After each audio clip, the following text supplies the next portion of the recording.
Yippee-ki-yo! Never gets old. Oka!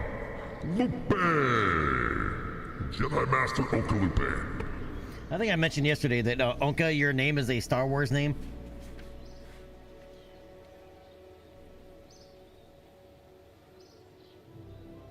So Onka, if you were a Star Wars character, what would you be?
And Kaio, you're halfway with the name of Kaio. You're halfway there to a Star Wars name.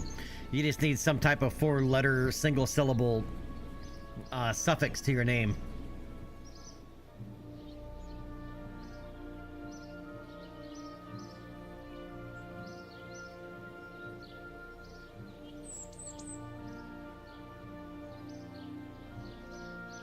Actually, I guess Kaio would probably just work as well.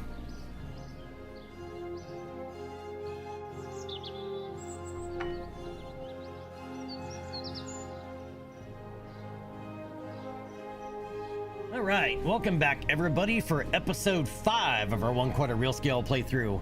So today we have some more. Oh, Delta, come here. Somebody wants to say hi already. Come here, mamas. Come here.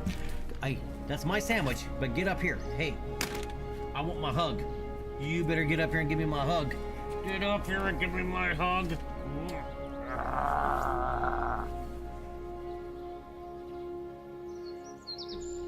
And you were so black on stream. Well, she's so black, period, but...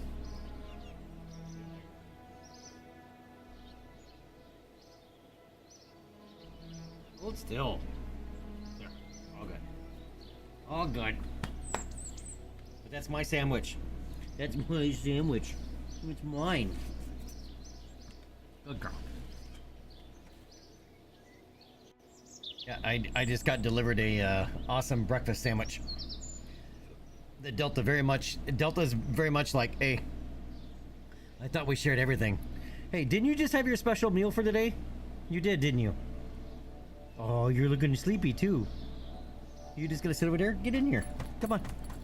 Get in there. Over there. Inside.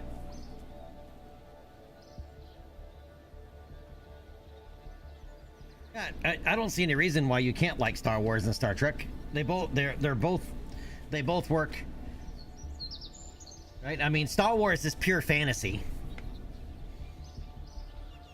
Right? It's not just a galaxy far, far away. It's a universe far, far away because none of the physics fucking works. Of our galaxy. Or our universe, I should say.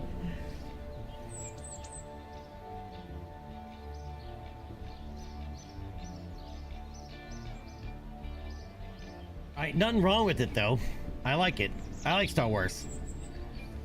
Right, Star Trek, though, I like as well. Even though I don't, some of the more modern, the most modern rendition of the TV shows.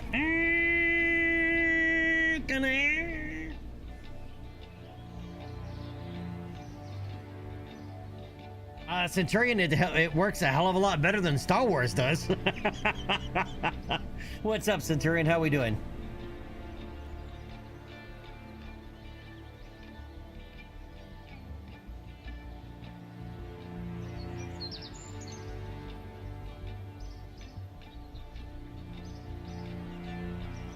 Alright, so without further ado, let's get into it today, shall we?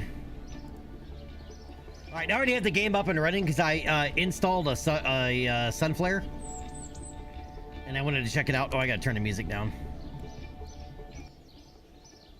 A more reasonable level. There we go. Can you guys hear the music okay still? It shouldn't dominate, but you should still be able to hear it.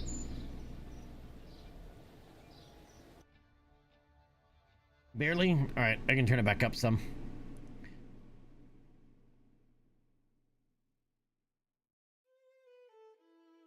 But also doesn't help that it faded out at that moment in time, but there.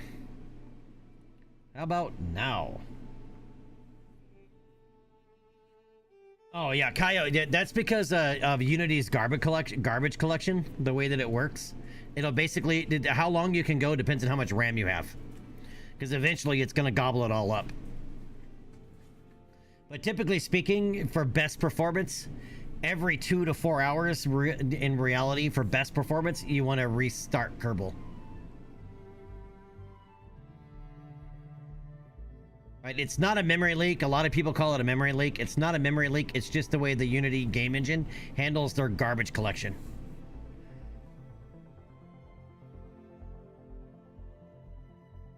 All right, so I added in a sunflare, and supposedly if you get close to like Moho or whatever it is, you're supposed to actually be able to see the coronas and stuff like that with it. So we'll see how that works. I chose blue.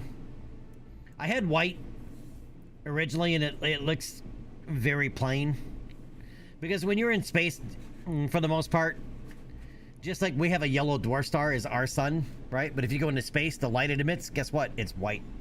So when you look at it, you're not going to see yellow, you're going to see white. Right, most stars, if you look at them, you're going to see white. Right, the light that they emit is going to be white light. Right, unless the star is not even warm enough to get to white light, you know, like a red dwarf, or even I don't even know if a brown dwarf. I don't even think a brown dwarf emits light because it's not even hot enough. But like a red dwarf might not emit white light because it's not hot enough. But if it's hot enough, doesn't matter what color the star is, or it's going to emit white light. Anyway, I digress. But if we get closer, it's supposed to have, you know, coronas and stuff. As I said, white was a little too plain looking, so I installed the blue version. There's different colors. There's yellow, red, white, and blue. I chose blue because Kerbals are green, right? So there's... Why are they green? It could be because the star doesn't emit a normal light pattern, maybe. So I went with blue. I mean, we're in a nebula anyway, right? Which probably also means the space around Kerbal, the Kerbal system is quite radioactive. All right, but we have some launches to do for science.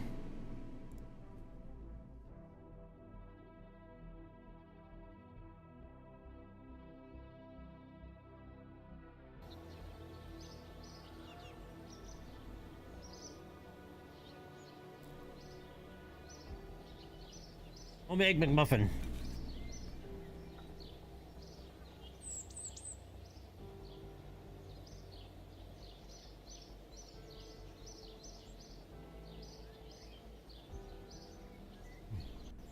I had the monster.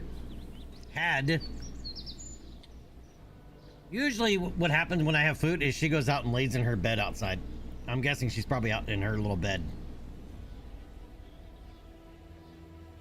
And Kyle, let me know if you want the craft file. And Gamerhaven, how we doing, buddy? You snuck in on me there, man. Sorry I missed you.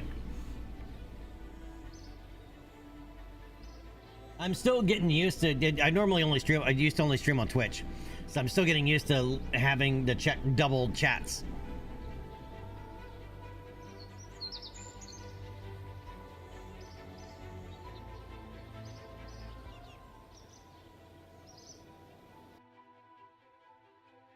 All right, so I think we have a couple of Vanguard launches that I want to get done, just for some quick science, because I've never launched them. And then we can start doing, we have another Kerbal KSC science contract to finish up. And then we can work on the KH4, because we have a contract for that. We can work on that one, and then we can start working on Mercury Atlas.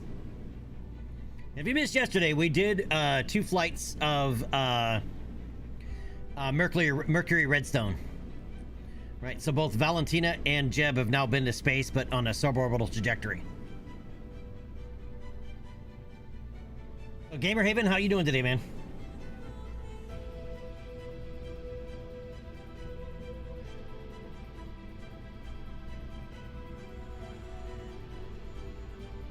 Yeah, Kyle, any craft file you want, man, just let me know.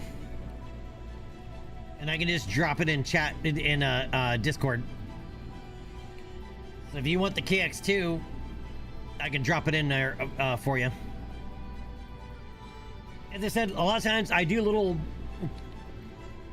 changes without vocalizing them, right? So even if you go back and watch the VOD, sometimes you may not catch what I'm doing because I might be we might be laughing about something else, or, you know, making fun of Chief or something else, and I just don't vocalize what I'm doing.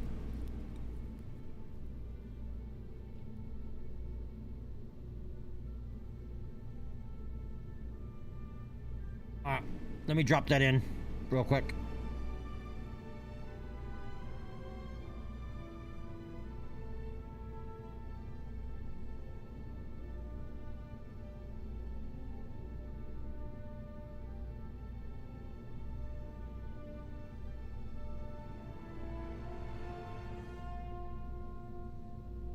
Now, do you want the metadata as well, or just the craft file? The metadata basically is going to contain how the aircraft is set up, like its action groups, how I set the control services, all that. I'll just dump it in there.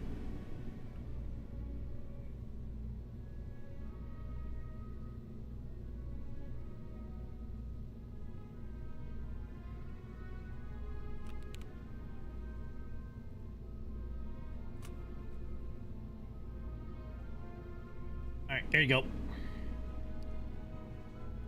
Here's the KX2.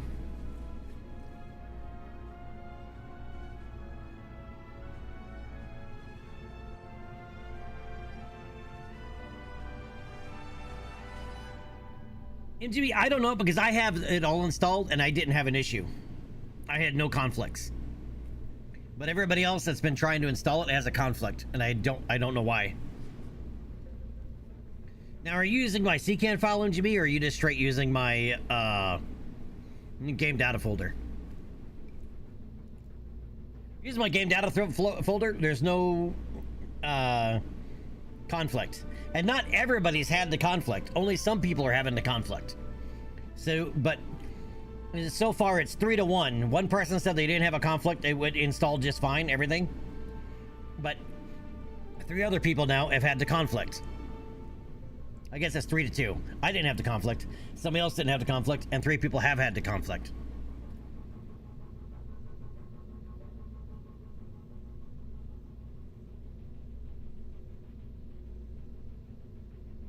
So basically, what that means is you're gonna have to test and see for yourself.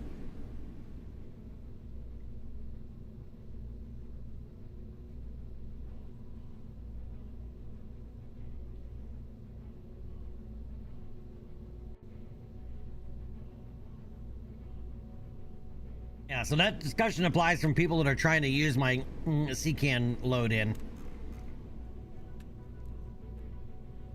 So the discussion probably doesn't apply anyway then. All right, Centurion, have a good run. Make sure you put on some good, a decent pair of running shoes. And by the way, those running shorts you've been wearing, you're not cute enough for them to be that tight. Right, and that short. So, just saying. A little bit longer.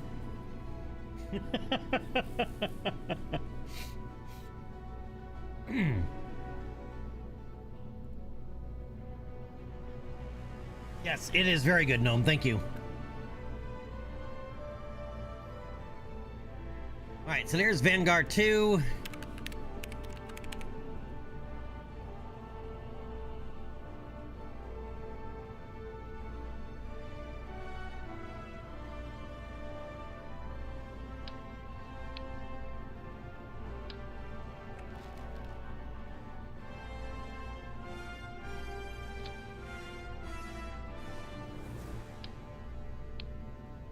Alright, here is Vanguard 3. What does Vanguard 3 do, by the way?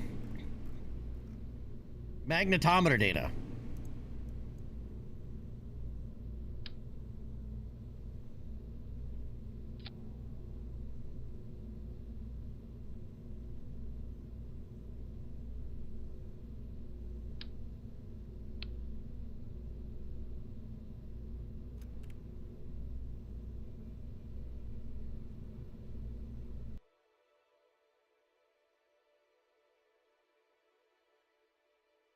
Yeah, no, I have it up. Well, it's behind chat, but I just checked it a couple of minutes ago and the vehicle is still in Moreno Valley. I'm guessing it just literally picked everything up.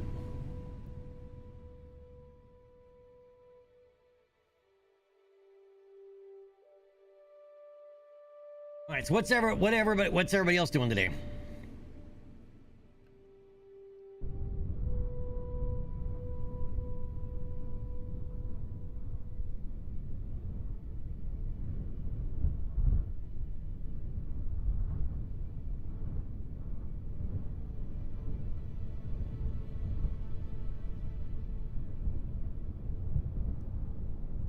All right, let's get this set.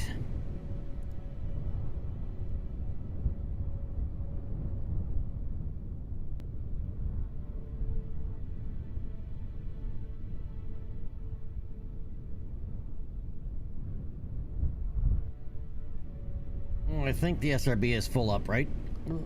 We copied over from the second one, I'm guessing. Well, I guess we'll find out the hard way. Oh, not an airplane.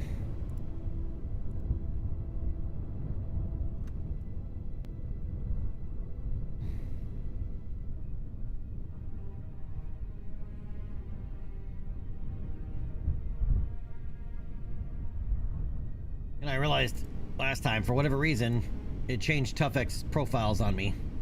And I did adjust this one a little bit to add a little bit of contrast.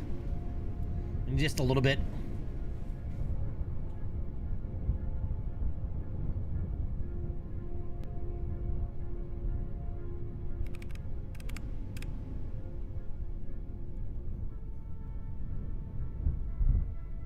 Alright, we're gonna do the full camera angle thing today.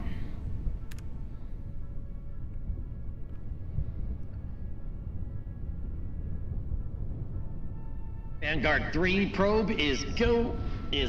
Guidance is go. Upper stage is go. Vanguard launch vehicle is go. We need a go, no go from chat.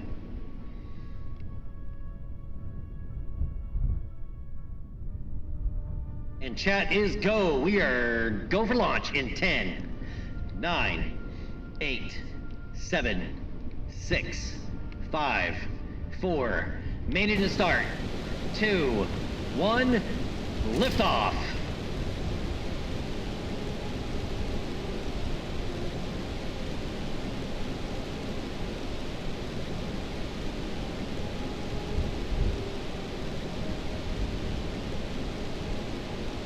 All right, pitch and roll maneuver.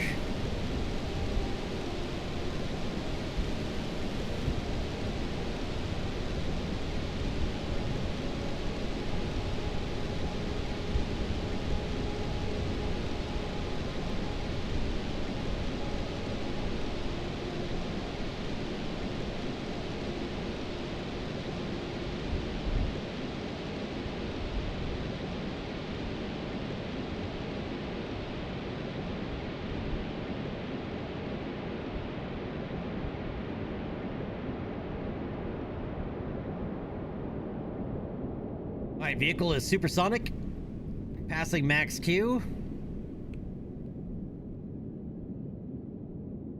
Just over 1 minute into flight. We're now 11 kilometers downrange distance from the KSC, passing it out 2 to 12 kilometers. Getting this rocket turned over now.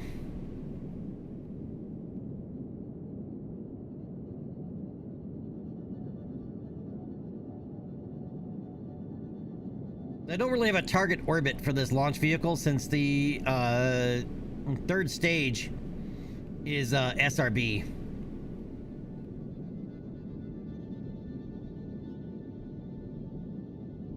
right, 1 minute 40 seconds into flight. We're now 32 kilometers downrange distance from the KSE, passing an altitude of 30 kilometers. And we are coming up on main engine cutoff. And Miko. All right, we have good stage separation and upper stage ignition.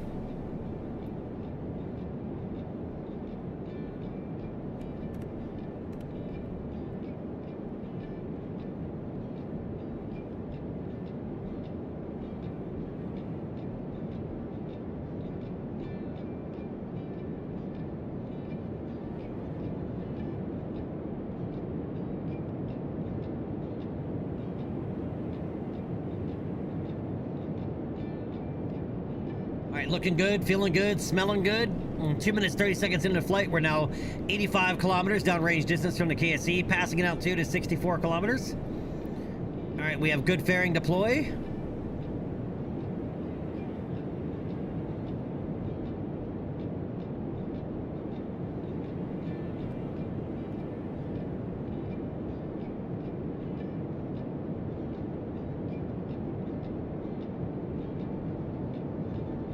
MGB, how are we doing today?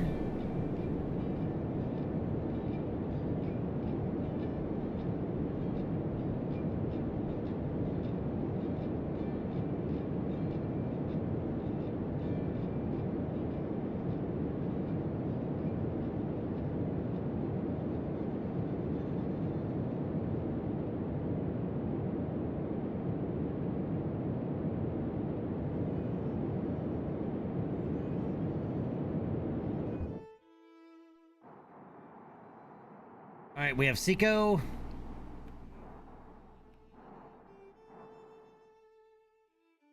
right, let's go ahead and open this up.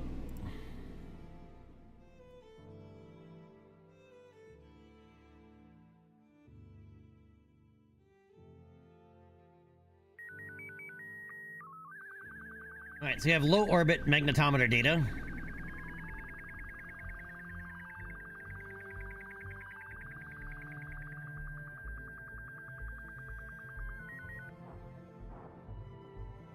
All right, let's get this thing spun up and separated.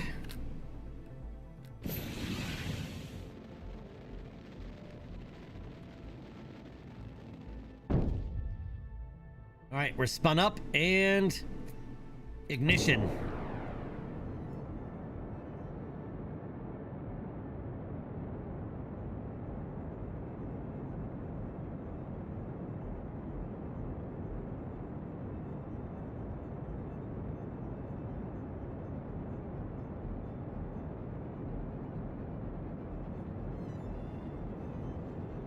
Nice, MGB.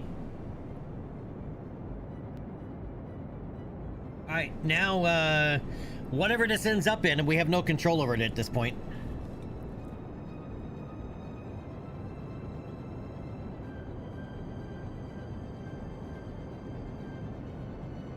Hopefully we accelerate fast enough to not fall back in the atmosphere.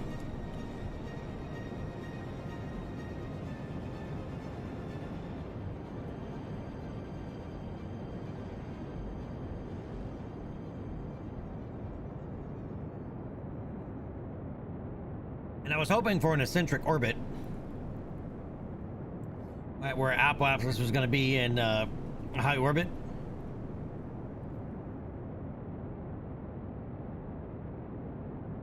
May not get there though. We'll see.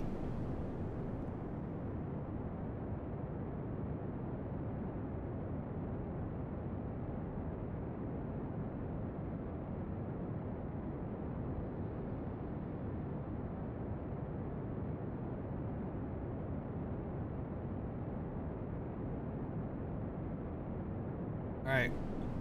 We're at periapsis. Barely above the atmosphere.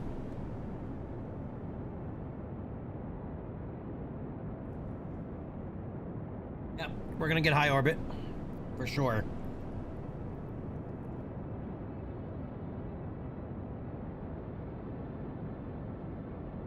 And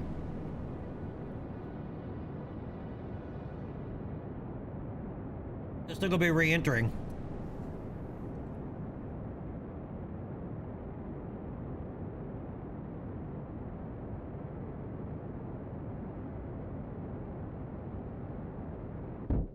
And shut down.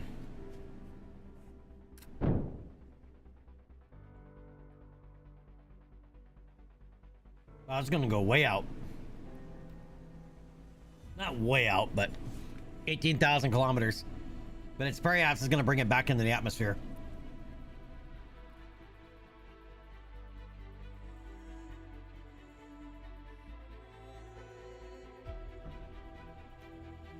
Which is even better.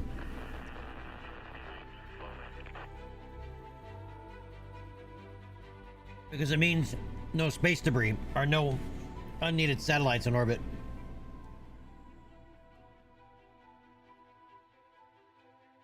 Dyslexic, what's up, my friend?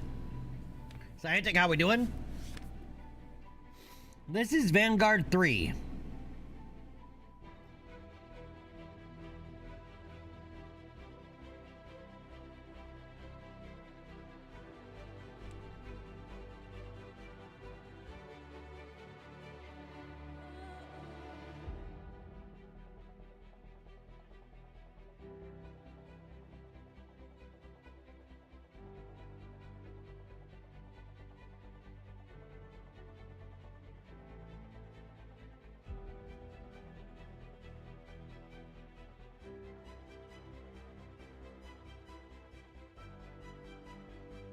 Looking for a place to lurk while taking a shower. Well, thanks for sharing that information.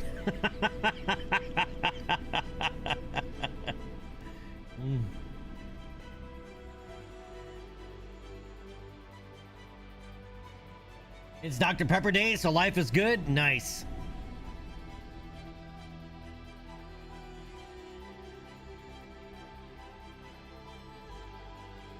Yeah, but Dyslexic, now that I know you're going to be listening to the stream while taking a shower, you know I'm going to have to call out random shit. Like... Missed the spot. Nope. Missed it. Still missed it. Over there. Oh, come on. You gotta scrub those harder than that.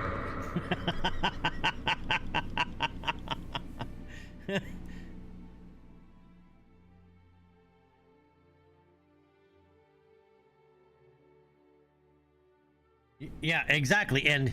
Oh, and yeah. Don't drop the soap. Oh, no, wait. Do drop the soap.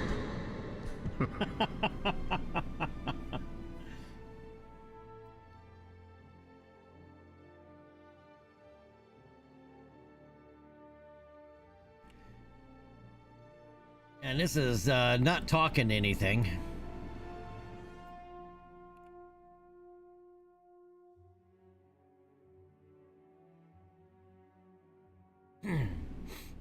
So I'm not sure if we're just oh,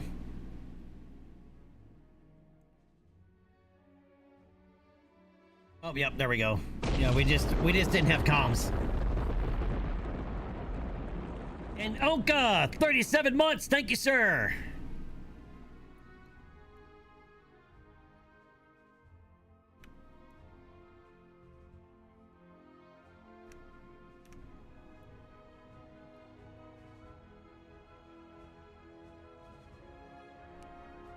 Look at this, we're 1,000 kilometers up. At stock scale, all of Kerbal would be, all of Kerbin would still be visible.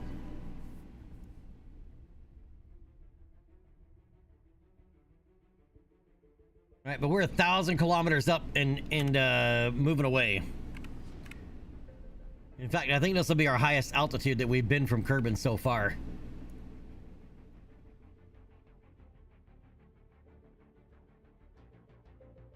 Oh yeah, we're in space high, so we can get that magnetometer data. And transmit it back, 0.9 science. Gotta measure those radiation belts.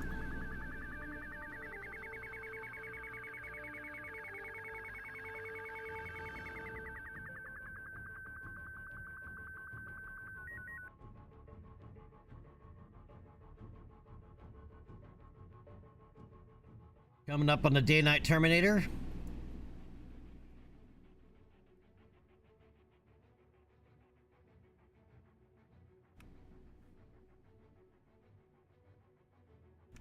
Look at that. There's an altitude of 4,000 meters.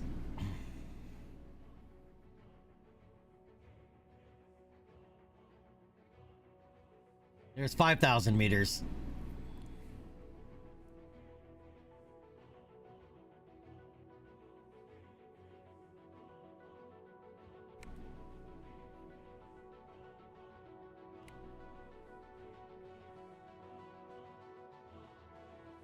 Unfortunately, we're going to be seeing the darkness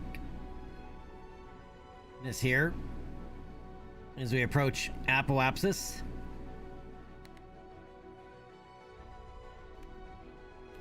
So this is 18,000 kilometers up.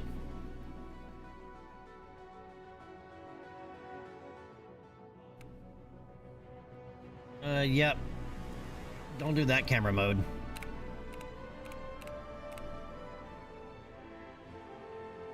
There we go.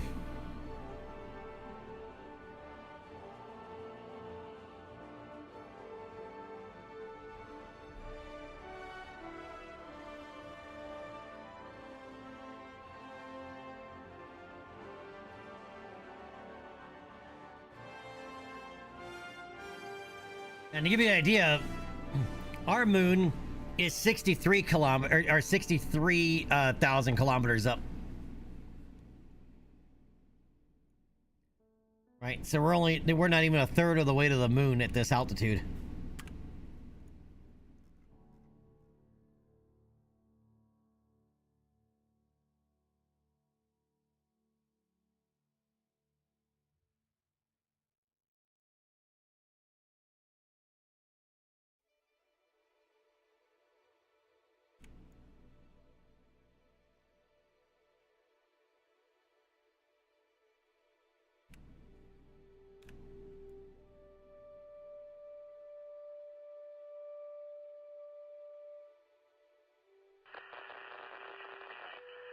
And Jimmy, yes, I always use persistent rotation.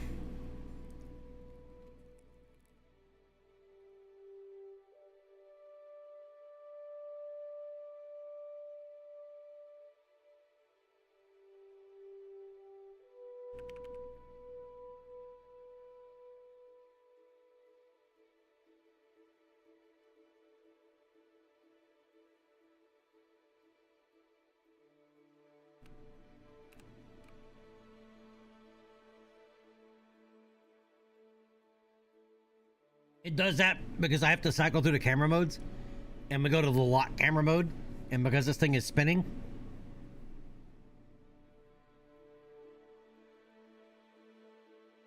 And see, the battery on board is spent. It's done its job.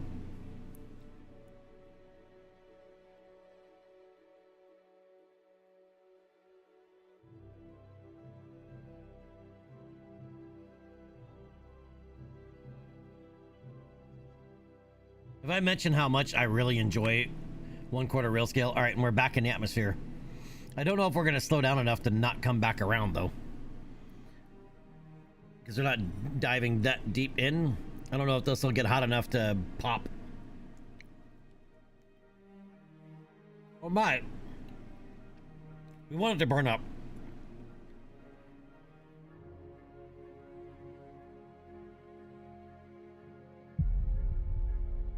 And it burned up at Mach 17.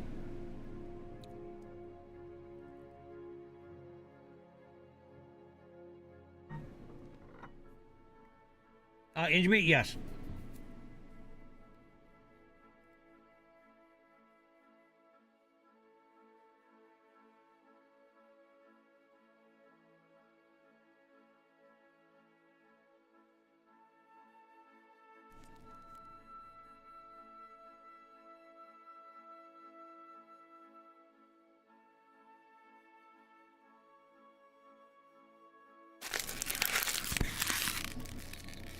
I bet that was lovely going through the mic, crushing that water bottle.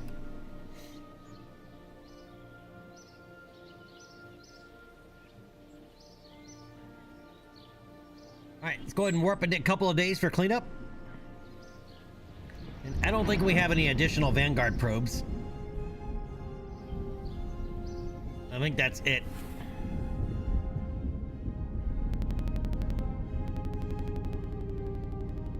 A little bit of thunder reverb there.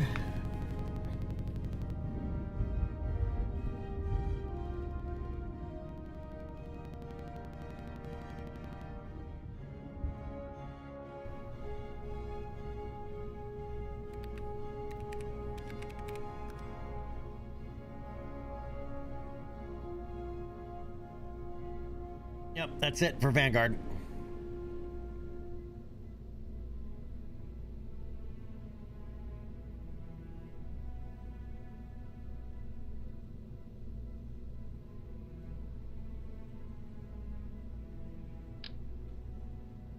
Even though I guess we do still have, what does this one measure?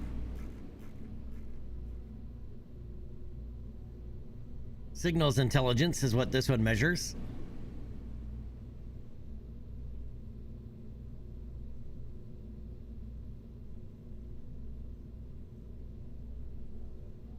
This was a secret reconnaissance satellite.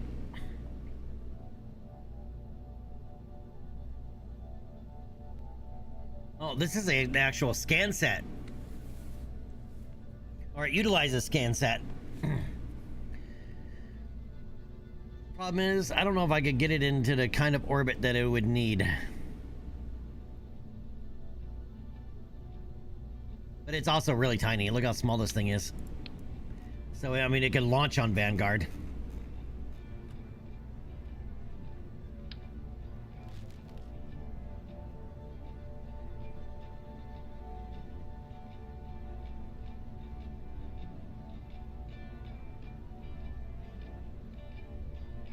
All of these are pretty tiny.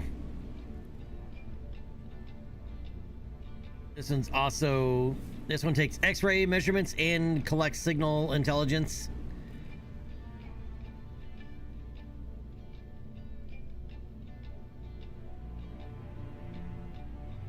Even though this one doesn't say what altitude it would need to be at.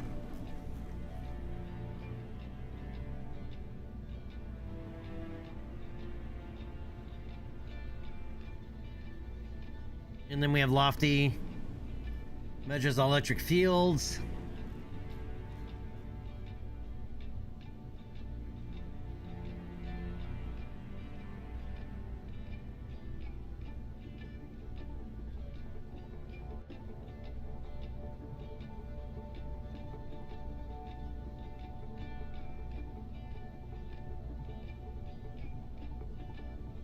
It's just a matter, do we want to launch these?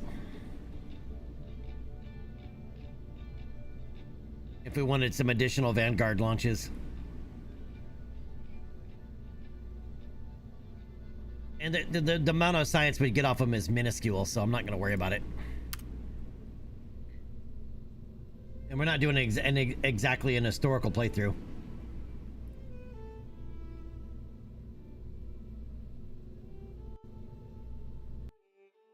I wish we could get that amount of money back here. We just chuck it into recycling, but there's no money back from it from turning it in.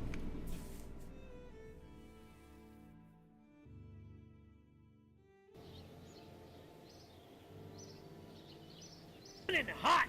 Coming in hot, baby! Ziggy Altair, how we doing?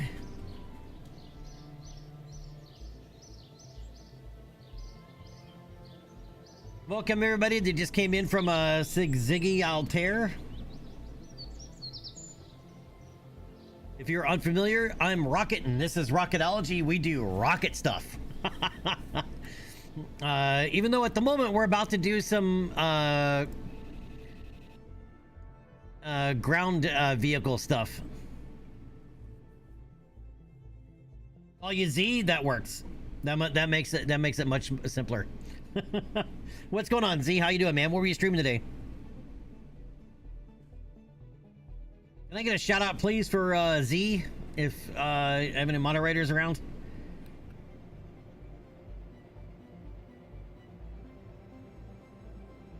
Just reading about how astrophysicists simulate star death? Nice. That sounds so weird to say playing science and technology. Yeah, we're playing science and technology. Now, if everybody doesn't know what Kerbal Space Program is, Kerbal Space Program is basically where you get to make all your own rockets and airplanes and everything else. We just did a Vanguard launch.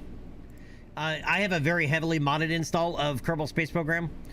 So to give you a better idea if you're unfamiliar, since I'm in the editor, I can go over and show you some screenshots here. All right, we can do a little show and tell. All right, so we start off by launching this little sounding rocket, right, for very early career stuff. Where this is only episode 5, so we haven't done a whole lot. Right, so you can see here, you actually get to build and launch your own rockets and watch them crash into the grass. You know, where when the physics breaks down. That one actually bounced. Rockets don't bounce when they hit the ground. Right here is one of the early sounding rocket. This is another version of the Explorer. Right, you also get to make your own airplane, so we made our own little airplane there.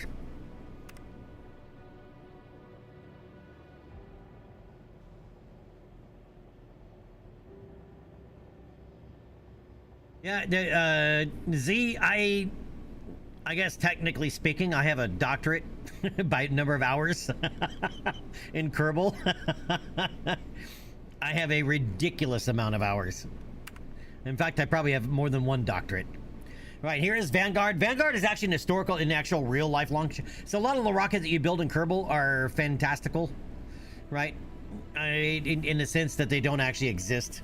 You can make approximations with some of the vanilla parts, but I'm using several mods, and I have a whole bunch of rocket parts and tower parts and all the stuff to make them better looking. These are still Kerbalized versions of it, but Vanguard was one of the early rocket programs. It didn't do so well in real life. We've had 3 successful launches. Vanguard did not, and we had 3 successful launches in a row. That didn't happen with the real Vanguard program. Right, but here we are launching Vanguard 1. Yeah, yep, here, we made our own. I make a lot of airplanes because I spend a lot of time teaching aerodynamics. Kerbal helps a little bit for basic aerodynamic fundamentals, but for advanced aerodynamics, it breaches the limits of the game engine. Right, real aerodynamics is very difficult to simulate, especially in a game. All right, here we have Mercury Redstone. We're messing around with it. Here's a Explorer 1, right, sitting on a Juno rocket. Right here as we launched up Explorer 1. There it is in the space.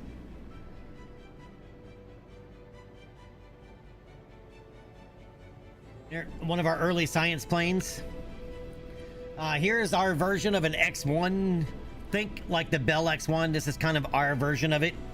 Kerbalized, of course. And here we are passing the transonic regime, so you can see our shot cone forming there.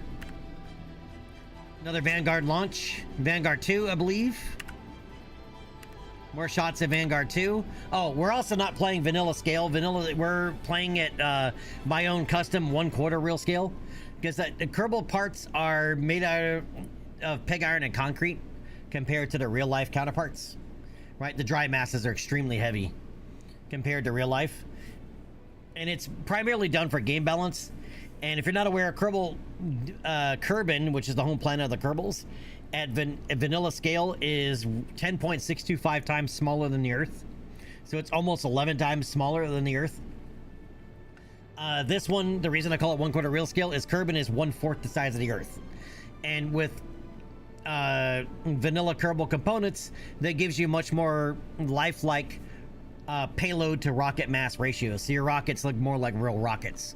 Basically, you need a 2-stage rocket to get to orbit. You need a 3-stage rocket to go to the moon, where in vanilla you can do a single stage to the moon if you really want to.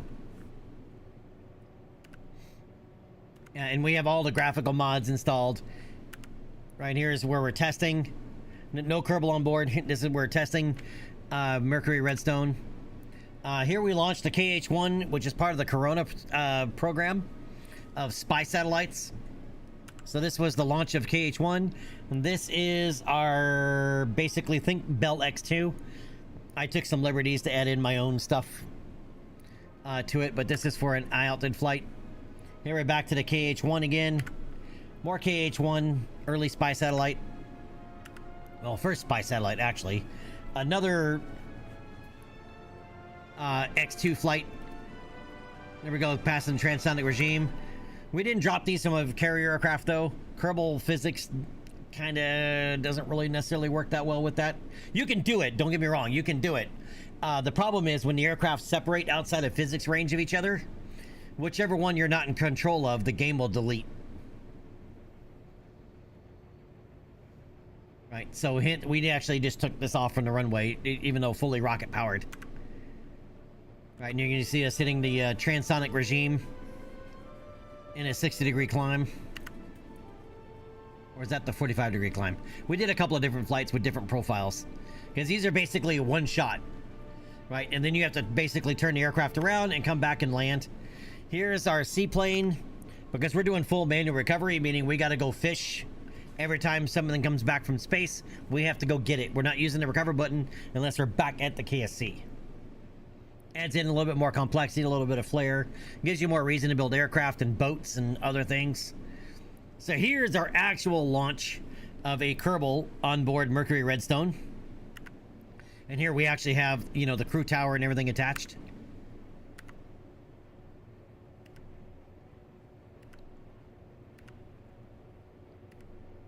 And Mercury Redstone was a suborbital launch. Right, and then they splash down and we have to fly out. And you can see here, we have to fly out in a seaplane. Right, and pick up the Kerbal. Right, and then fly them back. But the capsule stays in the water. Because we don't have the technology yet to be able to pick it up and bring it back.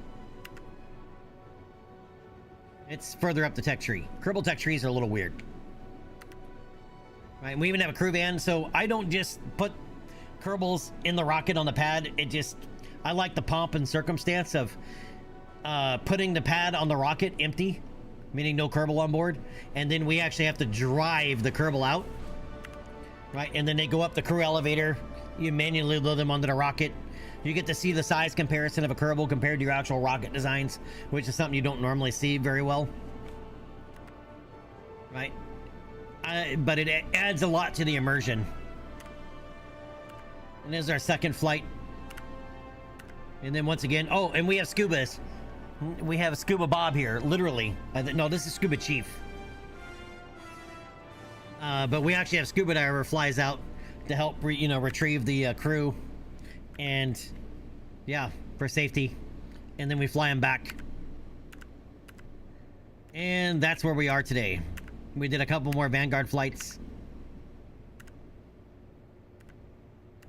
And that's it. That's where we're up to today.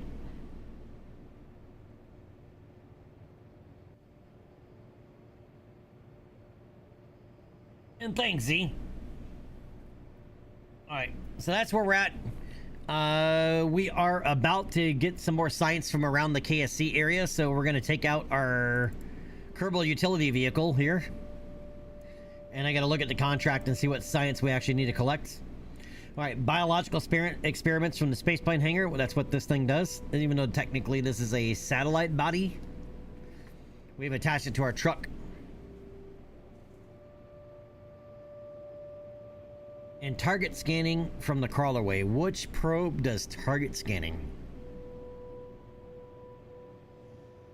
Okay. Hildebrand, what's going on? So the way this contract pack works is it grabs random science experiments and says, hey, this is what you need to go get. But we have a lot of weird probes from Blue Dog Design Bureau. Not weird, but historical, but I don't know which one is which. So we have to kind of look at them. Right, so this is the Alouette 2 satellite, and this one does logs charged particles. Right, so we need something that does target scanning. Right, this is a geodetic, so it does geodetic measurements, which is not target scanning. The beacon one, that measures air density, we already know that. The biosat, we already know what that does because we have it right there. The Courier communication satellite is probably just a relay sat, early relay sat. Alright, Explorer 11, it does gamma ray spectrometry. Explorer S45 does log charge particles. Explorer 8 measures electric fields. Explorer 7 does IR measurements. S-46 does Geiger, is a Geiger counter. So that measures radiation. Gemini radar evaluation pod subsatellite does what exactly? Okay, that's basically a terrain scan sat. All right, engine 1 satellite measures electric fields. IDC SP relay satellite is a early comm sat.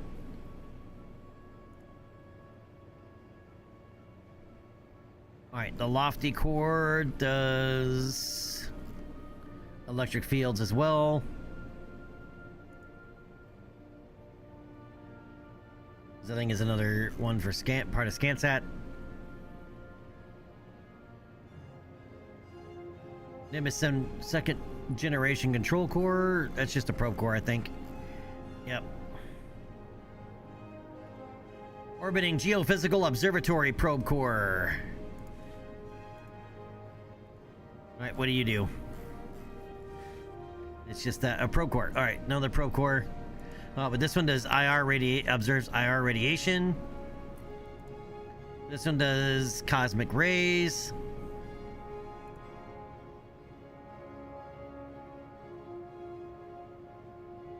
This one does signals intelligence.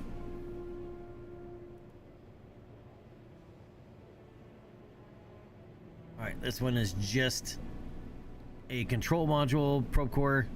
All right, Pioneer 1. Geiger counter. Pioneer 4. Trapped radiation measurements.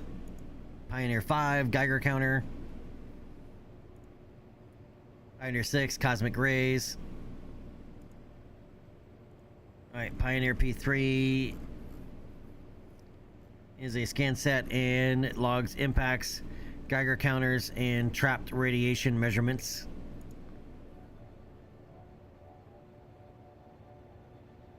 A lot of these.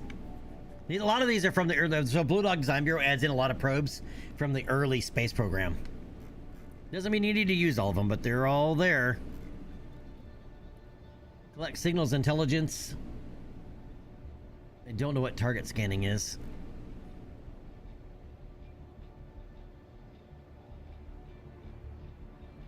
Signals intelligence. Got it. That's right. We looked at that one. That's the old probe core, Probodyne Octo. Nothing's added to this, right? Nope. Okay. Ranger Block 2. Seismic data.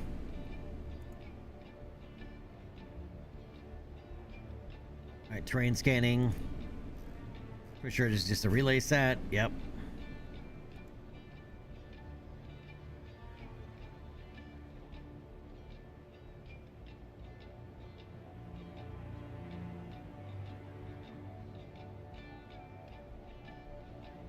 Yeah, some of these are just early comsats. I believe, like this one, the Telstar communication satellite, I think this is the very first communication satellite launched. The Telstar comsat, I'm pretty sure it's the very first one.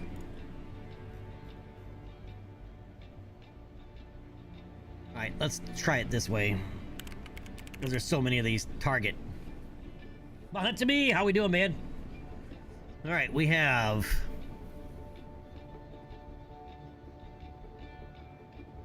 Agena target vehicle, Agena target vehicle acquisition light, Agena target vehicle command antenna.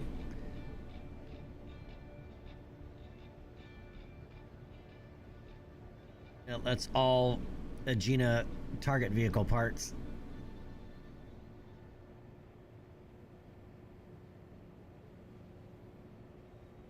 We're not ready to actually build the Agena target vehicle yet. The Agena target vehicle is what the Gemini capsule... it's what they practiced rendezvous and docking with in the early space program. All right, let's try scan.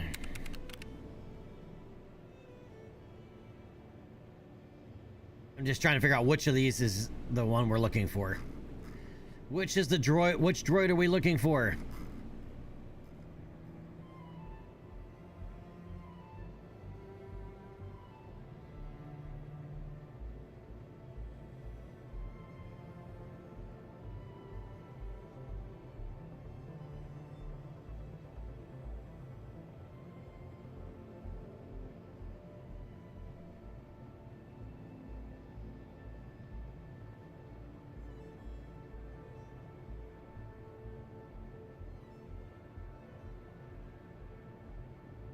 Oh, we already unlocked the ScanSat multispectral scanner.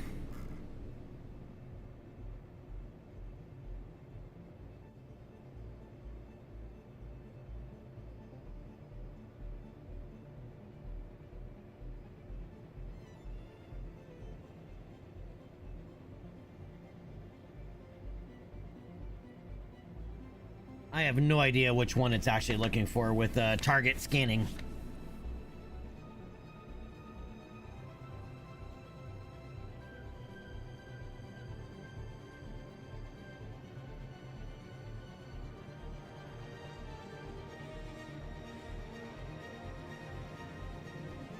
This one is signals intelligence. Maybe that's what it is. It's also ScanSat.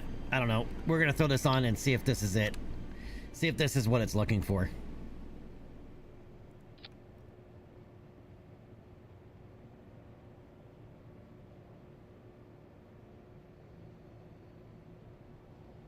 If not, we may have to just cheat and call that contract complete because I don't know what target scanning is. That's not an actual experiment. It may be what an experiment does, but it's hard to see what that is when you, especially when you have so many options. But first, this guy's got to punch the bladder reset button. So hold that thought, and I'll be back momentarily.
Alright, I'm back. Sorry, that took longer than I thought. Alright, what'd I miss? What did I miss?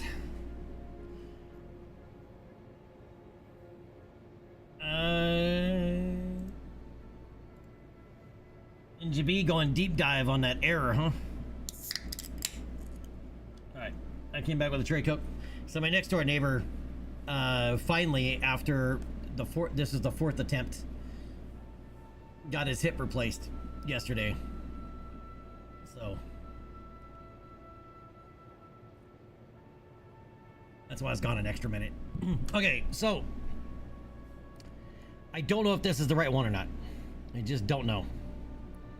But we'll find out.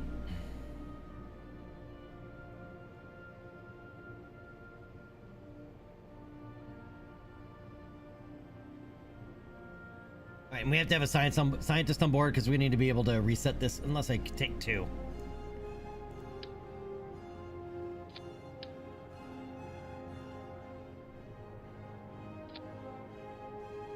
Yeah, we'll just take two of them.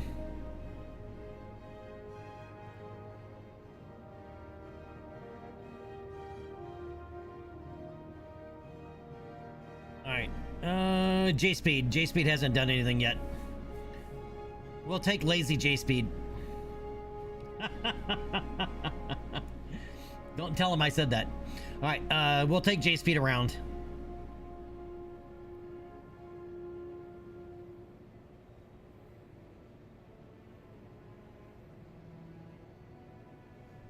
Alright, let's find our rover launch.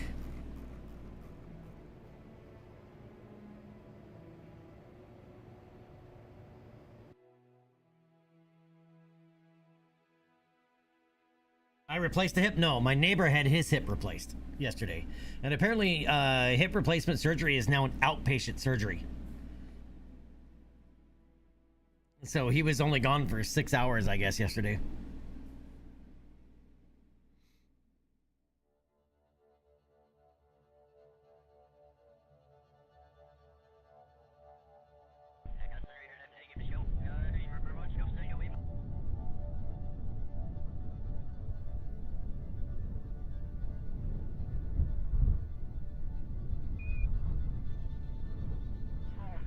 Alright, so we need to hit...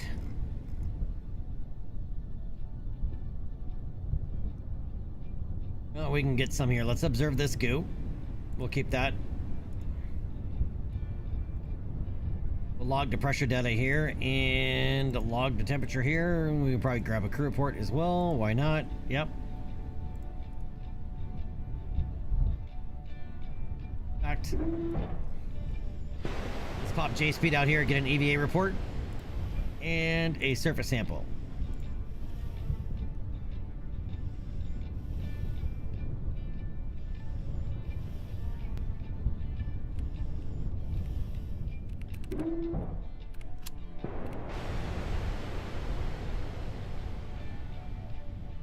All right. So grabbed a little bit of science from wherever we are right now, but we need to head over to spaceplane hangar, which is directly ahead of us.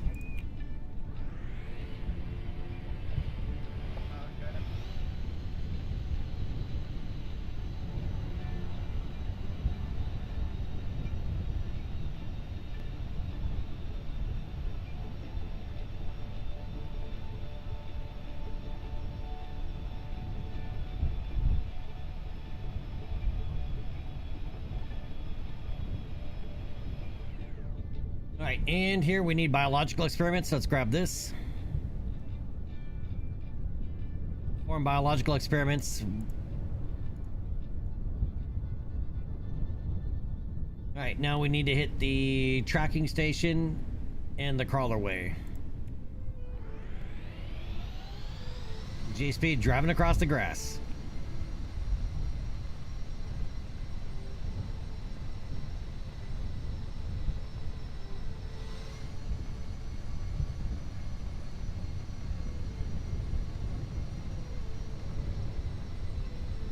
You know what, let's get the crawlerway first. It's right here.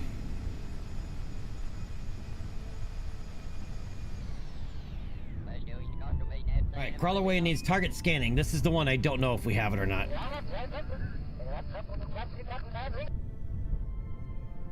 Yep.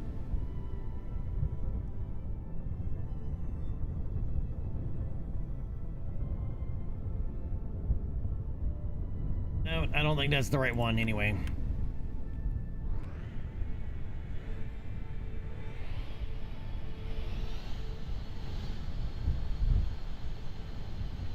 I don't know which experiment that is supposed to be with target scanning, but we can go over here to the tracking station.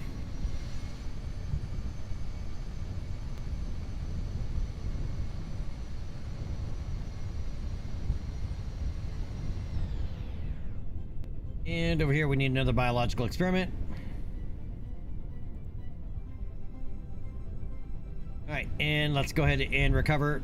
As I said, I don't know what target scanning is, so I think we're just going to force complete the contract. We won't get paid for that part. We'll just get paid for the rest of the contract right now, and whatever science this has.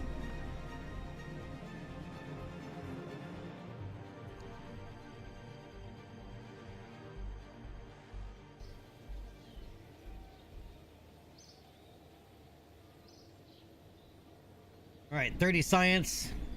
Not bad, not bad. J-Speed got a Research 1 ribbon and a Kerbin Rover Drive ribbon. Good for J-Speed. All right, so let's go ahead and... Contracts. Active. Perform experiments around a KSC. Let's go ahead and force complete it. I'm not going to try to figure out what experiment on one of those probes is target scanning.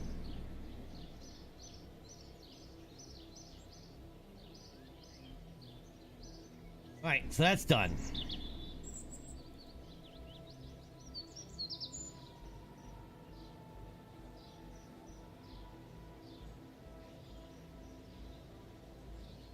Alright, so now we need to build a KH-4.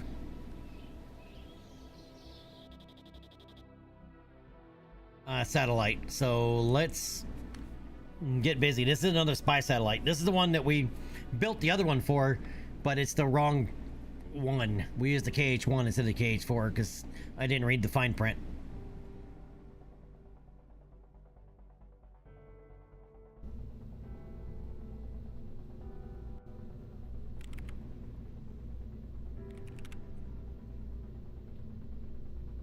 Now we need this one. All right, so let me pull up the guide here, see what it says for the wiki.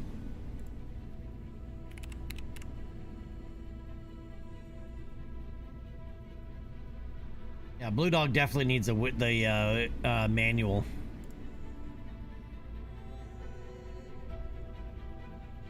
I think Blue Dog is well over 300 parts in the mod.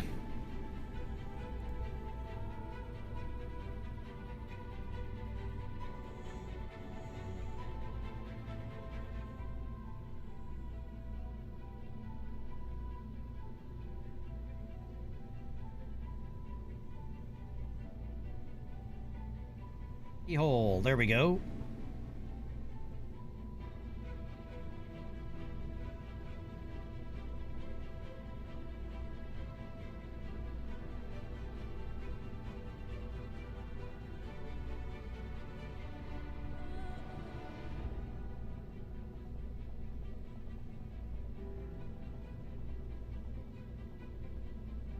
All right, so we need the KH-4 with the return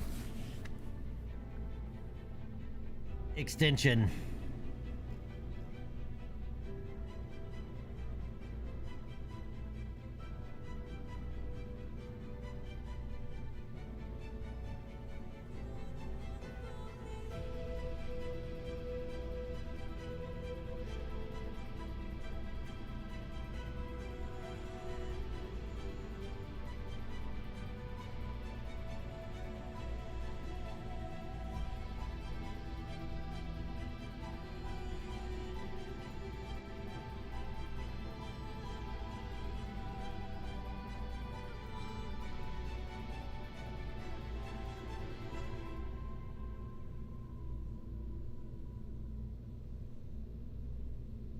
All right.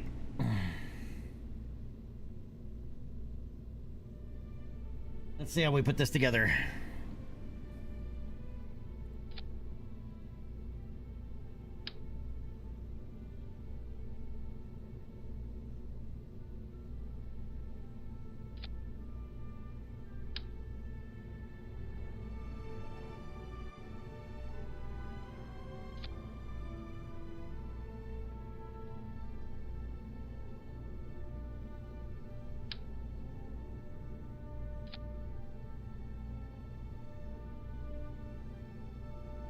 And just adjust the staging on that. Okay. So there is one film pod.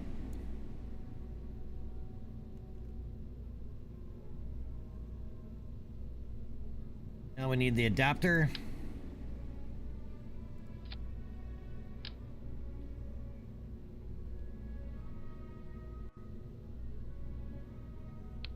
All right, how does this work? Oh, we need the decoupler.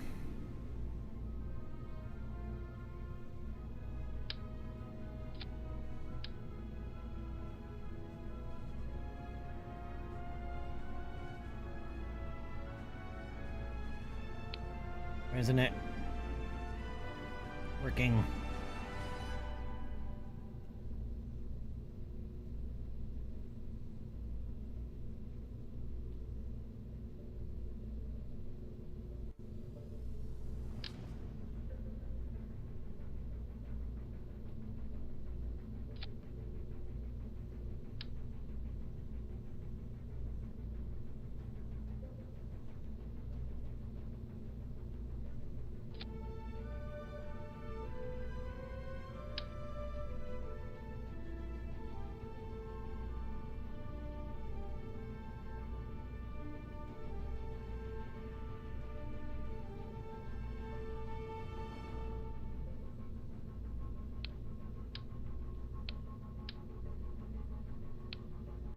Alright, this guide is...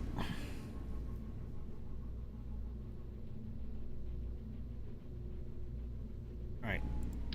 That's the adapter. This is supposed to...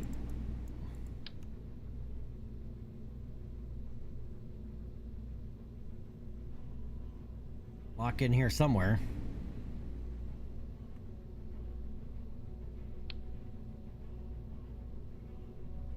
Let's try this.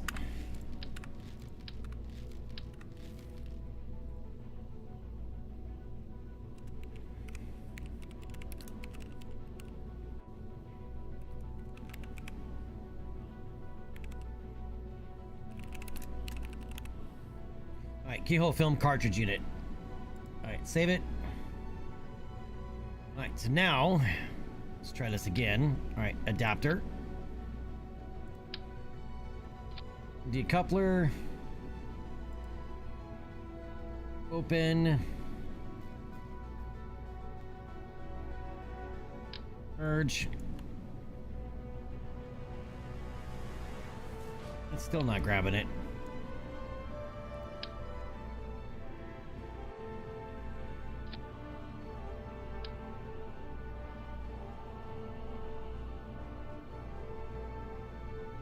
I see the node.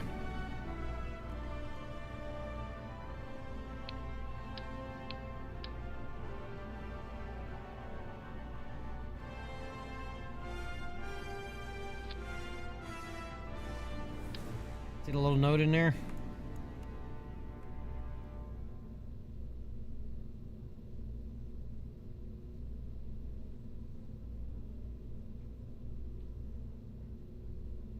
Yes, this thing just does not want to grab it.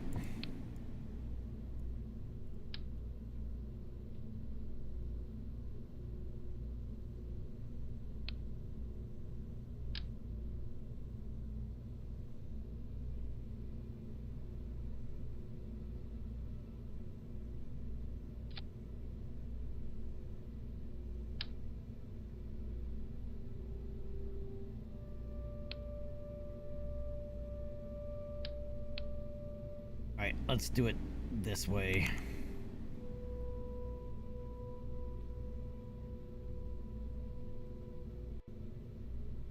Which one is it? There's two KH4Bs. Okay, KH4 or KH4B. Okay, camera system.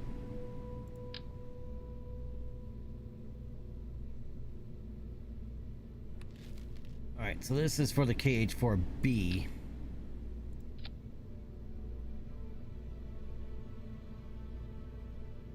Which allows for multiple cartridges.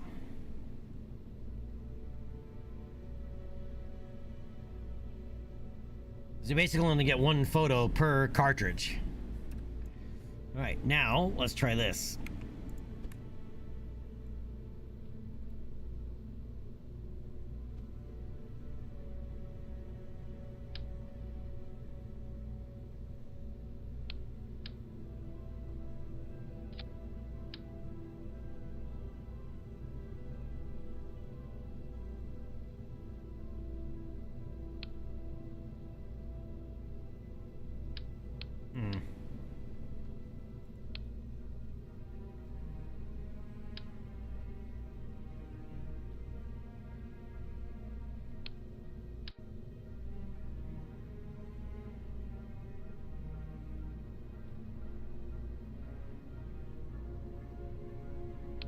Fine print in Kerbal language is difficult? I bet.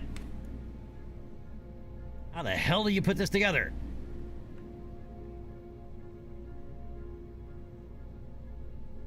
Am I missing something?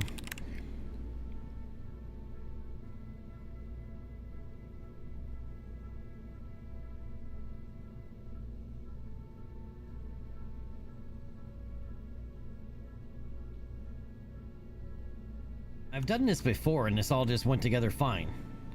Now, it is being a pain in my ass.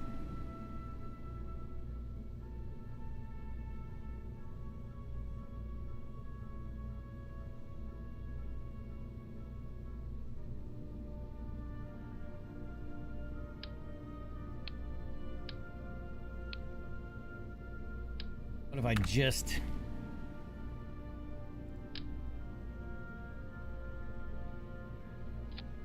do the single KH4.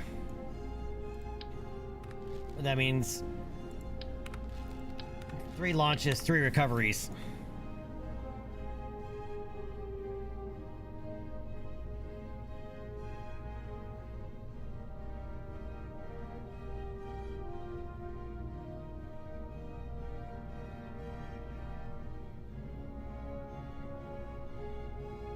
All right, now I'm gonna need...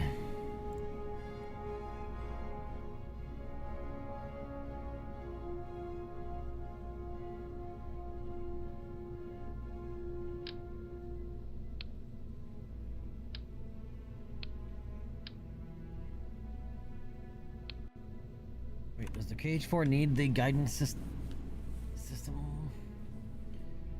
Yeah, I'm guessing so.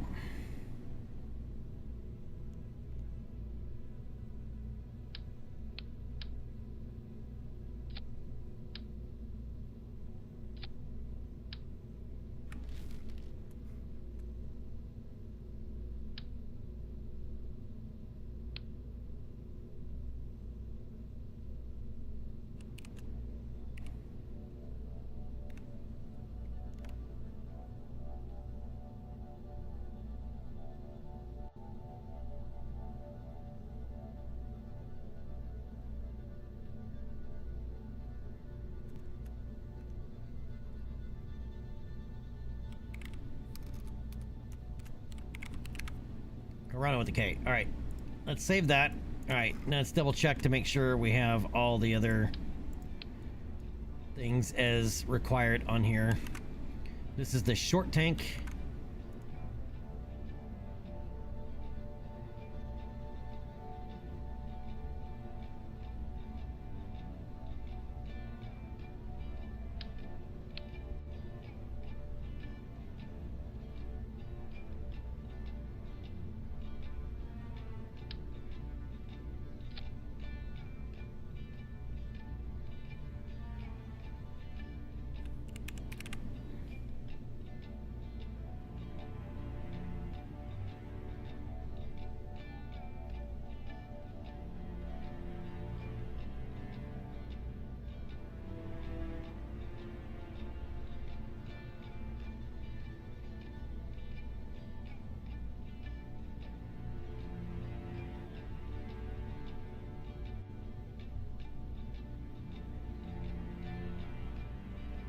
I gotta go look at upper stages now.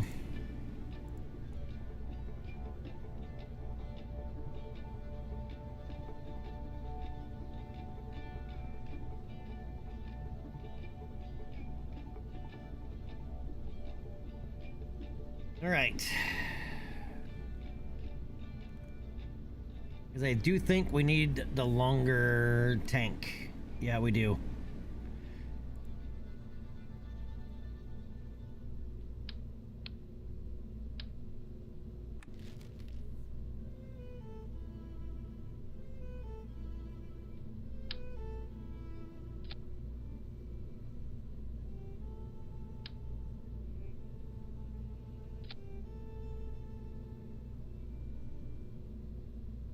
Right, and then I think we probably also need a different engine.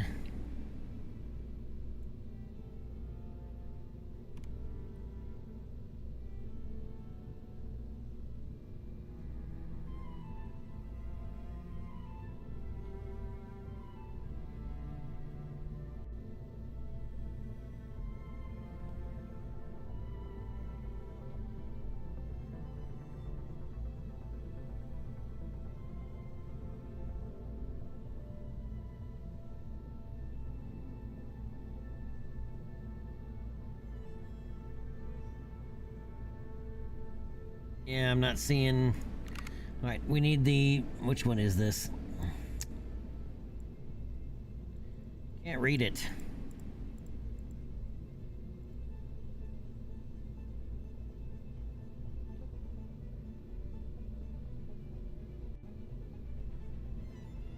The RLX 81.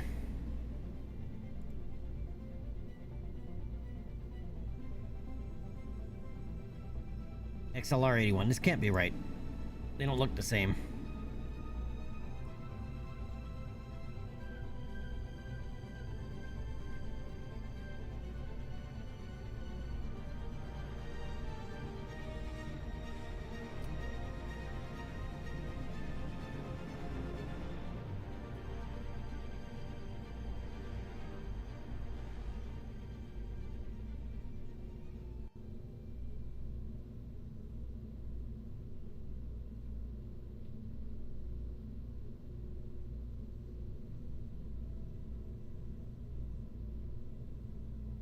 Okay, that's the 8048 config. We need the 8081 config.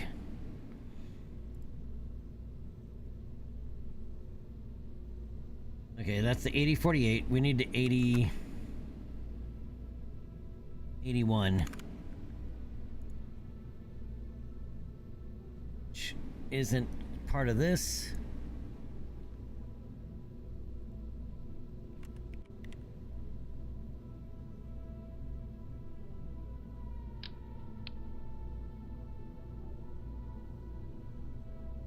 That's the one we have.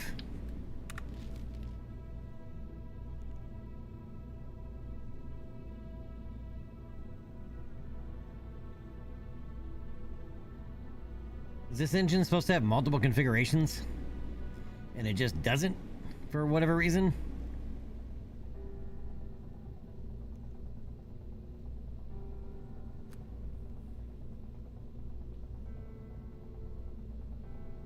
Alright, let's go digging.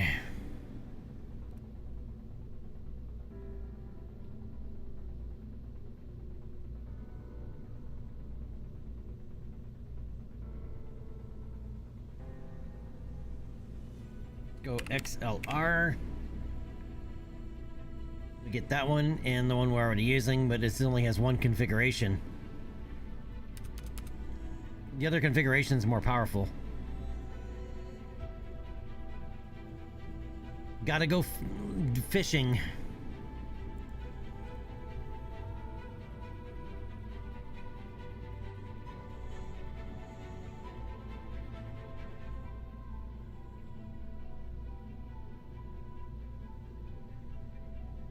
Alright, that's Titan engine.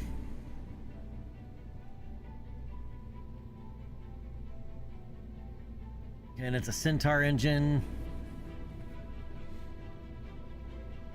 A Juno engine.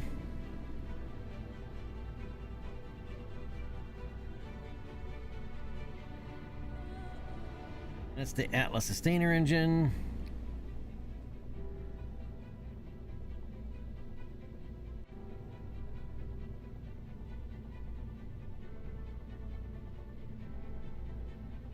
I don't think this one's it either. I think that... Oh, wait.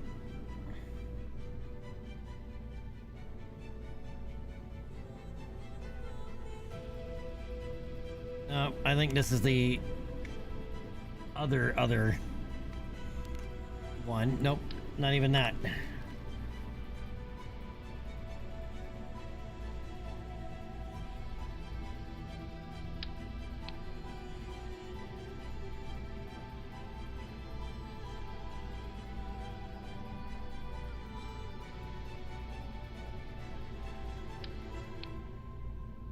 This can't be it because it's too big.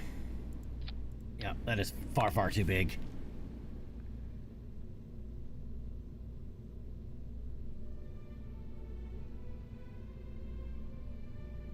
Yeah, those are Atlas engines.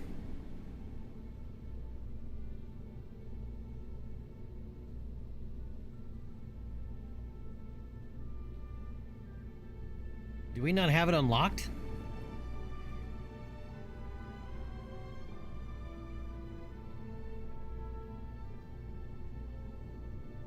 Is it somewhere else in the tree?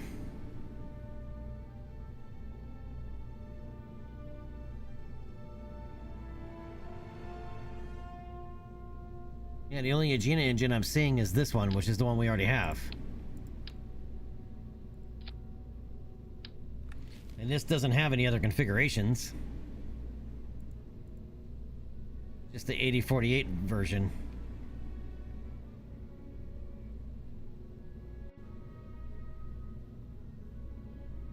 That only gets enough thrust with that setup. And it doesn't match what I'm looking at.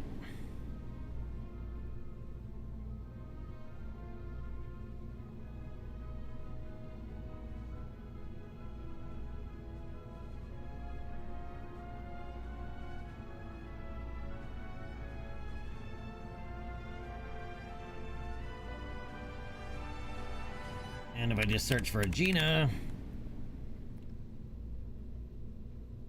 it's still the only engine we get. Alright, we're gonna put it together like this, but I don't think this is correct.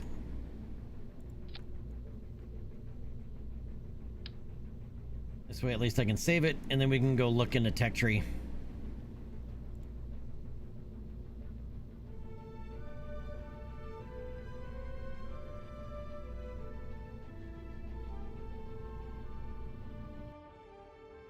It's a maybe, but I think it's a different configuration, which is what we're supposed to be using.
Oh, this is an engine upgrade.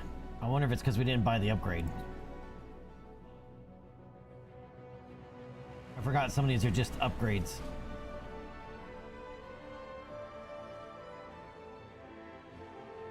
Which won't show up over there.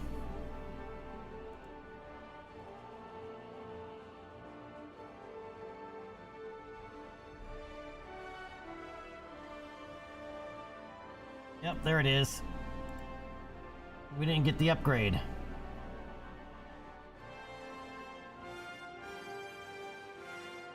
Let's see if any of these others are upgrades.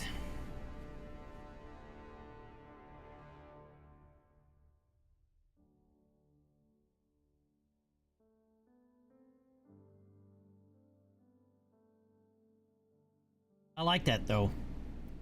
The upgrade system.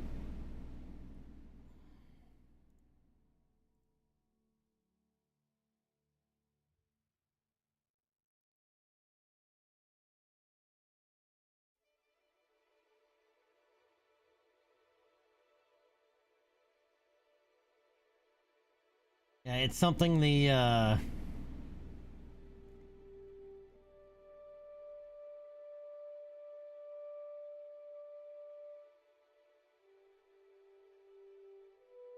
even stock Kerbal never really took advantage of.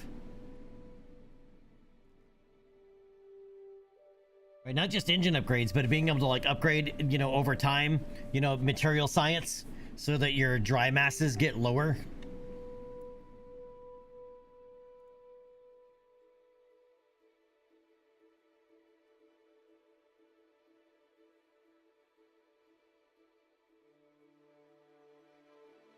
I'm just gonna go through and unlock all the engines.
Yeah, this is all a lot of Titan stuff. Okay. Engine upgrades don't show up in the tech tree to be able to activate in, well, at least not in the VAB, and they don't show up in the part listing. They show up in the tech tree. And it's too costly to just unlock everything at once. You saw that node is over 300 grand. If we did that for every node, we'd be broke. All right, so now we can pull this thing apart again. Now we should have, yep, there it is, the 8081 config. Man, I was pulling my hair out. Not that I have that much, but there we go. Now we have the 8081 config. That's looking better. Now then, does Juno have to be Thor? I mean, not Juno, Thor here have to be changed. All right, so now we gotta skip over to Thor.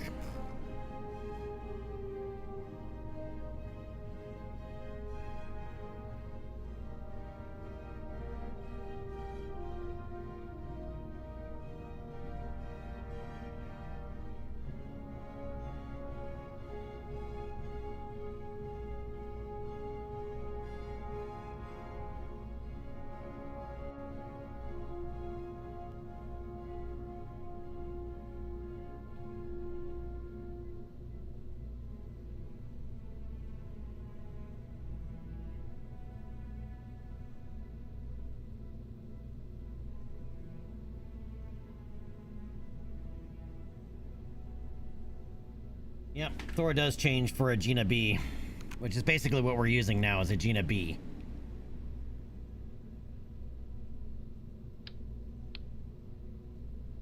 All right, Thor.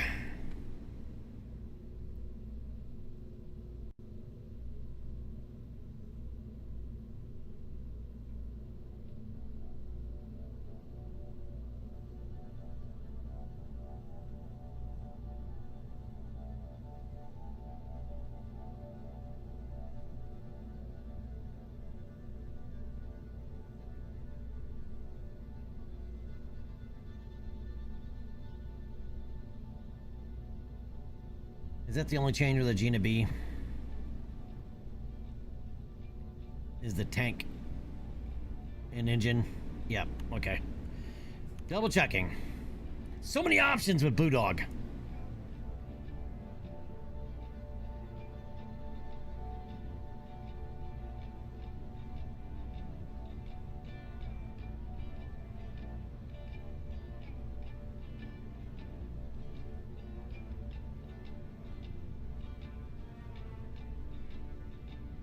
All right, the adapter is different.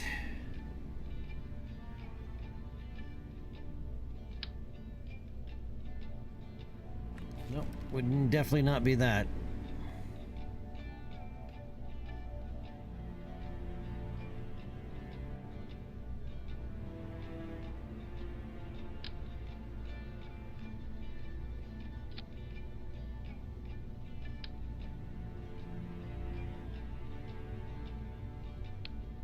It can't be that.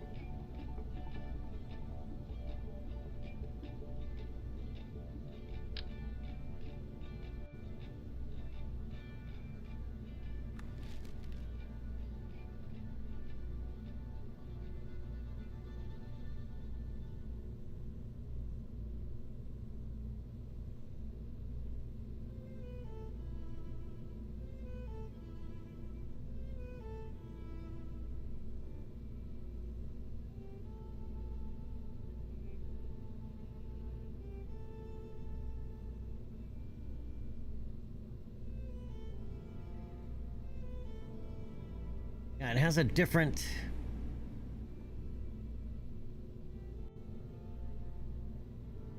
interstage to it.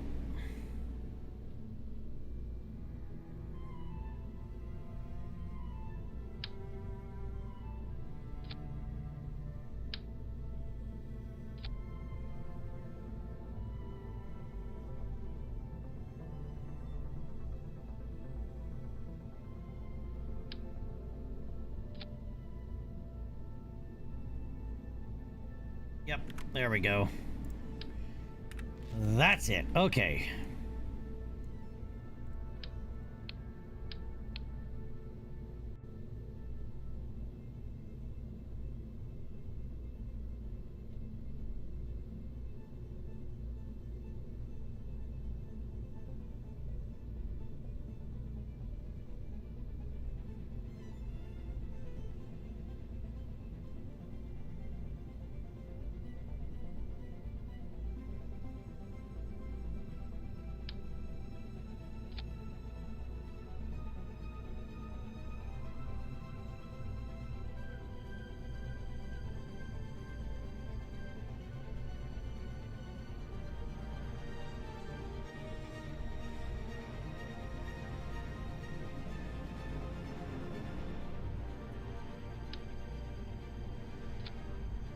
Oh, many options. Okay.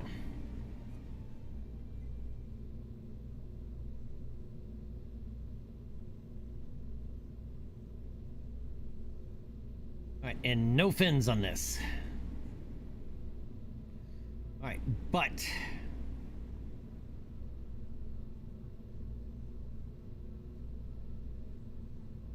does it upgrade the engine?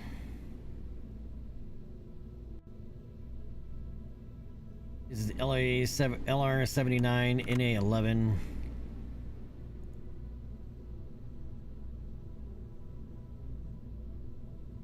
Okay, so that config does not change. Or does it? Nope, yep, 13.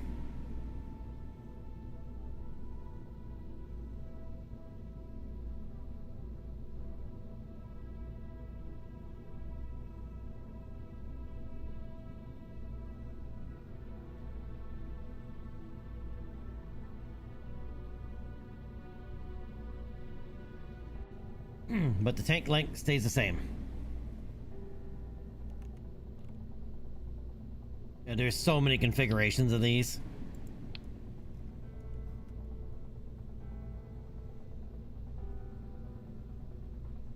The vernier ones have different? No.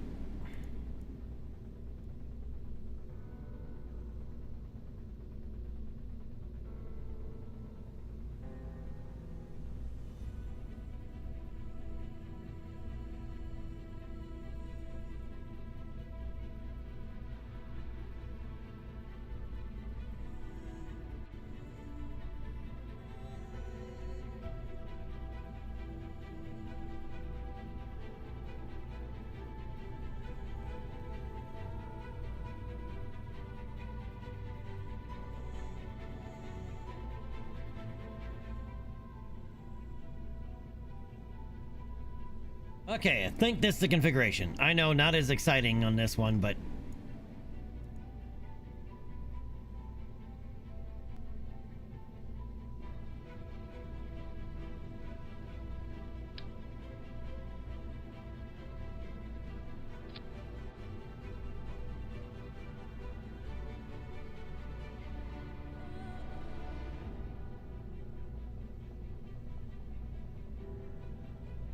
Alright, save it. Okay, now we gotta launch this thing 3 times. Because of this configuration. Alright. And what altitude do we need to be at for this?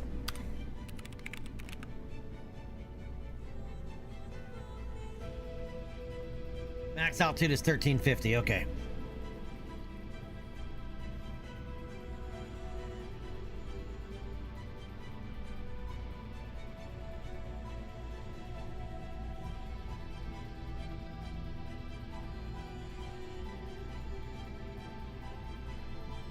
Alright, so we're gonna put this in probably a 250 kilometer orbit.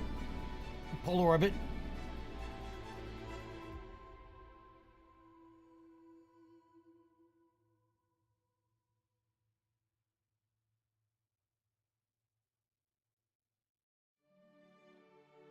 Actually, you know what? Let's try 350. We'll go to a 350 kilometer orbit. I'm not sure how much retro thrust is going to be in the canister, and we may have to manually just go ahead and hit there, not manually recover, but use the recover button on the canister, because I have no idea where it's going to come down. Right, because it's an SRB deorbit. I can't really control the deorbit all that much. We have to experiment with it.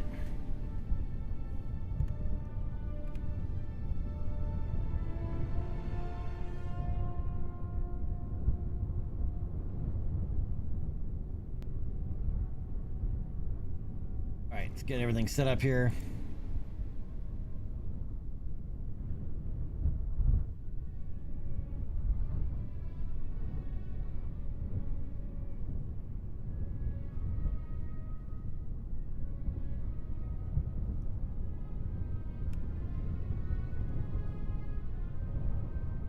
All right. Guidance is go. Corona 4 is go. Agena is go. Thor is go. We need a go, no go from chat.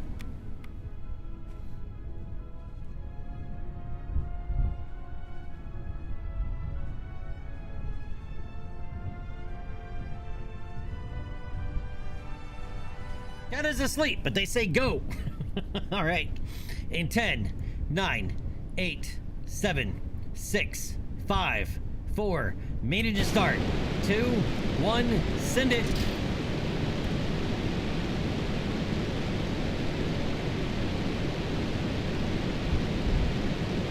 All right, polar orbit, so we're not turning all that much.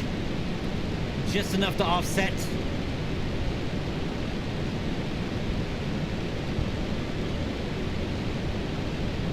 Rotational inertia.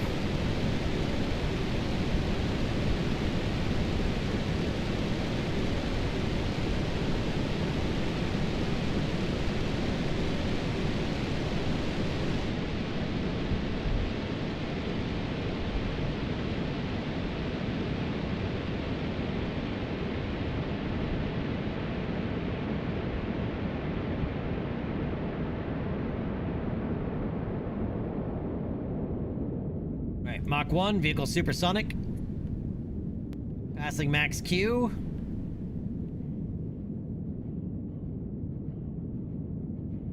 Alright, All right, 1 minute into flight. We're now 12 kilometers downrange distance from the KSC, passing an altitude of 12 kilometers.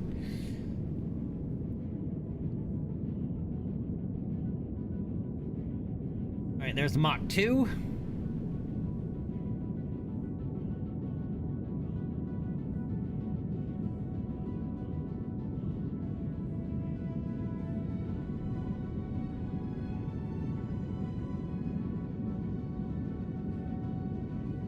Seconds into the flight, we're now 30 kilometers downrange distance from the KSC, passing an altitude of 29 kilometers, and Mach 3.5.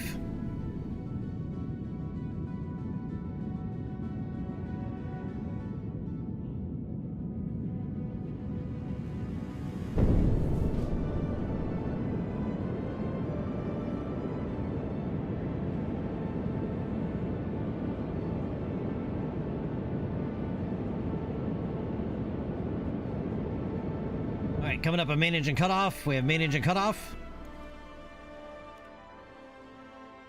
All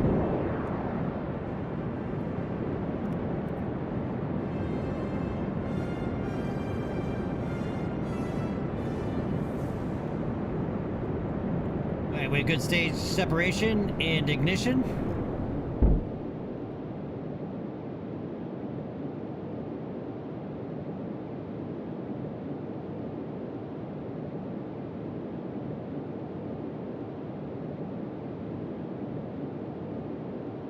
Man, look at that view. Does that not look spectacular?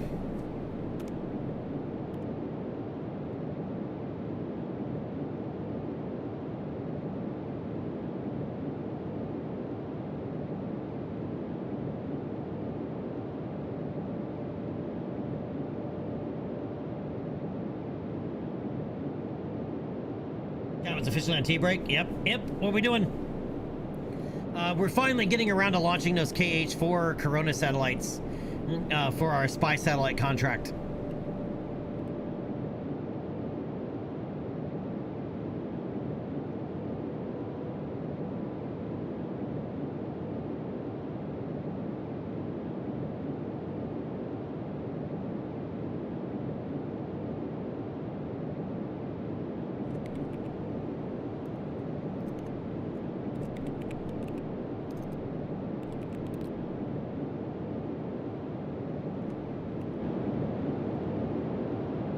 We're gonna call this Corona 4-1.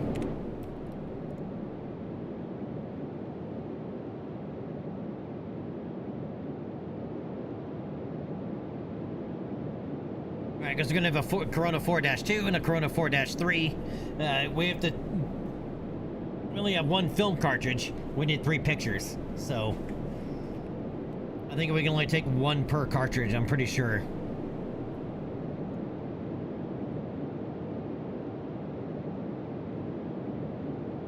In fact, we're over water now.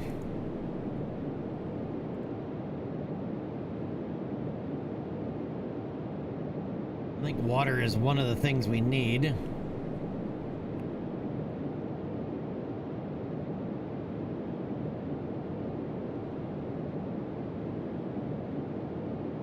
Yep, water.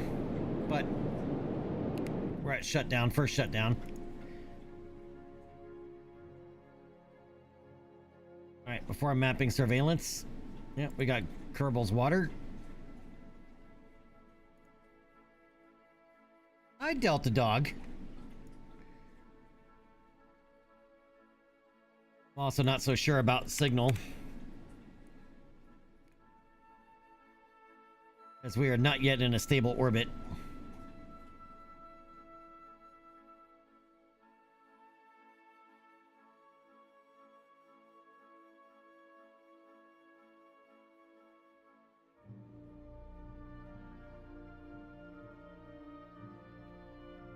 Alright, we're just gonna cruise up to our apoapsis of 352 kilometers.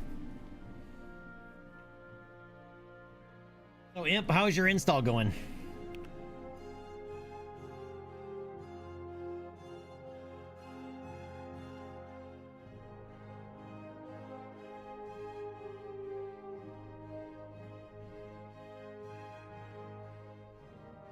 And we're gonna have to put up our first geosync relay satellite here before too long.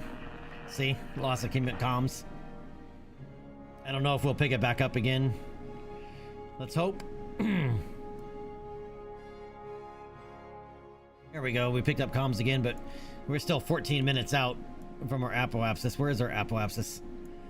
Way over there.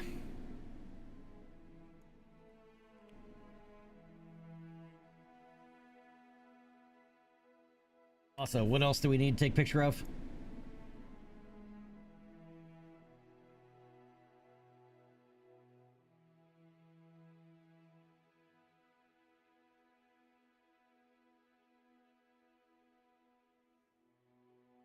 All right, deserts and cold shores.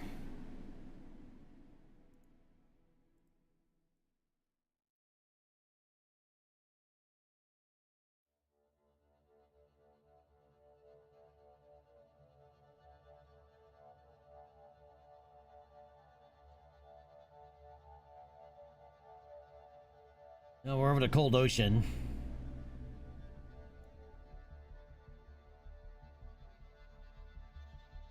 Cold shores is a very narrow biome.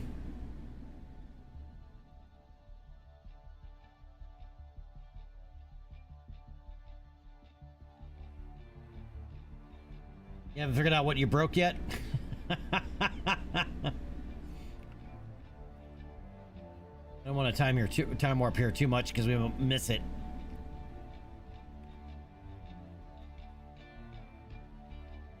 I'm not sure we can get another picture.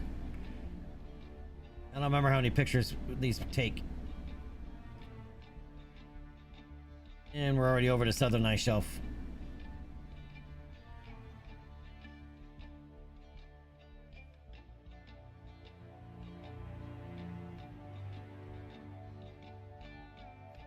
Alright, traveling over to South Pole, hence the camera flip.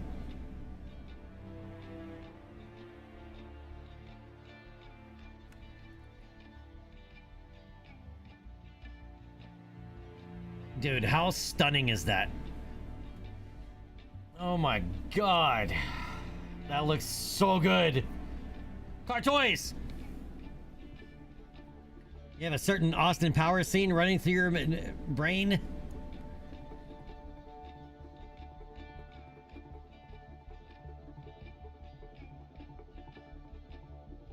And it looks so good.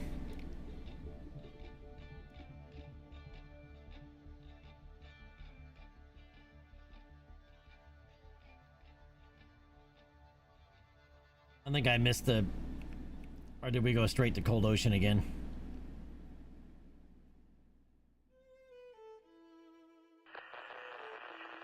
Oh, it doesn't matter because we lost signal.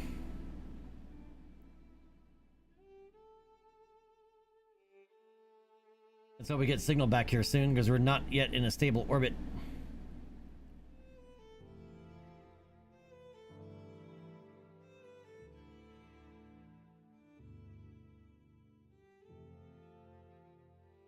Yep, there goes apoapsis.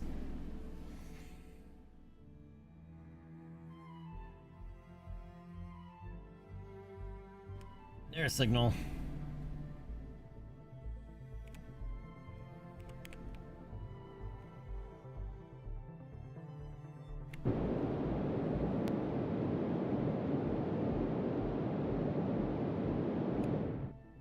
All right, 369 over 320. We'll take it.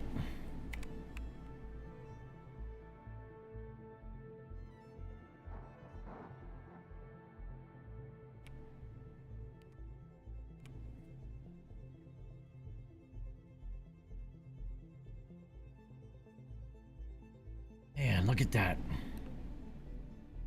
Doesn't that make you want to go to space?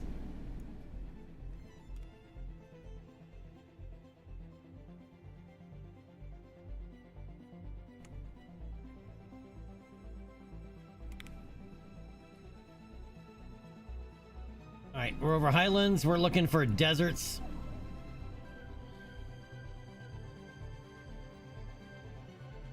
Perhaps.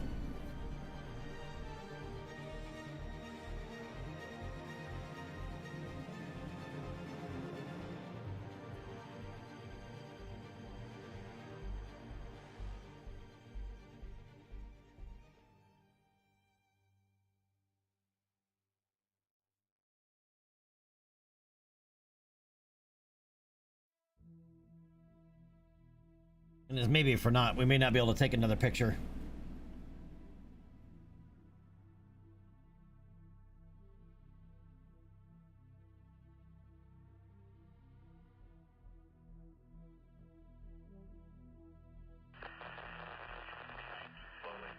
And of course, lost the signal. Haha, Cold Shores, and we went right past, dude. Cold Shores went by like that.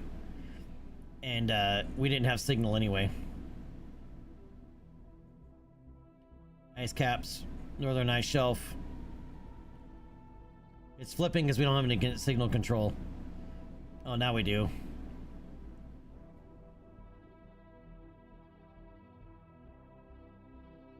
Yep, there's the North Pole.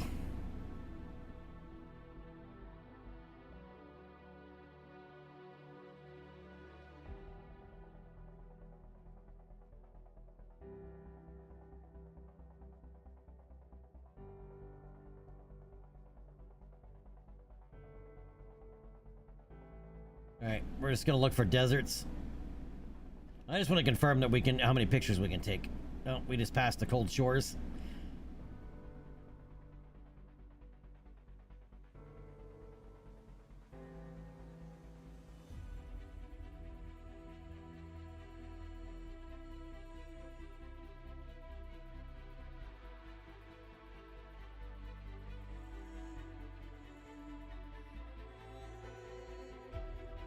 At least we still have signal.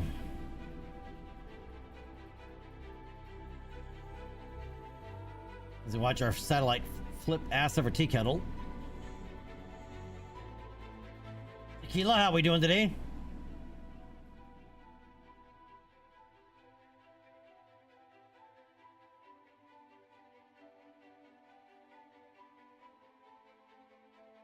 All right, we did. We got deserts. All right, now we just need Cold Shores. Cold Shores is going to be so hard to get, though, man.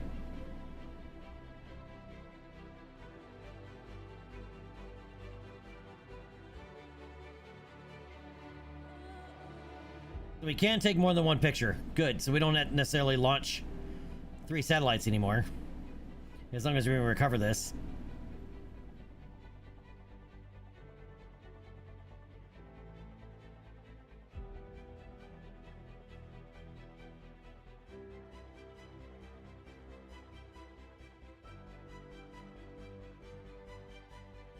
Headed back towards the South Pole.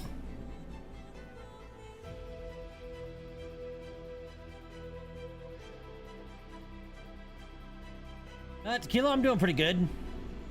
I'm just trying to get a picture of a very narrow biome to satisfy this contract. And then we got to recover this.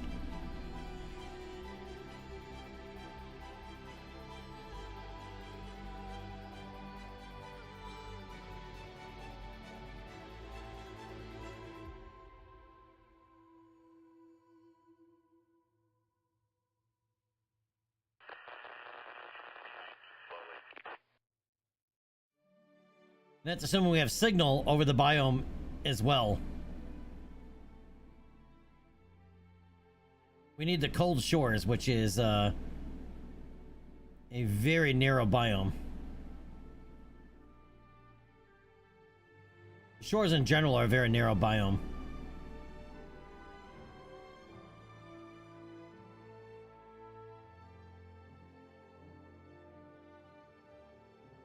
All right, so we're over the cold ocean.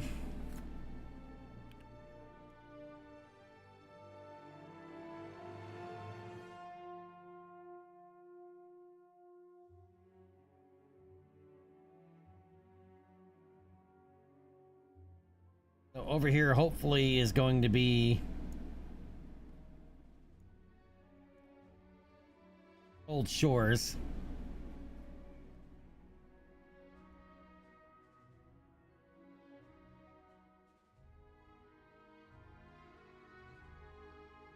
All right, I'm gonna leave it out of time warp.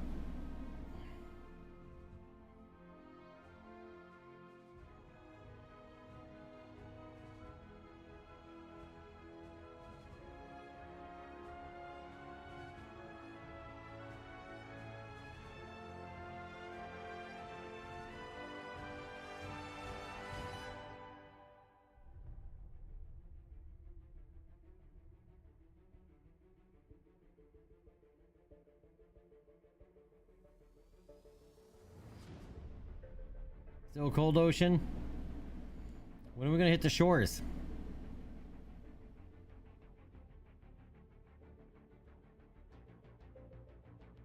Man. Pretty sure I'm looking at land.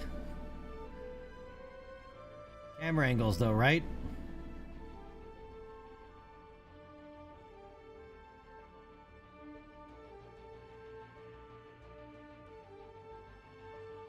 Nope, we went straight to the southern ice shelf. We didn't pass over the cold shores. We went straight to the ice shelf.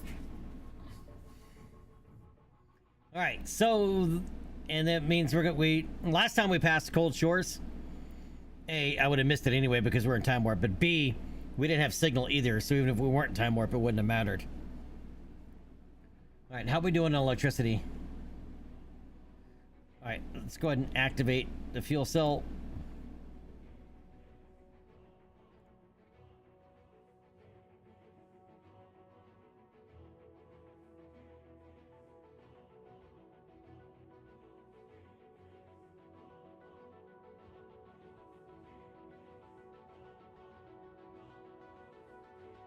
Eventually, we'll pass over the cold shores with signal. Maybe.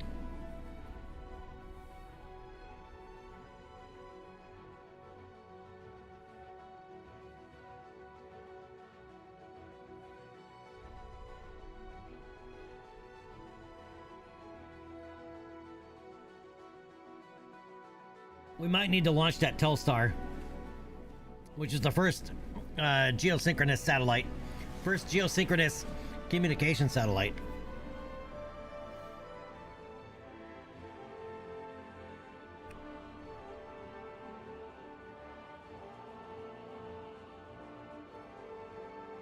Yeah, so we have a fuel cell on board that converts model prop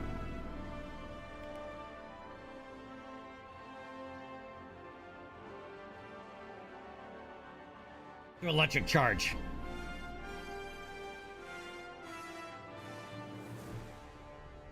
And we're passing over the South Pole right now. I always tell you travel over the pole in a polar orbit because the camera does a 180-degree flip.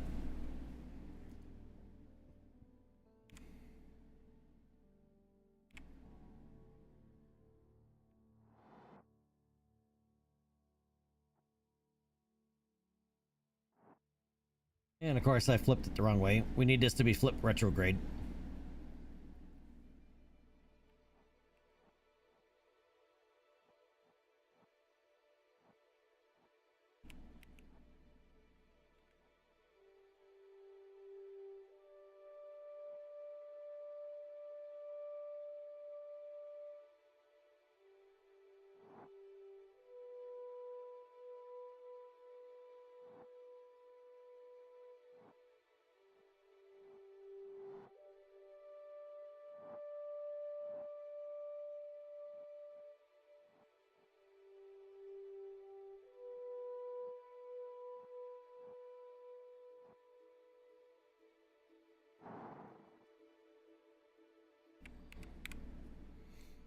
All right, now we're in the correct orientation again.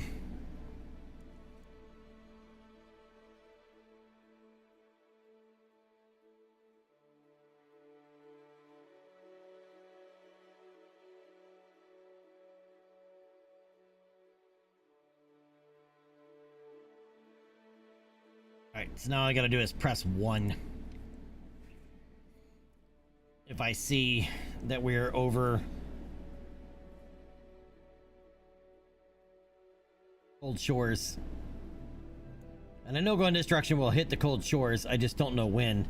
Since we have clouds, I can't see ground. And we're about to lose signals as well. Because we're talking to a ground station way over here.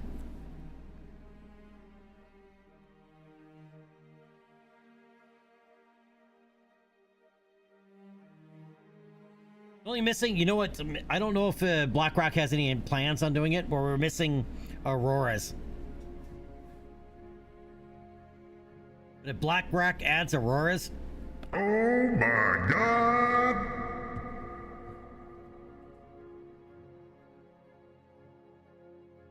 I have no idea if he plans on doing any more updates to his volumetric clouds are scatter at all.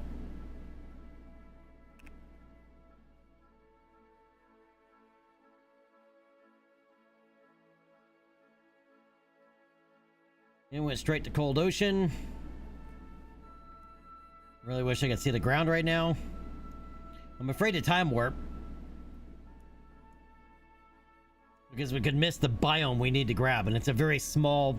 Getting shores biome from space at all is small, and we have like specific shores. We need cold shores, which are only near the poles.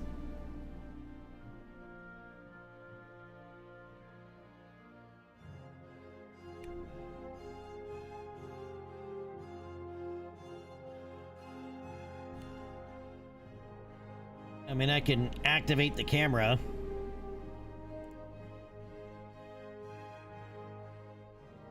But this doesn't help us, because I can't see.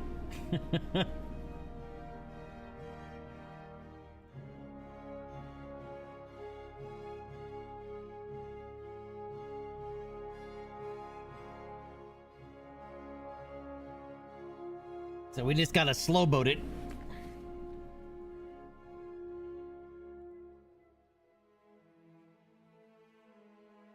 We might get cold shores here in a moment, as long as we still have signal.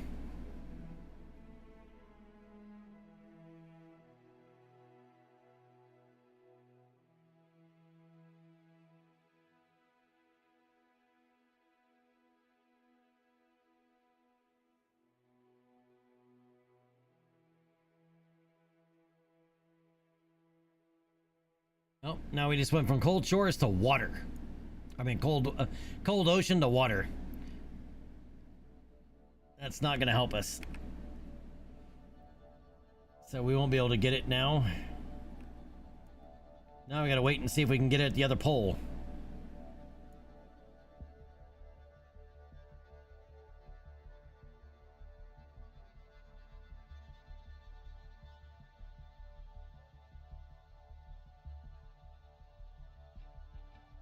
At least now we can time warp a little bit.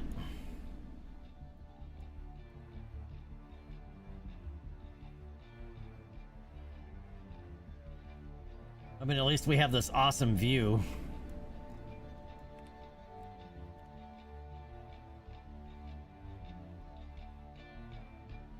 Badlands.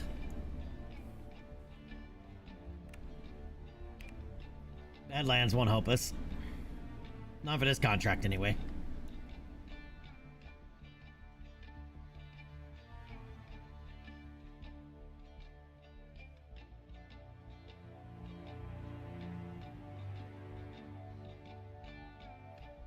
Now, if we had a scan stat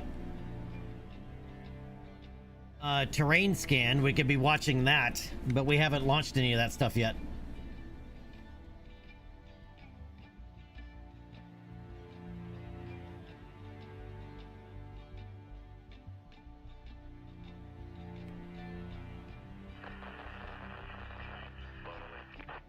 All right, lost the signal.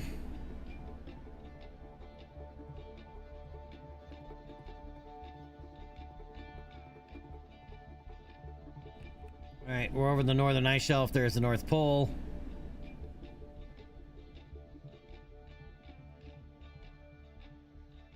There's a possibility of hitting the shores here. Maybe we might just go straight to ice caps to water, though. That's the thing.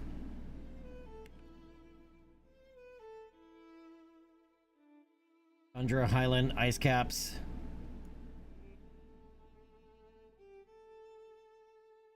Let's see if we hit.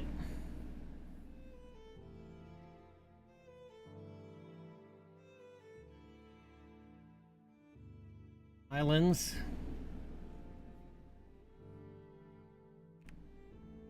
I don't think we're gonna hit, because now we're back to the grasslands. Yeah, we're not gonna get cold ocean. Some bitch. The thing about a polar orbit, though, eventually you will pass over everything, every different biome. But look at the river system, dude. Have you ever flown that river canyon? It's pretty fun. I wish it wasn't on the opposite side of the planet, though, from Kerbin. I mean, from Kerbin. From the KSC. Hey, opposite side of the planet from Kerbin. Yeah, you dumbass. But man, how good does that look?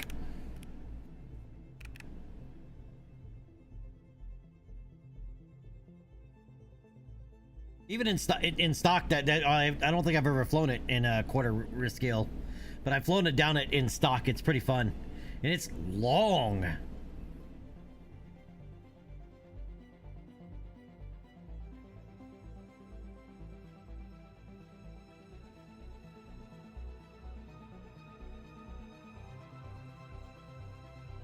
So I think we have them, but we just haven't unlocked them.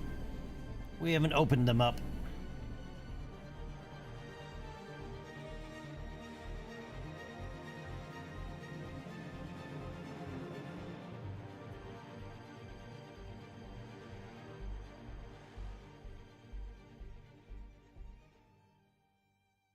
If you're curious, we're now exactly 1,920 kilometers from KSC.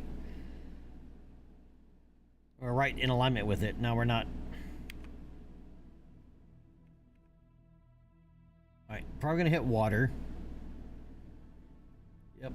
We might hit cold ocean. Our cold shores here is a possibility. Maybe.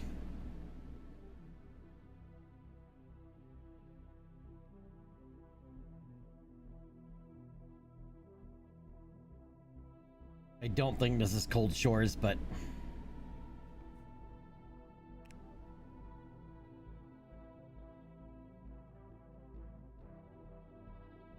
oh, it's just shores. That's what I thought. And then water. Okay, yeah, the cold ocean hasn't started yet.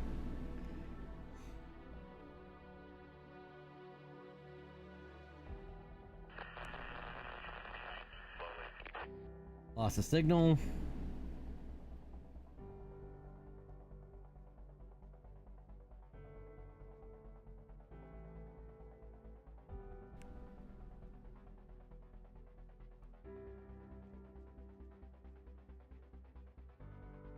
Right, over to cold ocean again, but we have no signal.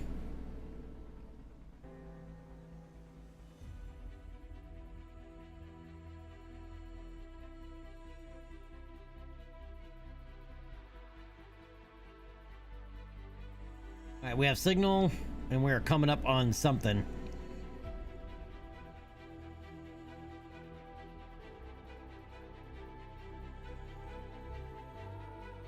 All right, hold your beans.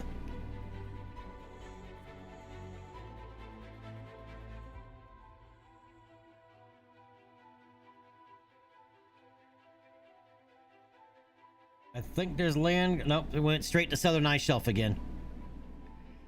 Man, I've only seen the cold shores once.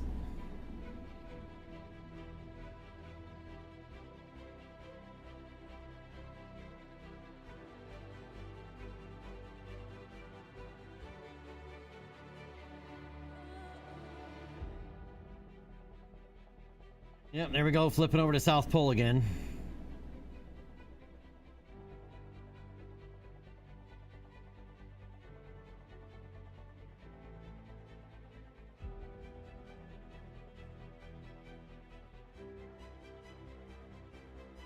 Now we're gonna head into the dark, and I'm not gonna be able to even remotely tell what's below us. Oh, I flipping missed it! We had it! We had signal, and it was so close, but I was in time warp. We were...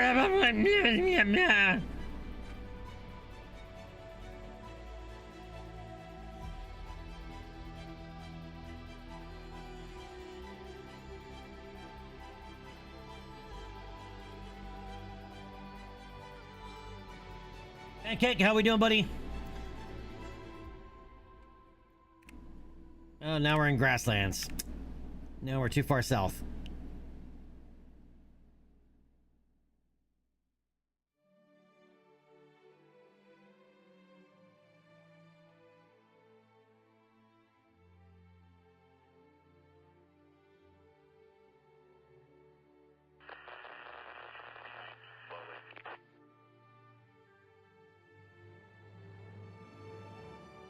All right, cold ocean, and I need to start the fuel cell again.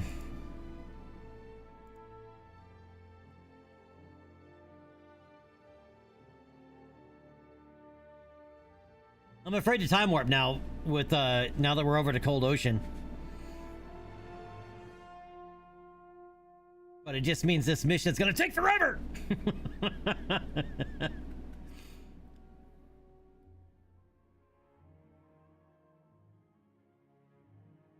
I'm reading doing the biome readout, man. Without KER, this would be impossible. You would have to have done ScanSat first.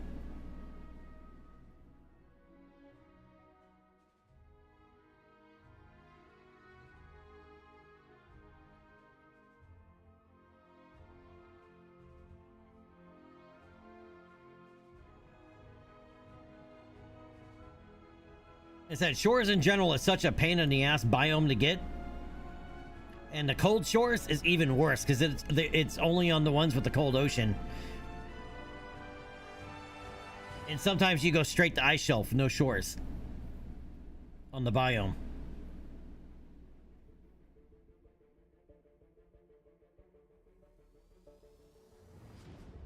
I think, are you sure about that? Because the cloud configuration won't be the same next time we come around. It's not like we can see. Yeah, it just went to straight to northern ice shelf. But, oh, cold ocean.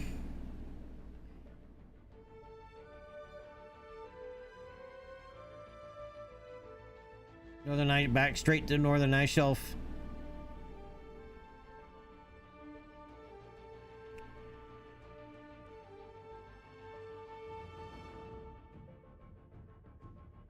And we're over the northern ice caps.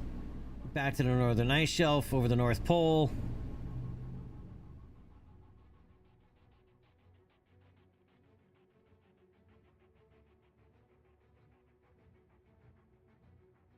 Ice caps. Tundra.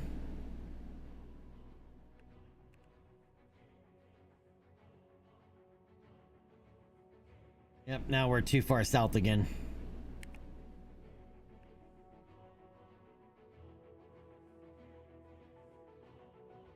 Scientific, not yet. There is, but we don't have them yet. Well, I guess technically we do with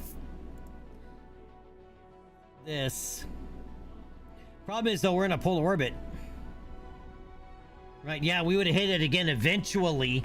But you have to remember, the planet, we're going this way, and the planet's rotating underneath us this way. So we won't pass over it again for quite some time. Yeah, narf indeed.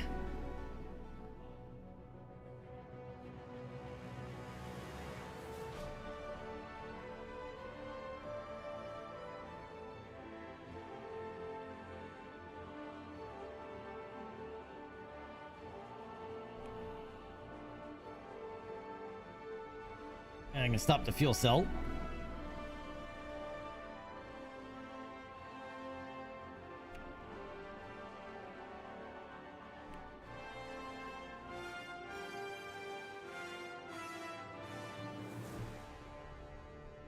We may end up just taking it as a loss, because this might be very,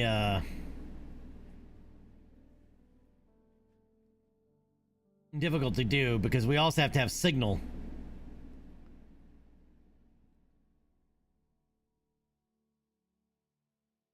As I said, shores just alone is somewhat difficult, challenging to get.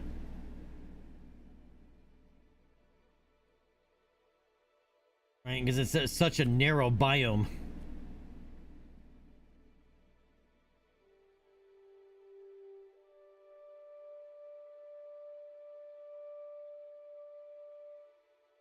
You need mountains instead of desert?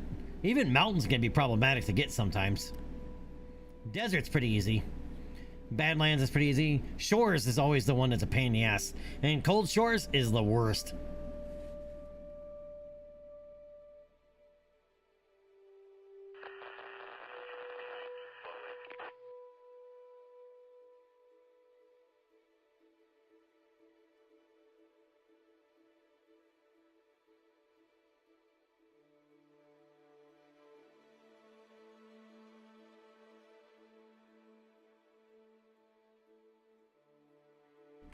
I just missed it. We hit cold shores and then cold ocean. Oh, it wouldn't matter. We didn't have signal anyway.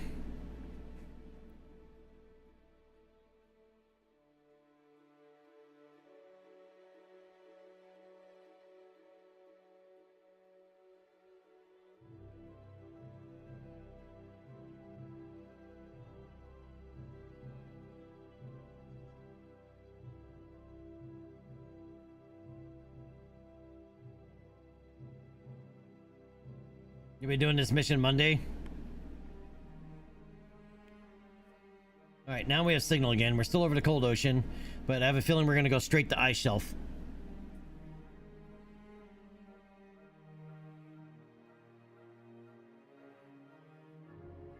Yep, straight to southern ice shelf. Can I even take another photo? Yeah, I can. Okay. So at least I know we can take a third photo. Alright, over to South Pole, camera flip.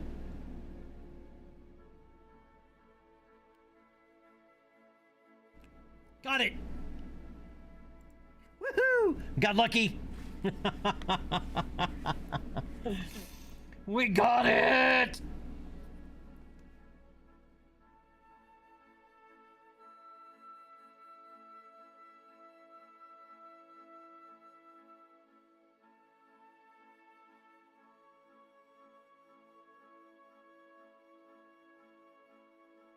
Alright, so now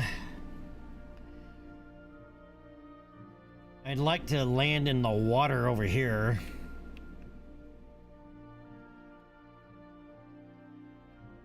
Just gotta keep an eye on our electric charge.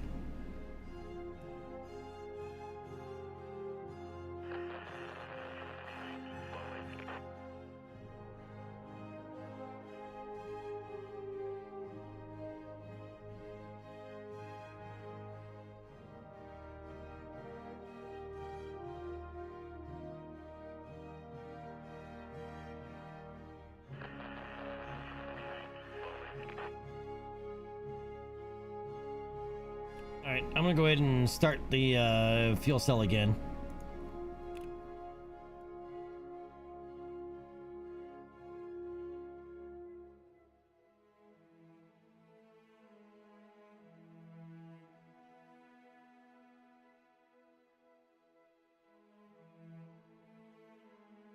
I can just leave it on.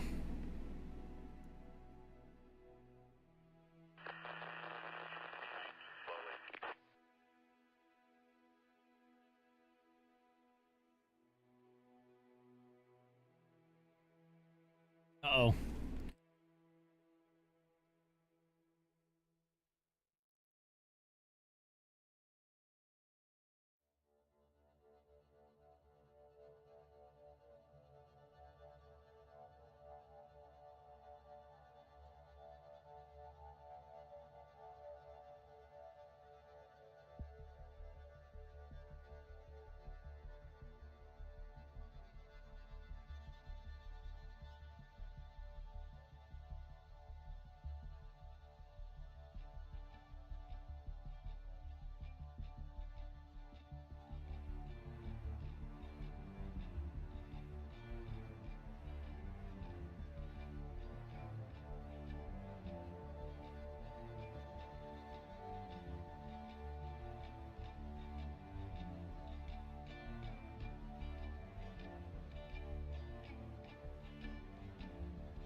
Okay, who's the delivery guy?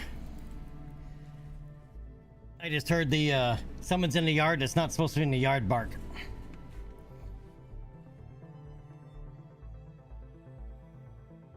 All right.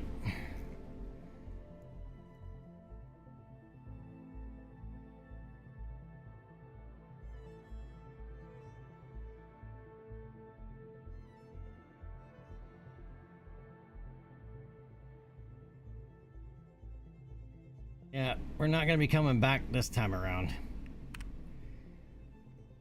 All right, warp here.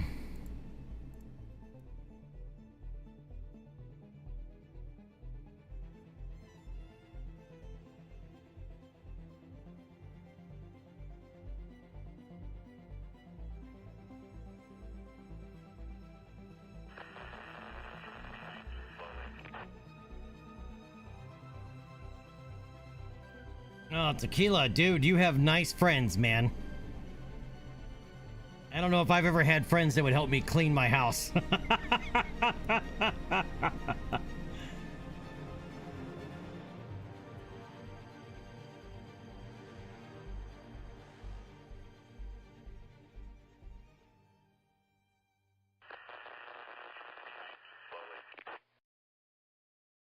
Oh, that would actually not be too bad. I don't want to land on land. All right.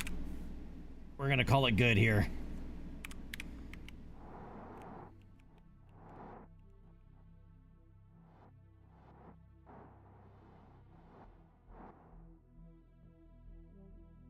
All right, let's go ahead and separate.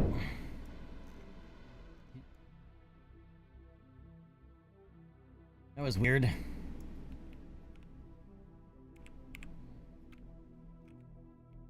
Hey, come on. You have monoprop.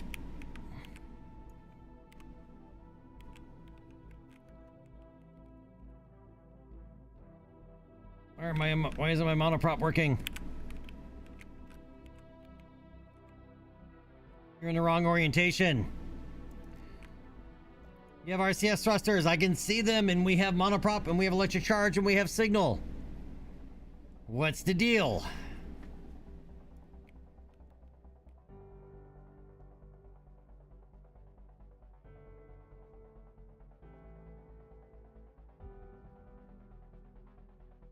Don't hibernate. There we go.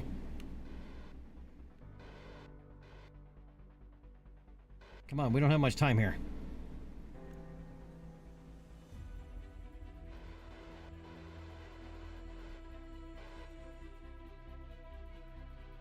All right. The orbit.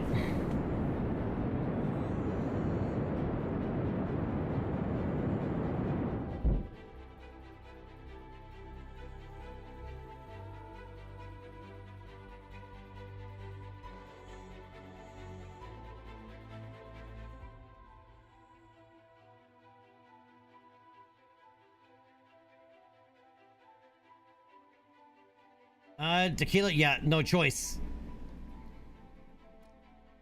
This is an SRB. All right, once you ignite it, it burns. This won't be that steep. Negative 14,000? That's not that steep.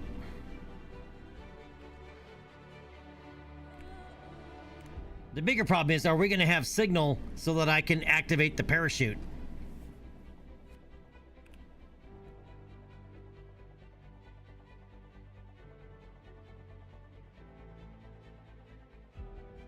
We should.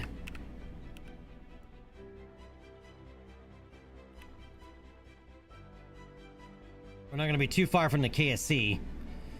And we might be coming down the mountains, which would be suck. Maybe not. We're going to pass by the KSC. There goes the KSC.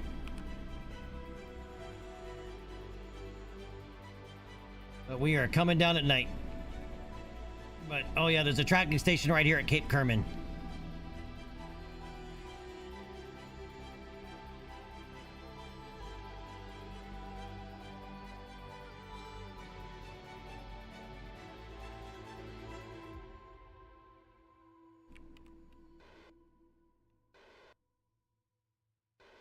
And nope, I didn't flip it the right way. Okay.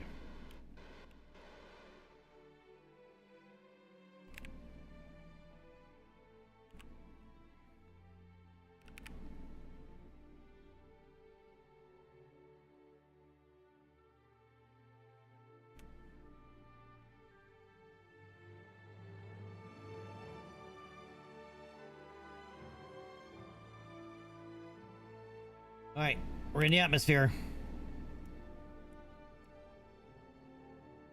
We're currently talking to the KSC, but Cape Kerbin, we're going to be heading right over the top of it.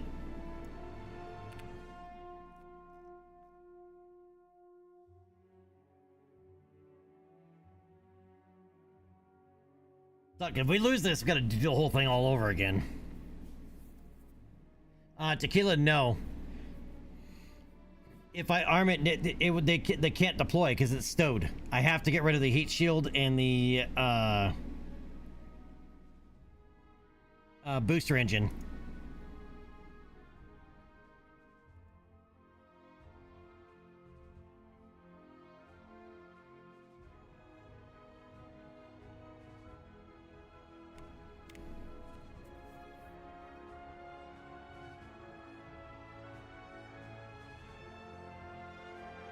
Or retro engine, I should say, not booster, retro.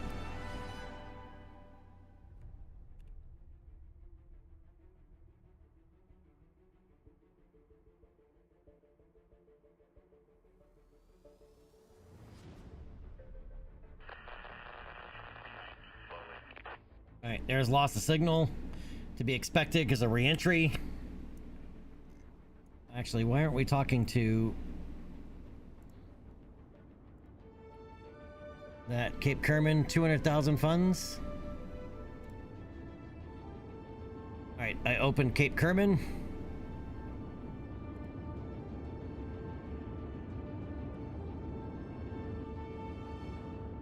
And there is a tracking station there, but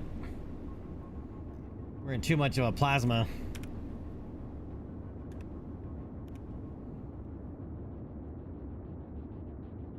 To get anything at the moment.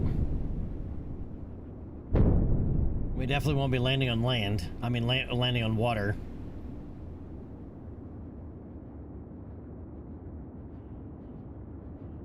Alright, dipping below 38,000 kilometers out, or 38,000. Alright, 37 kilometers altitude. We're still at Mach 12 and accelerating.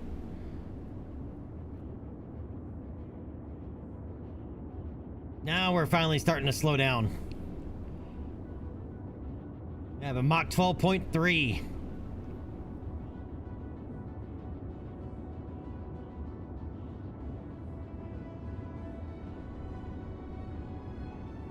Oof. Alright, 1.6 G's deceleration. The retro engine might pop. Hopefully it doesn't screw anything up if it does. Alright, 25 kilometers altitude. Still at Mach 11. Good lord.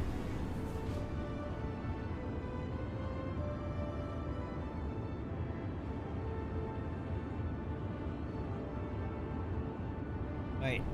Here comes the G's. There's 5 G's deceleration. Falling through 19 kilometers altitude. We're still at Mach 8.5.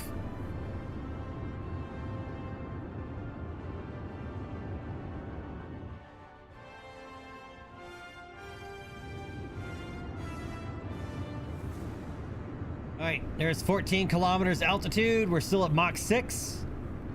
4.7 G's deceleration. Alright, there's 10,000 meters. Jeez. We're now at airliner altitude. And we're still at Mach 3.5.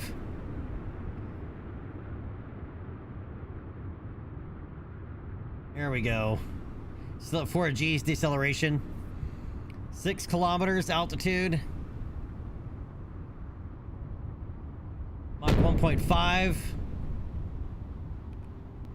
And we still don't have signal. Alright. Why don't we have signal?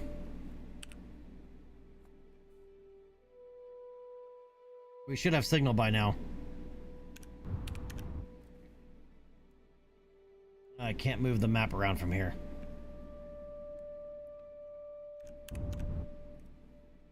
We should still have signal. Nah, we're over water. And we should have signal. With where we're at. Should. Alright. There's nothing to see here.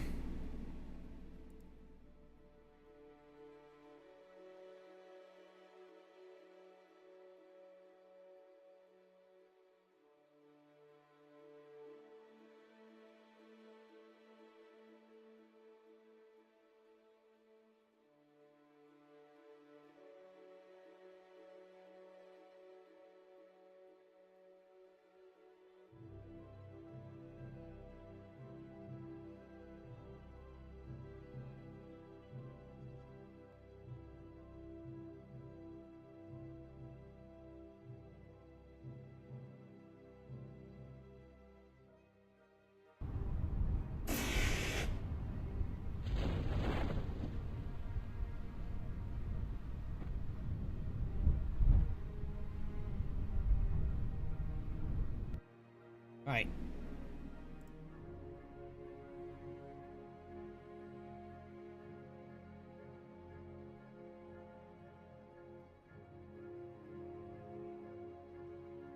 And let's turn our ambient light up a little bit.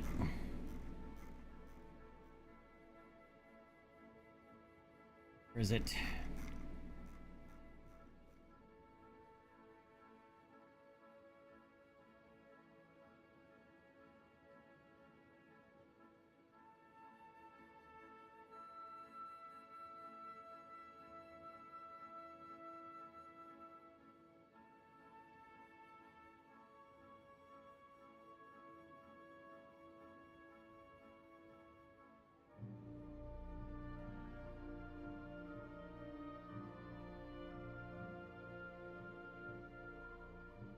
Oh no, editor I don't want.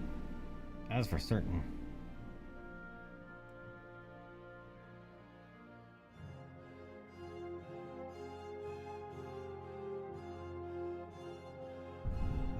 Oh, that's with a 50% ambient light boost.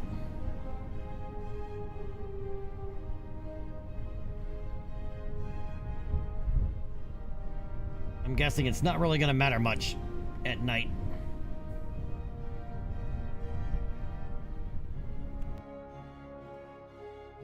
Yeah, the ambient light is not going to help. It'll just make daytime look weird.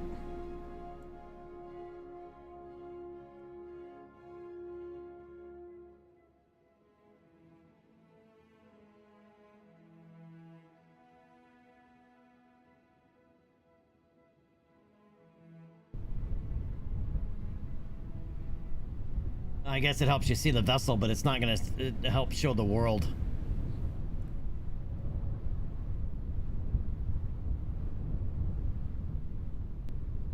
Well, it's dark. All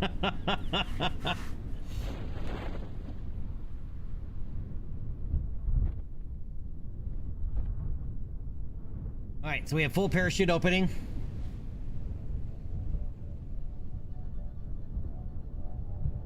I'm not even sure you can see it because I can barely see it.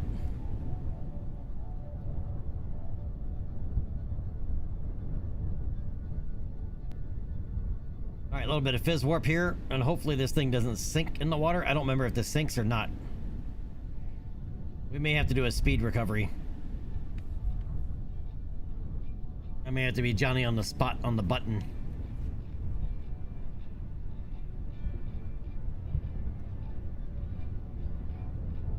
Because we're not going to be able to fly out and get this anyway. It's too far.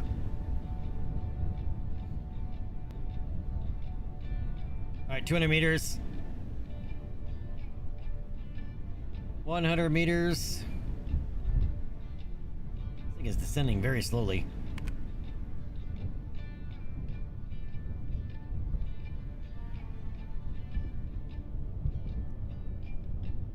All right, 10 meters.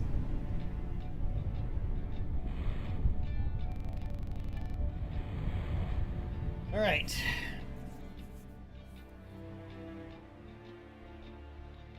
Let's say the Navy picked it up. In real life, they were captured by another aircraft.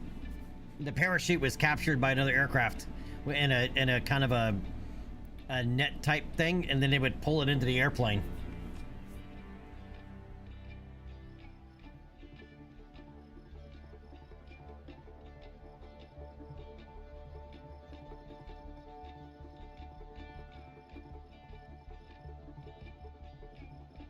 All right, we brought back 10 science. Are you shitting me? It did not complete the contract?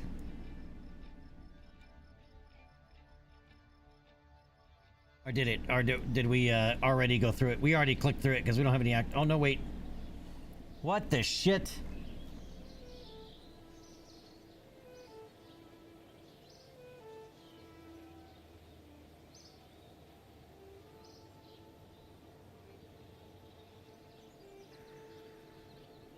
Yeah, recover the film canister. We got it. Launch a new Surveysive Recon satellite, but it's not.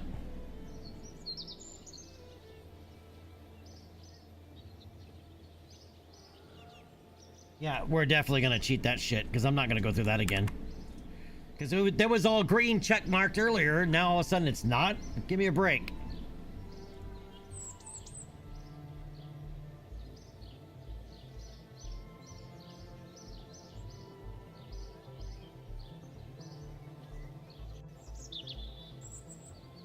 Oh shit, I hit complete on the wrong one. Oh well.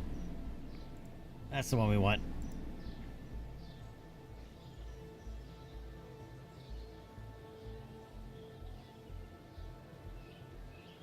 Okay. We did it. It's done.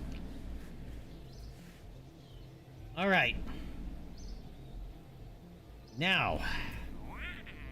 What's next?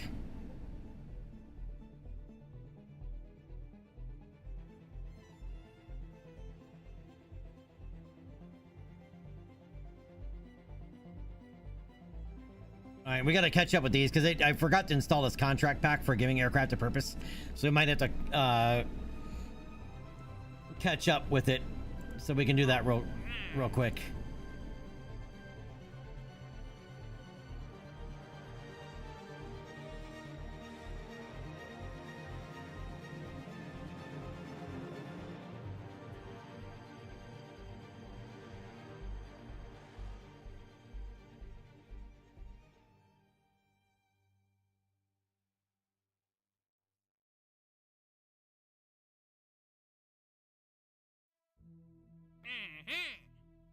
Yep, geostationary satellite contract. All right, that'll be it for our first telecom satellite. All right, so we'll take that. I believe we have another one here for this.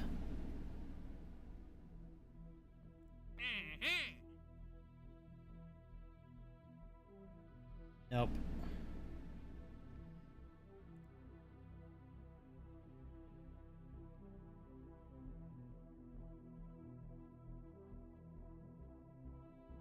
All right, no doubling up on that, I guess.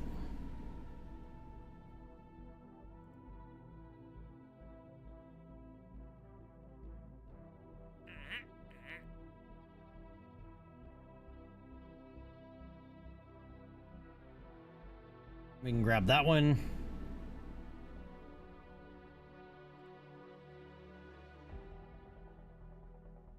Golden Flag glider.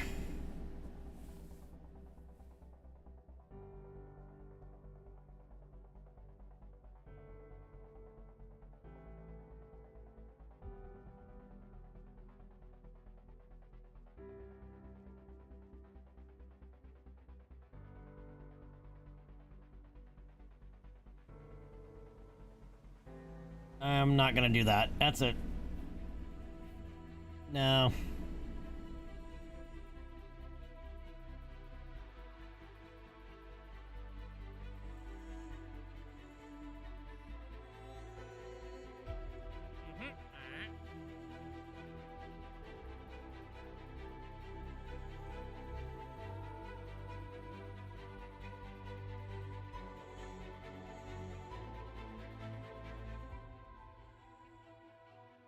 Prototype Mar, I don't remember doing these last time.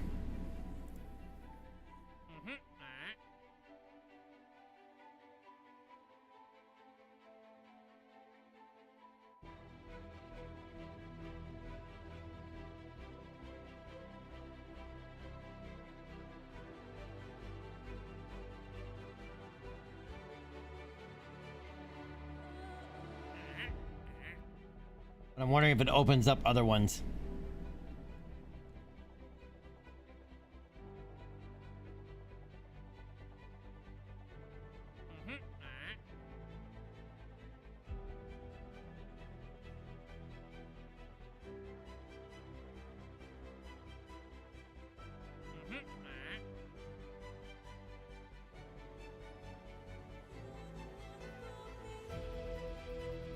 Alright, we'll take all of them. Alright, so it says we need to fly our first airplane. We've already done that. We were missing it, so we gotta catch up with it a little bit. So we can take the spare out for a second flight. All we gotta do is circle around and come back in and land. Maki, what's going on, man?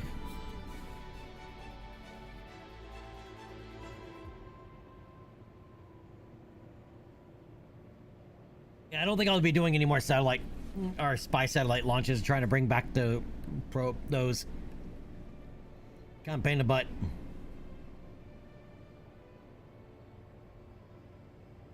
Oh, no, we can just fly the Condor.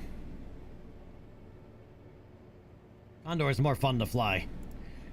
We just gotta fly any airplane, so... Condor it is. It will not be Jeb today, it'll be me.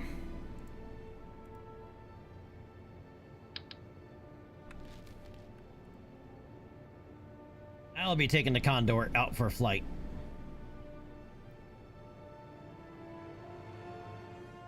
Oh yeah, and we get to add... We can add more science experiments to it too.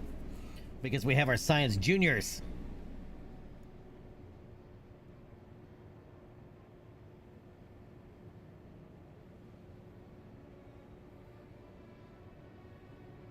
Just a matter of where do I want to add it.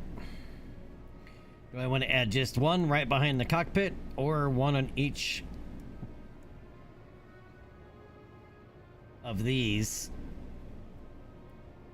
when replacing the structural tubes, which is kind of what they're there for.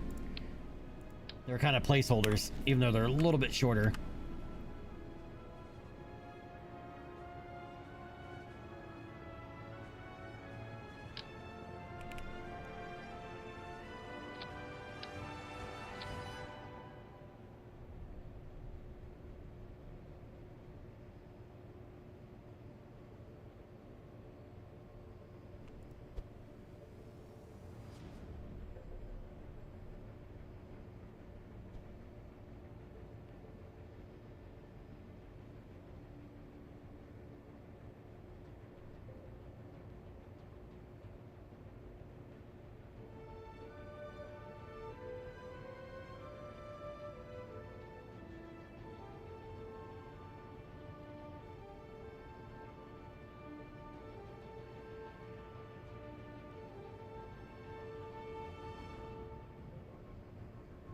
But that was the original idea anyway, is to do that. And these don't weigh hardly anything. So they don't really affect the center of mass that much. Yeah, we're still good.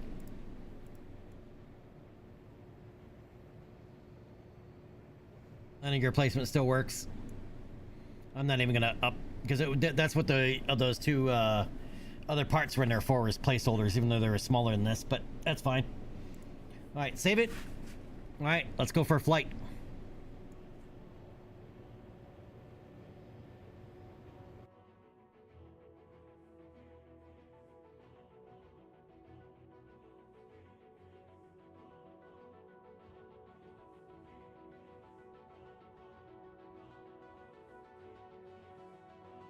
Of this contract might even just be able to land and take off immediately, take off and immediately land again and recover, and we're good to go. But we want to get some science as well.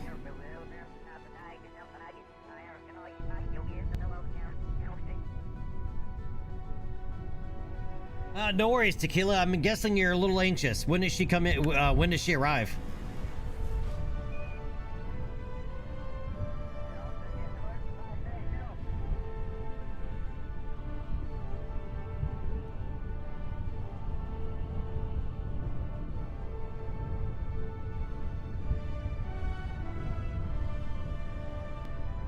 Monday, your time?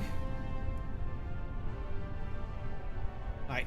Looks like we already got one of these on the runway, but we'll get a second one. We get a partial science off of it.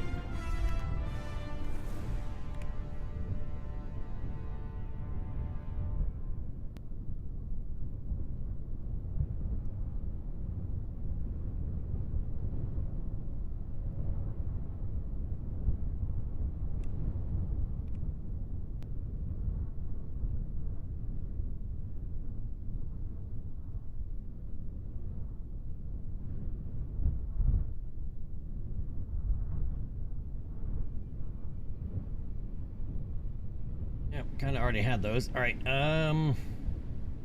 Yeah, we just have to get airborne and then land and stop anywhere without killing anybody. That's easy enough.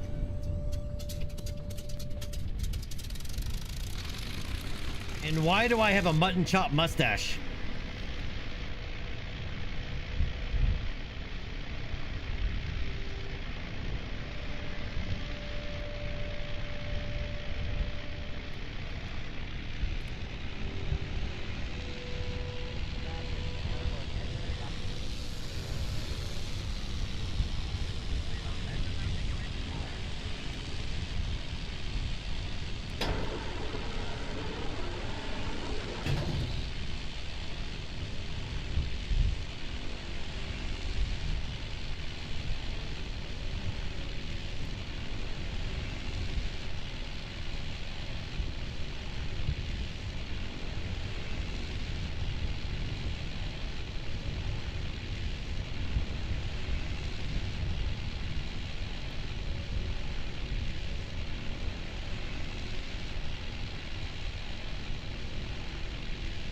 All right, we got the little bit of science that we needed.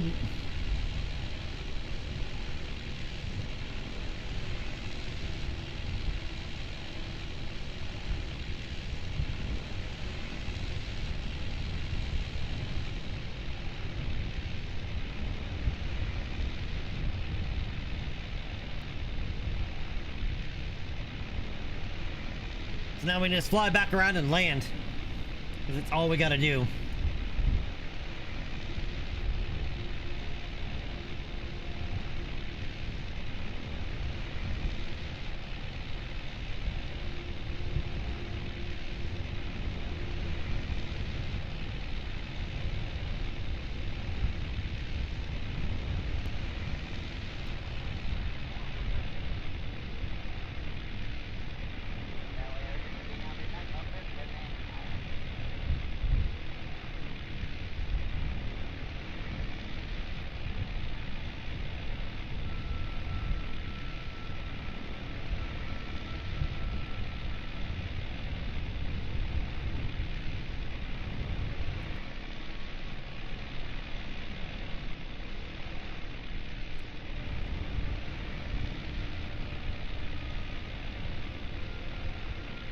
And this plane is super stable. I like it.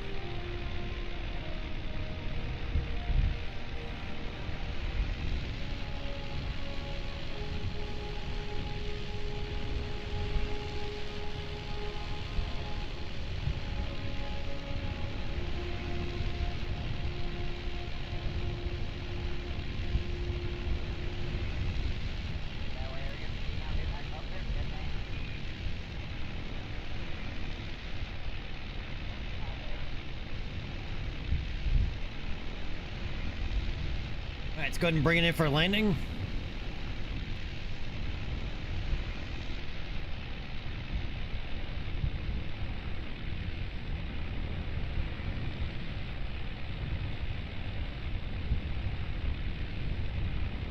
Tequila, yeah, we stole it out of a World War II museum hangar, yeah.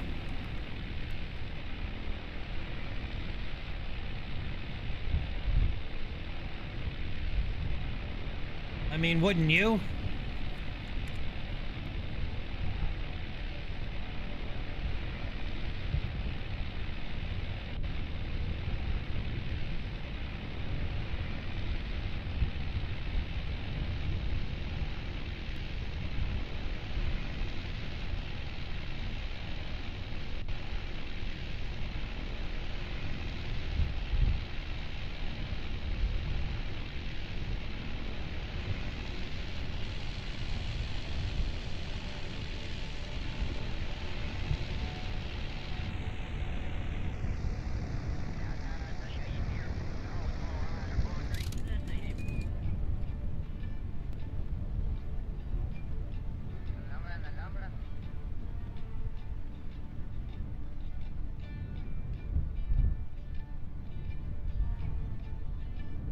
See how smooth was that landing?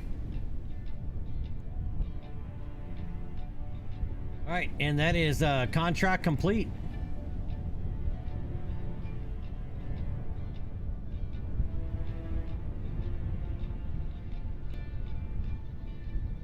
In fact, I'm gonna leave that plane right there. We're not even gonna pick it up because I have a feeling we can complete one or two more of those contracts, those early aviation contracts. Yeah, a lot of two Merlins is a lot of maintenance I'm not willing to pay for. Yeah, especially if you break one of the rotors or damage a propeller. I think the propellers for them are about 400 grand a piece.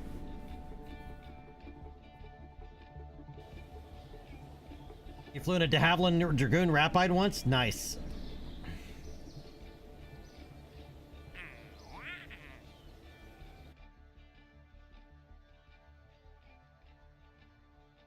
Yep, flying airplane to 2,500 meters, flying airplane to 5,000 meters. Barnstorm the island airfield hangars.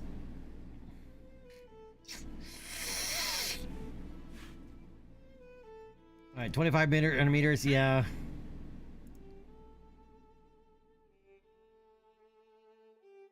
Yeah, be sure your pilot signs off on the insurance waiver before attempting this one. It's not covered. This is probably the wrong airplane for that. I think this plane, the little bitty tiny airplane, the first one we made, the Sparrow or Minnow or whatever the hell we decided to call that thing, the one that flies at like 30 meters a second.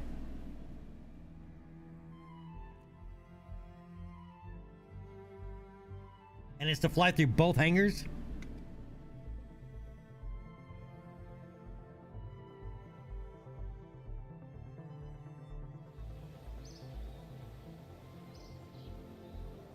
Tequila, I don't know enough about that aircraft to be able to say.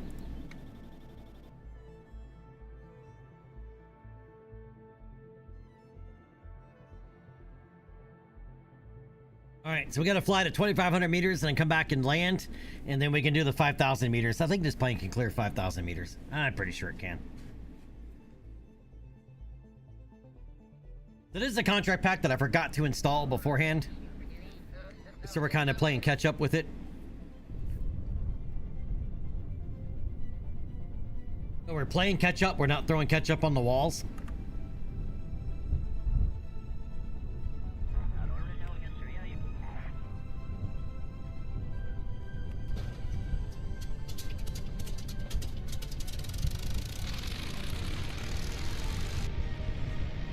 All right.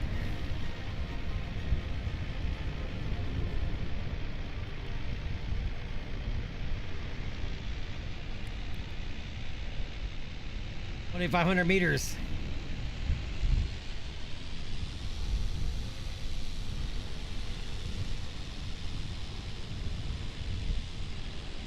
All right, gear coming up.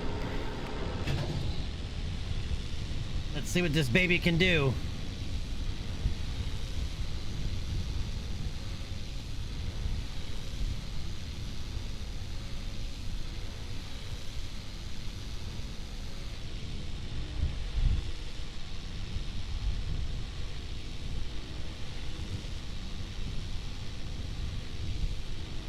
Yeah, we're gonna stall.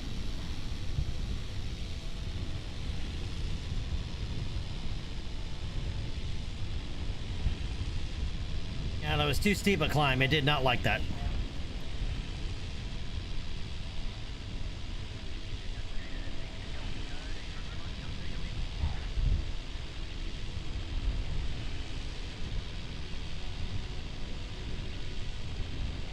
Oh, sorry, we never recovered the aircraft, so we didn't even pick up the science yet.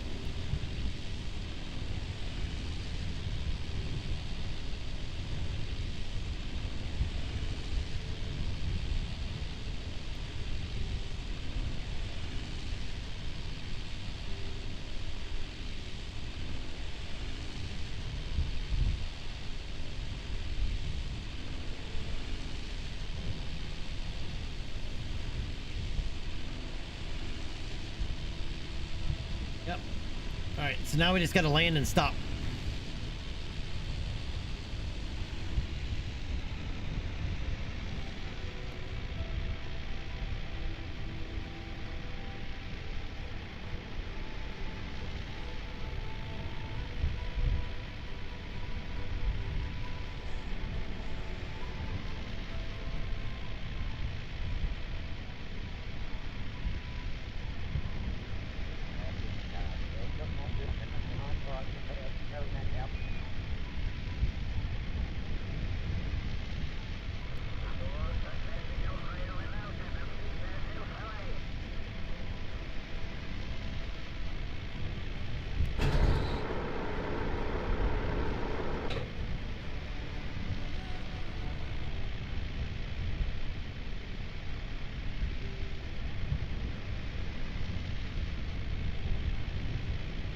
All right, we're gonna show off a little bit of piloting skill here.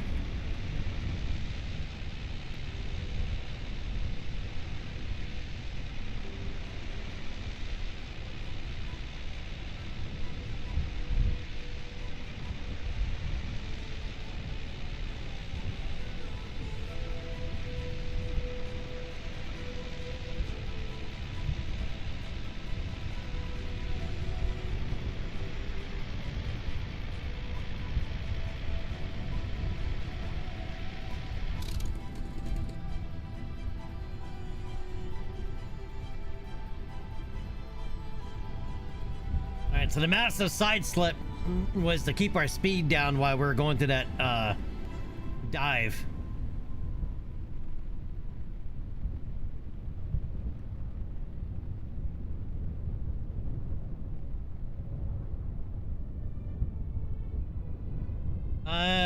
Tequila probably stupid.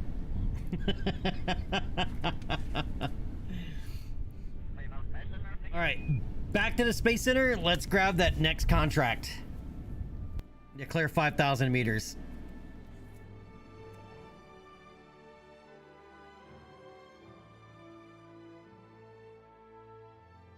Yes, if you're coming in hot, side slip a little bit. You expose the whole side of the aircraft to the slipstream, and it's like a big. You're basically using the whole side of the airplane as an air brake.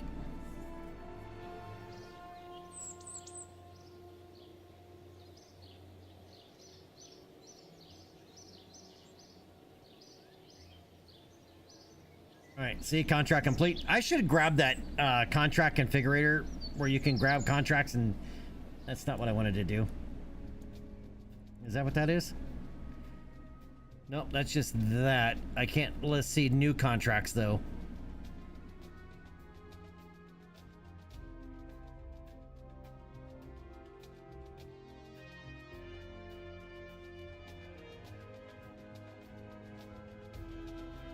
In fact, I forgot I even had this one in.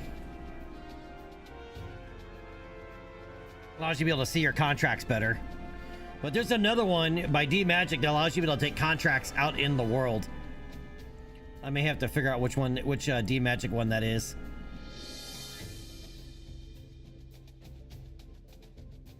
Oh, there it is. Capcom. I already have it.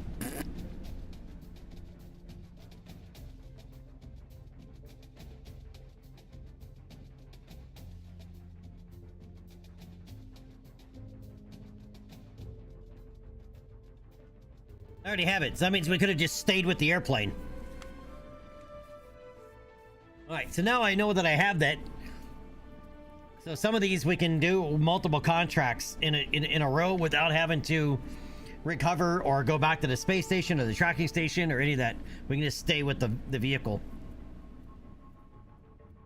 Saves time, a lot of it.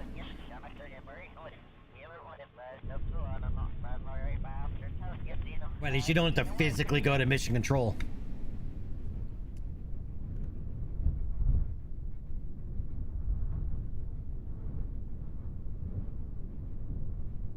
All right, so 5,000 meters.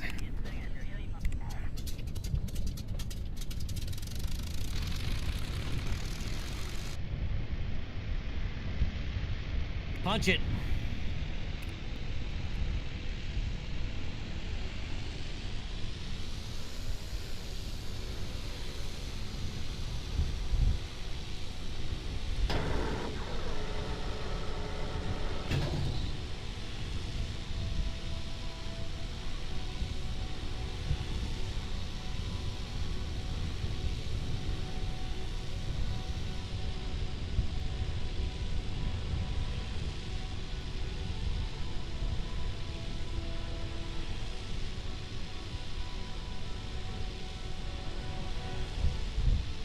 It might take us a little bit longer to get up to 5,000 meters.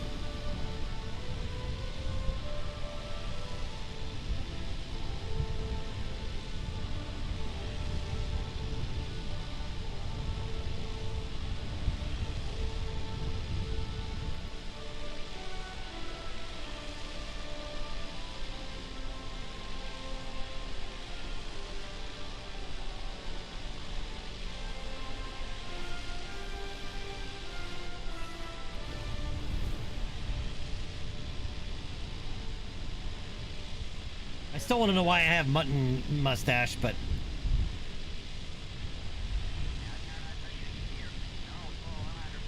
Oh, there's 3,000 meters.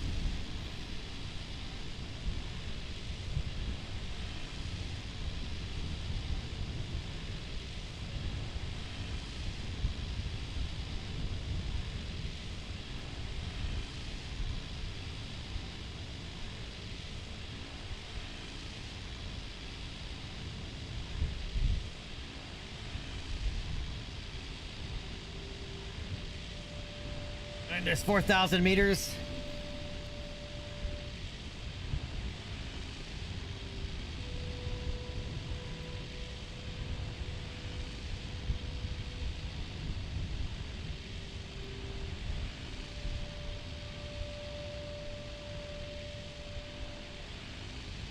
$2,500.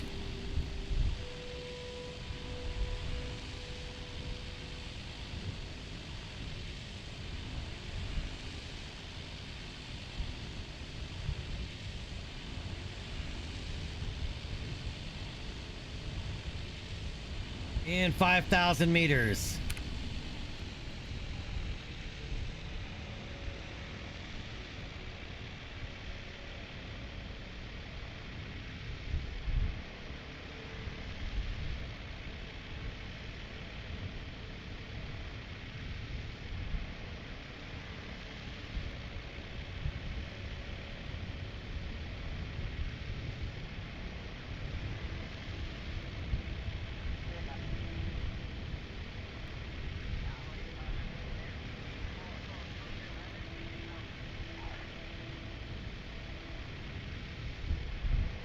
Alright, so now what we gotta do is bring it back in and land.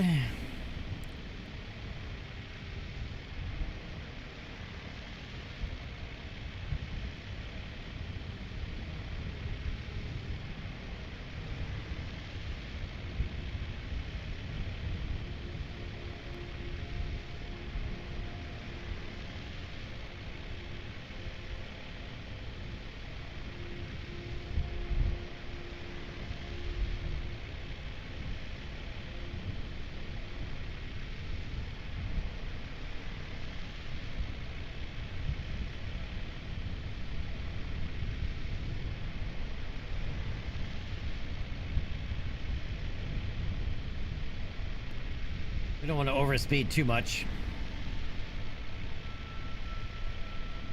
You can break these engines.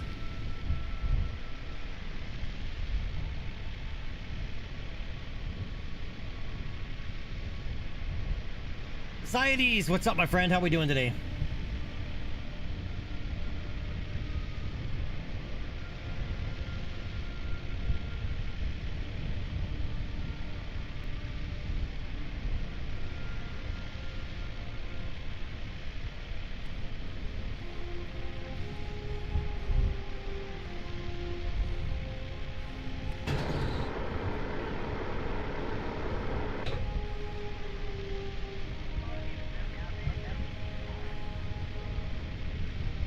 I'm not doing too bad.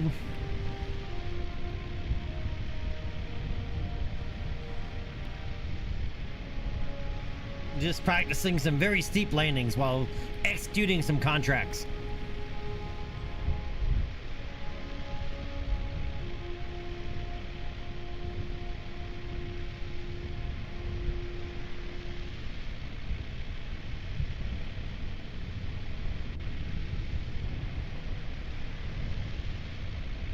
Alright, that one was a slight bounce.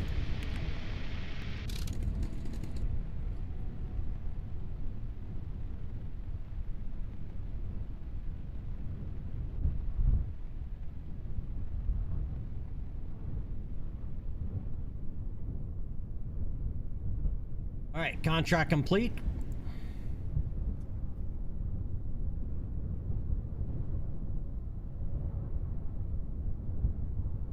Alright, now then.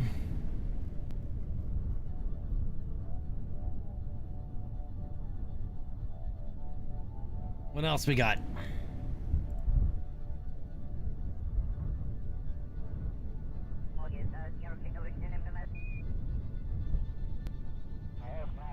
Achieve an airspeed of 100 meters per second. We can do that.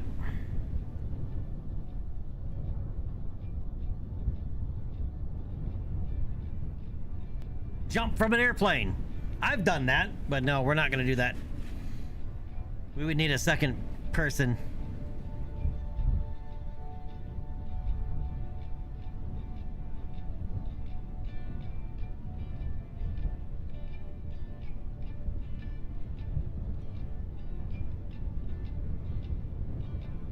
Yeah, we're already ready to start flying passengers. right, so one more contract of achieving an airspeed of 100 meters per second in level flight between 2,500 meters and 5,000 meters.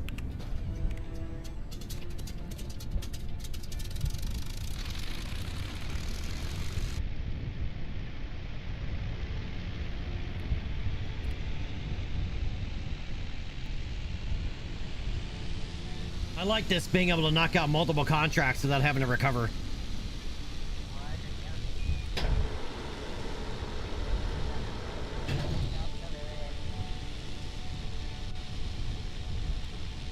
Why is atmospheric autopilot being a pain in my ass right now?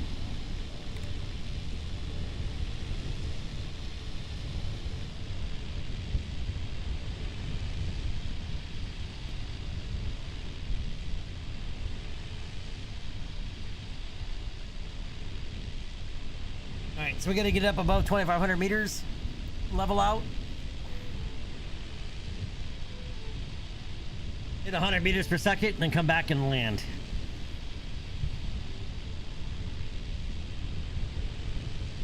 We're not doing too bad with the contracts. I mean, these are all the early ones, right? So...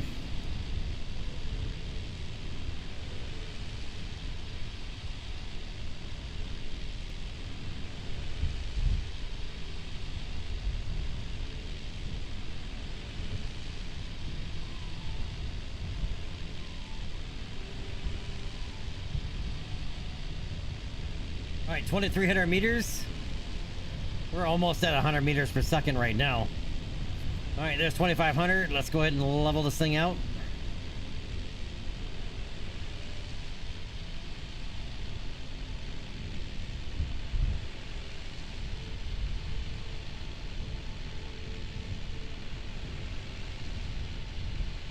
Yep, and there we go. So now all we got to do is land back at the runway and recover.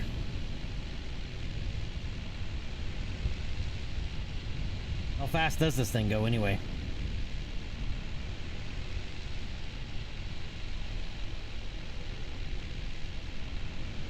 ...150 meters a second, 300 knots.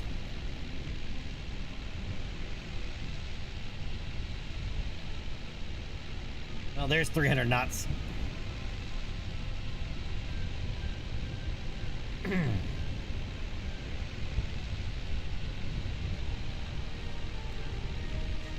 Yeah, about that. About 300 knots.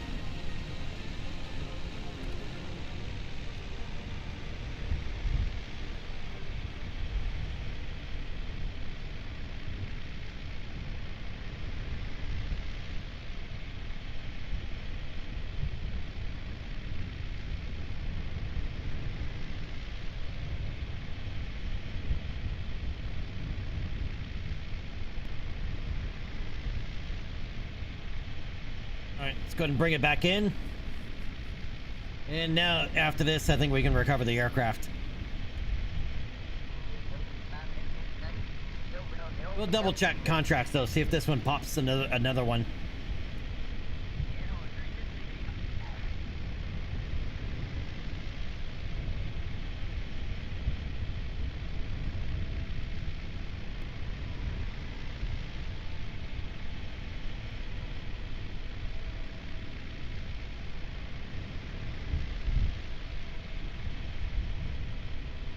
So what are you up to today's societies?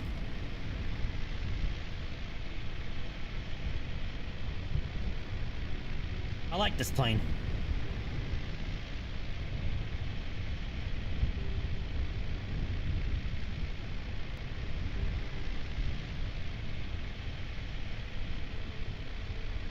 And I just realized we built it before we had auto strut, so nothing's auto strutted either.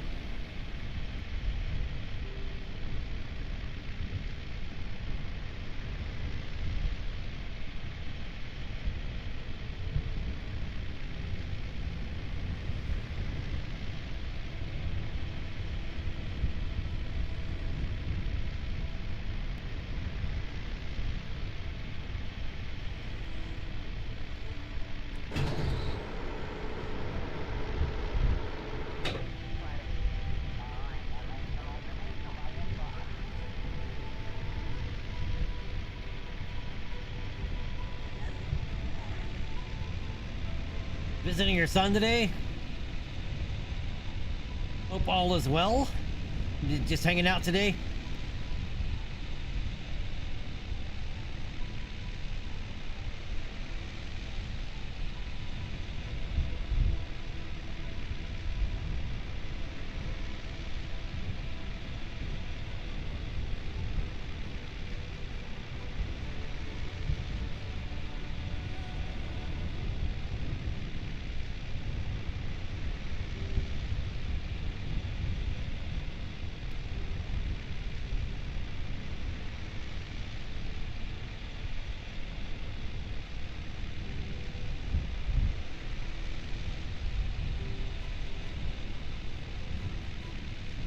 We're a little steep. By a little, I mean by a lot. You actually want to be on about like a 3-degree glide slope.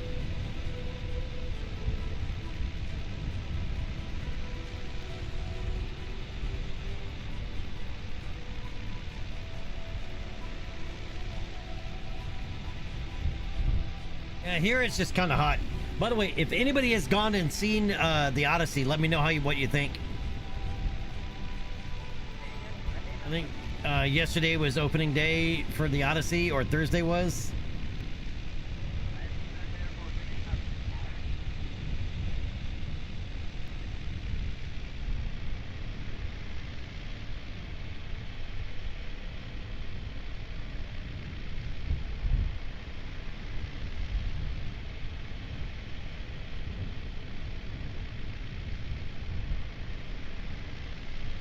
MGB, I turn on the, I have Waypoint Manager, and I turn it on, and I can look at the heading, the KSC. If the heading is anything other than 270 or 90, you're not lined up.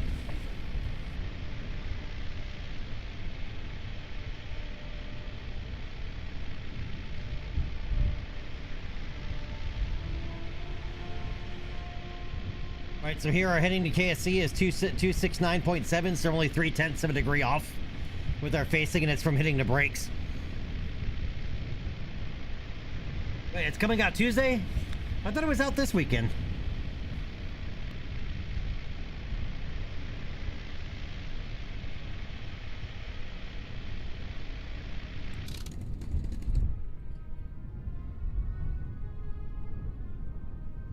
Yeah, Waypoint Manager is very nice. All right, we set a new airspeed of 100 meters per second. Yeah, the heading to the KSC. As I said, I set the KSC, and then I can see my heading. It might be hard to see on stream, but...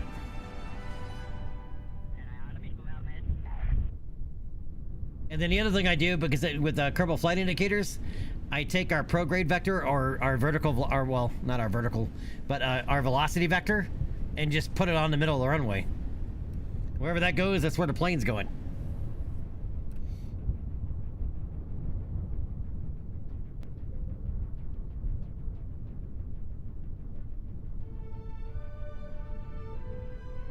Yeah, we have Barnstorm, build and fly a glider, jump from an airplane, and that's it for those. All right. So we're going to go ahead and recover this. We'll have a little bit of science on board.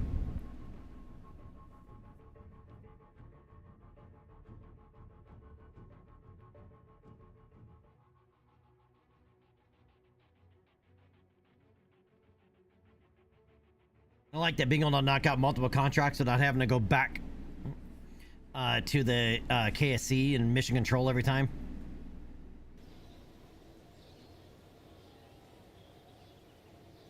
Especially ones like that are really easy to chain together.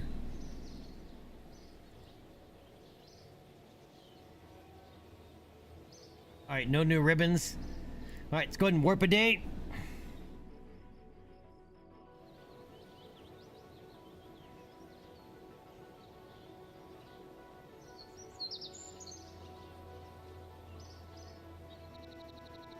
And we have the contract to pick up more science from around the KSC. Except this one needs...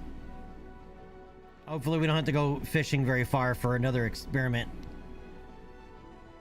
This one does not have the target, whatever it is.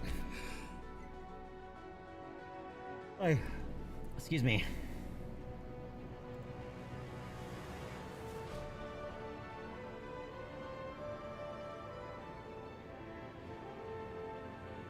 Biological experiments we have on board. Magnetometer scan.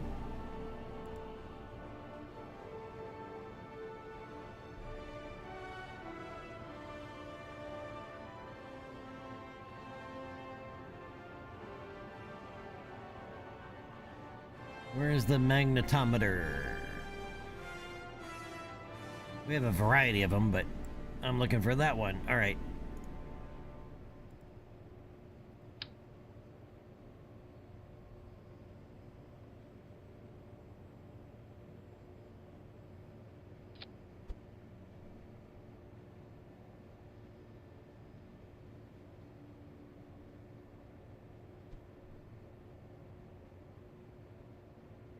Mystery goo we have on board. Seismic scan. That's the weird one. All right. Which one of these is going to give me seismic scan?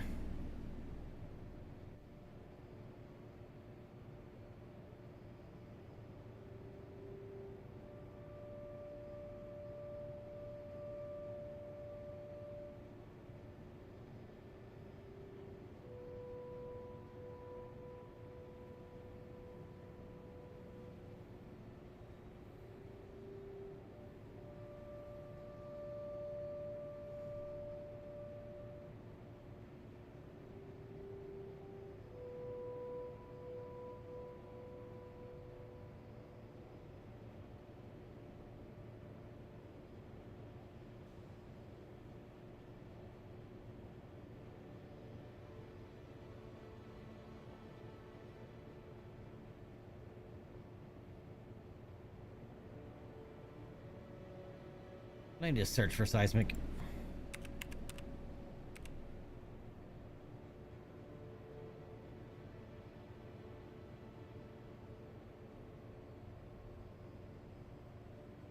This one has seismic data. All right.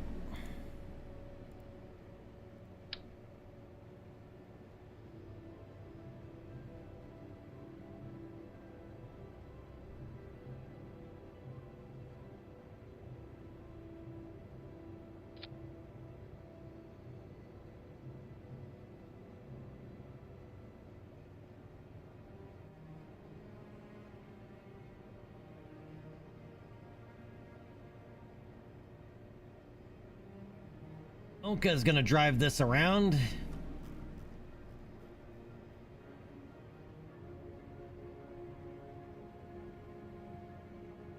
Top secret area 15. Ha. Interesting.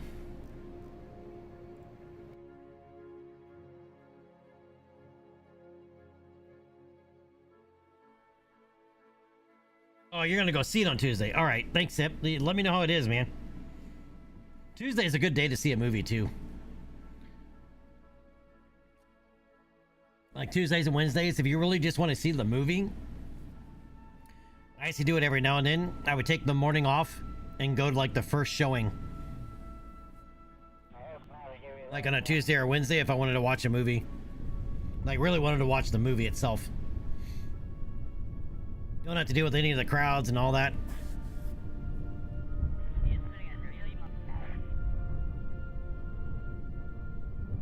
Alright, so we need to hit the crawl away, R&D, mission control, and the VAB. Alright, let's go hit mission control and the VAB.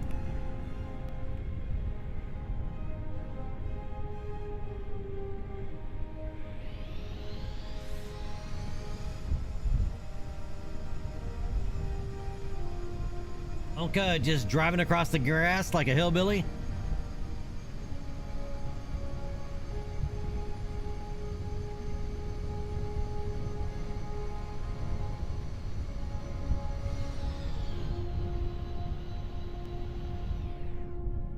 Alright, we need a mystery goo from here. Observe the goo.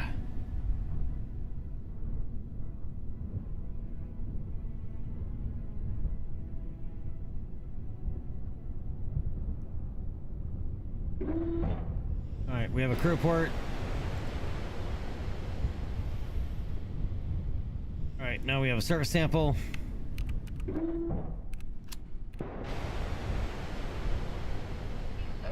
Just getting some extra science. All right, so now we got to hit the VAB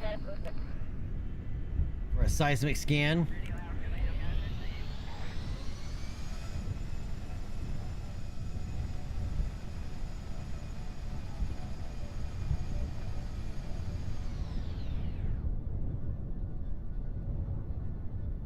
Log seismic data. There we go.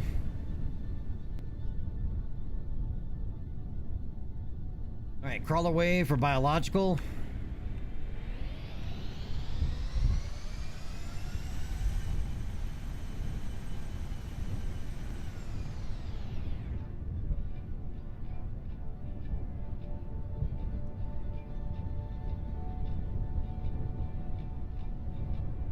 All right, and then we need a magnetometer.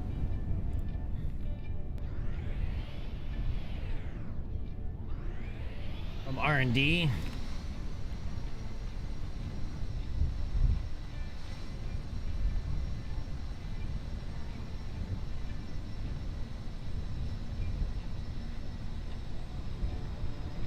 And I always like to go like the second week the movie's been out too. It like lowers the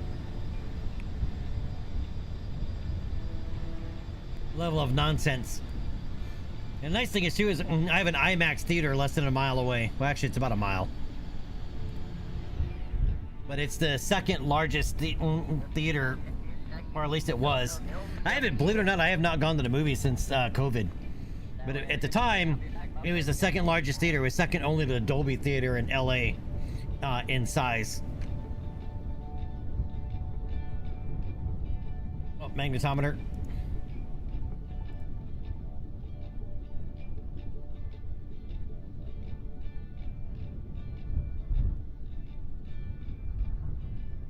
Alright, so let's go ahead and recover vessel.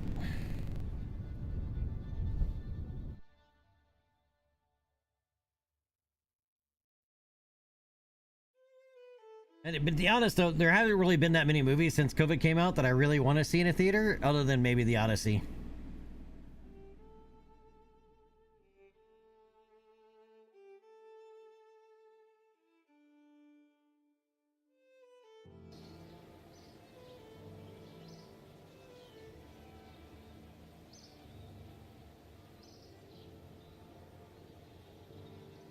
All right, Unka, you got a research 1 ribbon. Congratulations.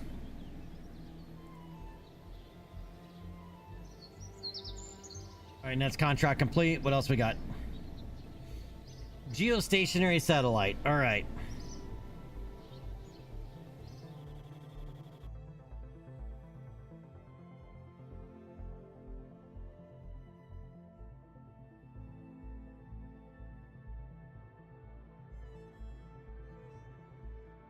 The other part too is dog. She does not do well if I disappear for a while.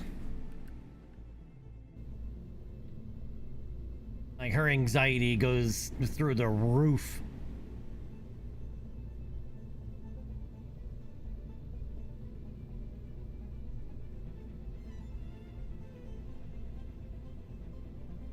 All right, where's that Telstar satellite? There it is. All right, so we will want to launch this. This was the first.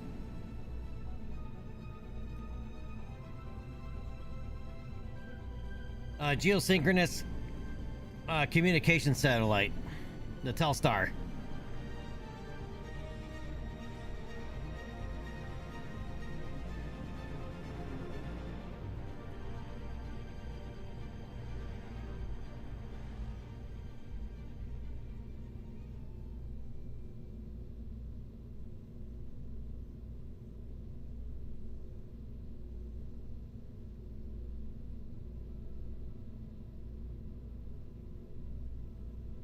All right, what was it launched on?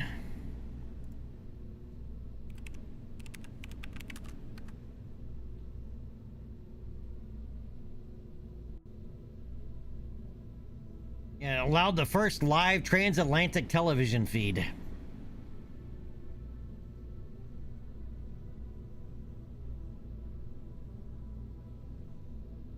All right, is there anything in the guide?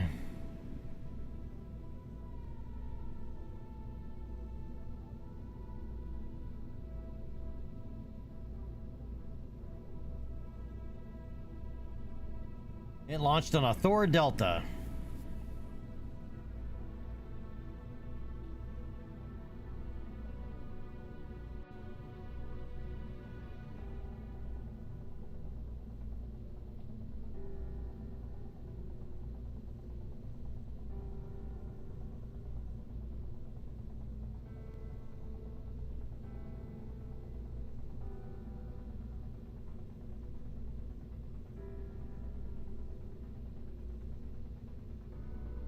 Is that the Able upper stage?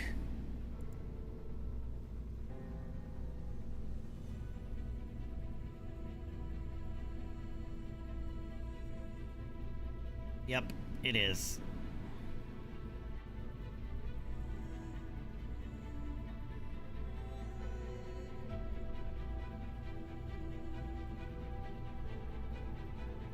All right, so we need a decoupler. One of the tiny ones. That size or that size?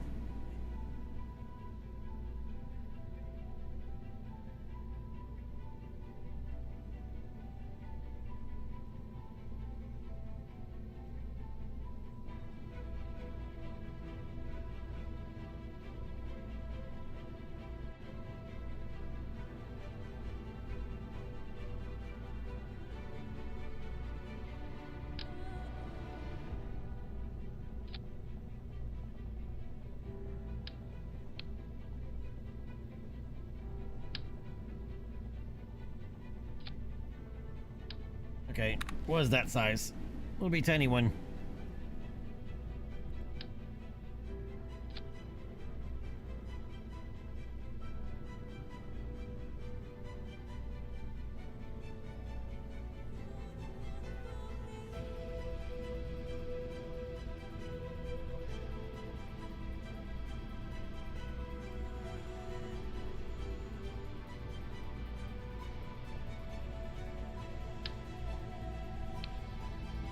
No, that one's still too big.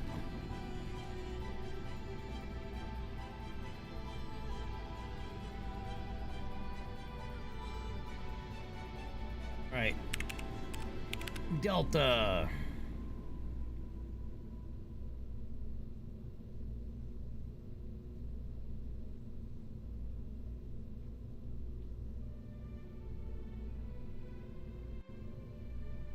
Looking for the fairing base. What's it called?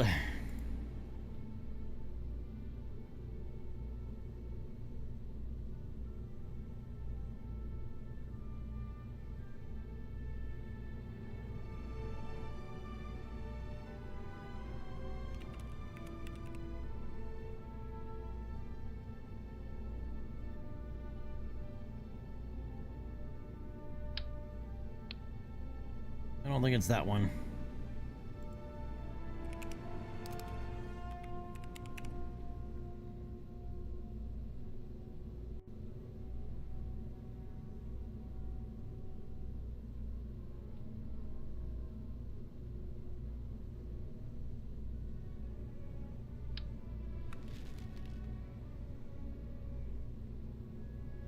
Let's able interstage.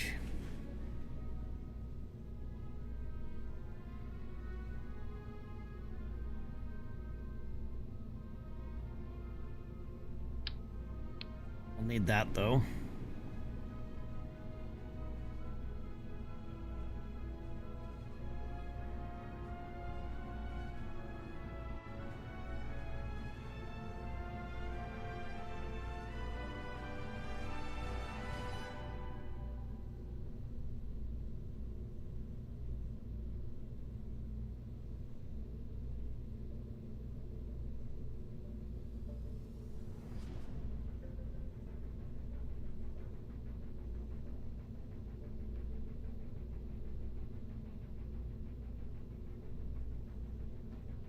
Alright, it is not the able star. So many of these things, man.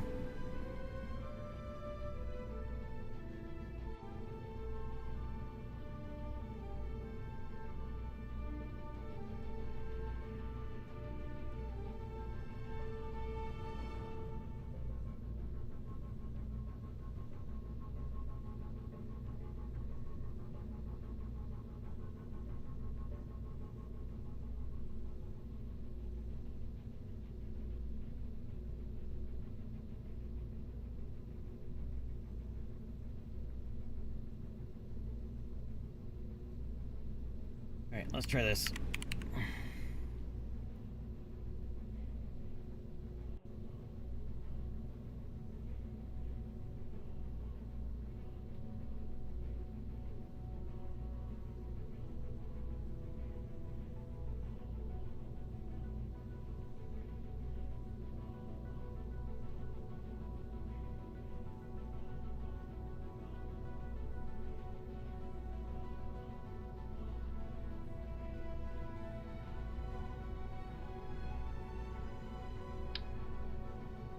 But it is certainly not that one.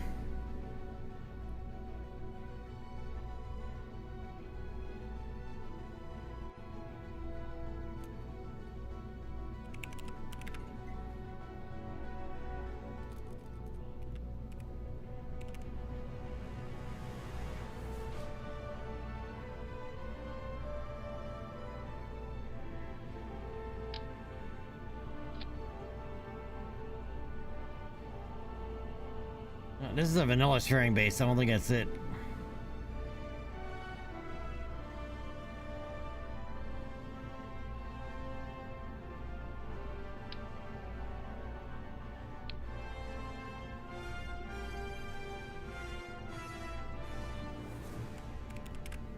All right, let me look up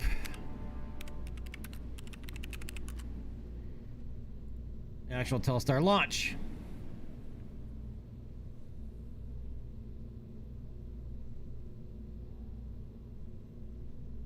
Okay. Yep.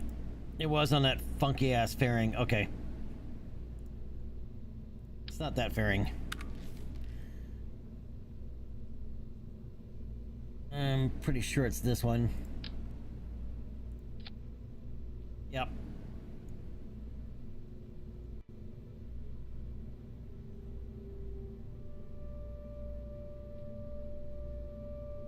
Oh, it was that one. Yep, the one that makes it look like an electric toothbrush. It's that one.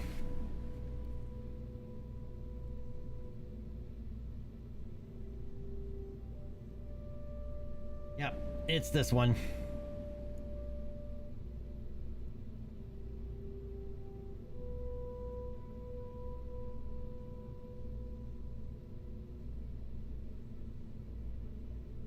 Yep, Telstar.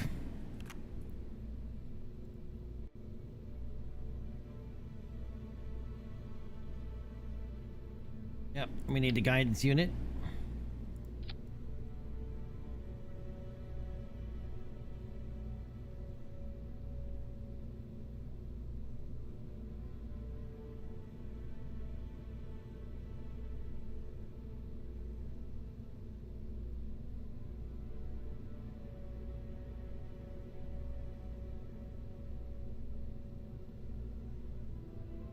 All right, then we need the 140 fuel tank.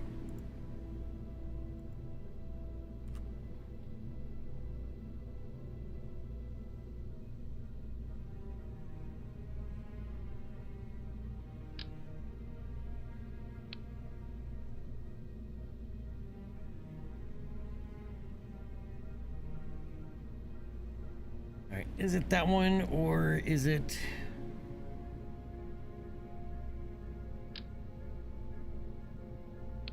that one?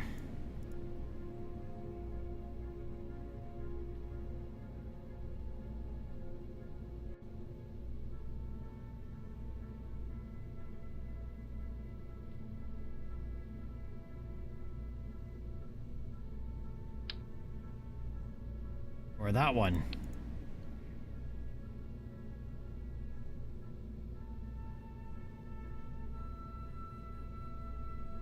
Which one is it? Yeah, but all hail the mighty toothbrush.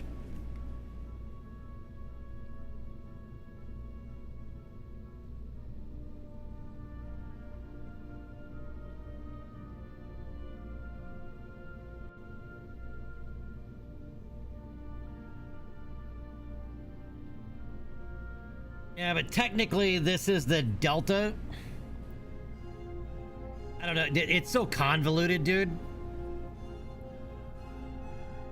All right, so there's able, and then there's delta. Delta is the extended tank. Whichever one's longer.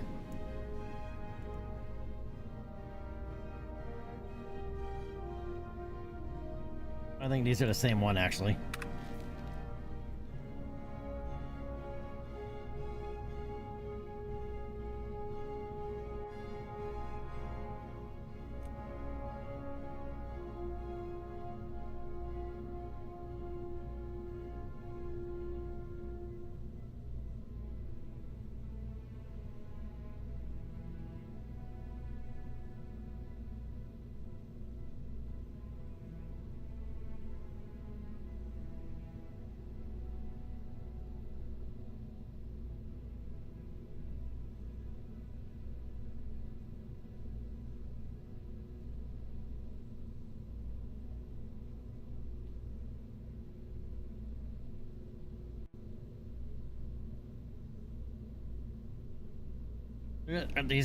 These must be the exact same.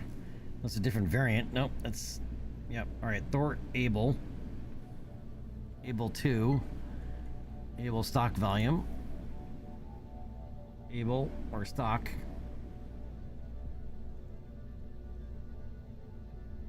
Which is which? I think they're the exact same. Other than aesthetics.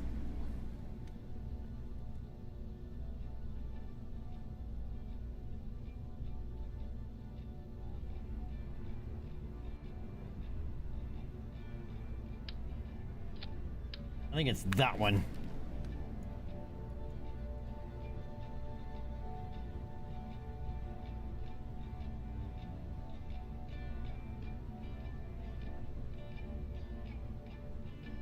All right, now we gotta figure out which engine.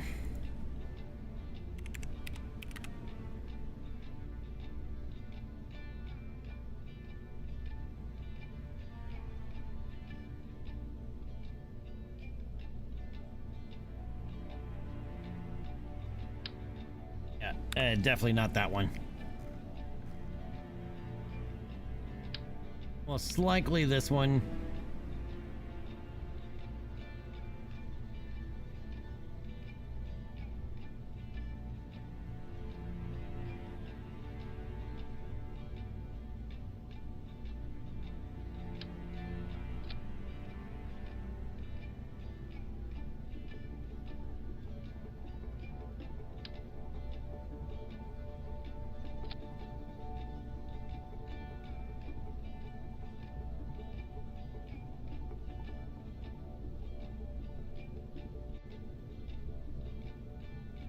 Okay, with a shorter bell.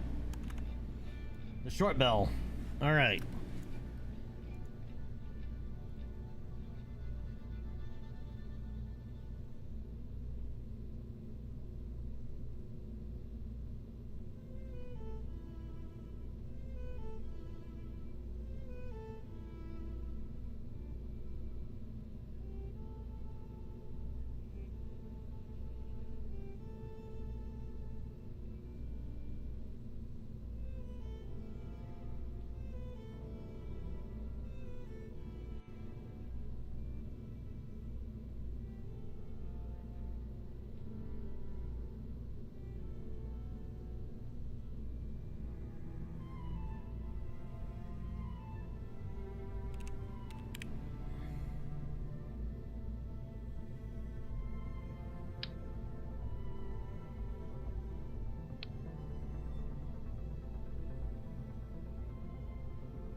All right, where is the little adapter?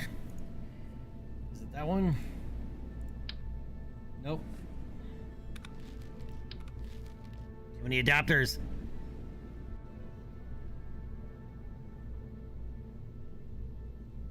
Or is it just under Delta?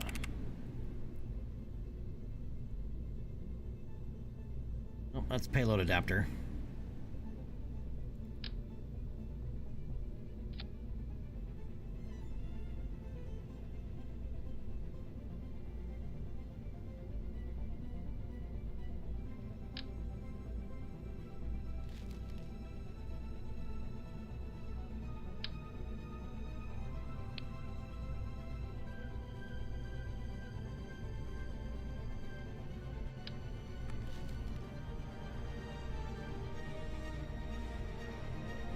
Yeah, I'm just trying to figure out which is which is which.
A double barrel adapter. Nope, that's not it either.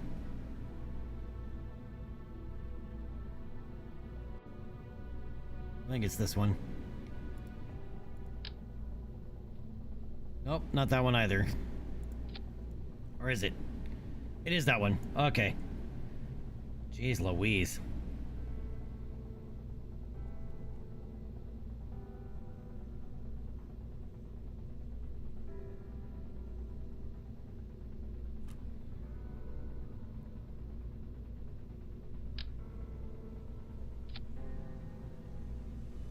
Alright, which configuration?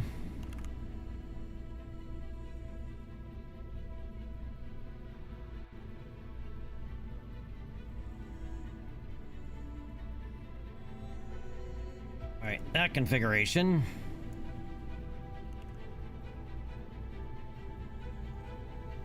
Now I need a lower stage.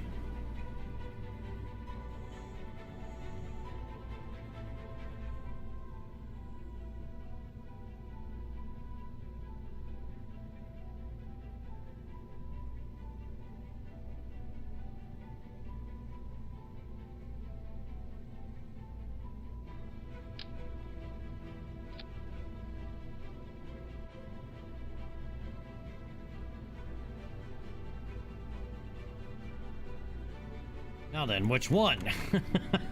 I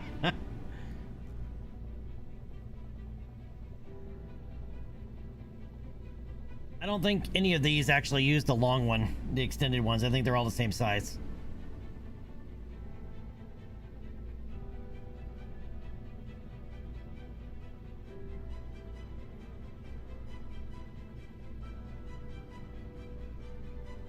At least for now, yeah, because we're not using any of the boosters.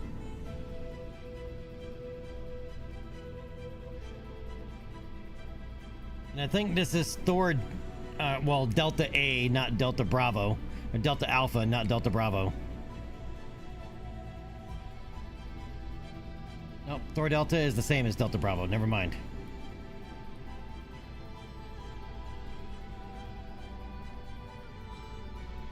Yep.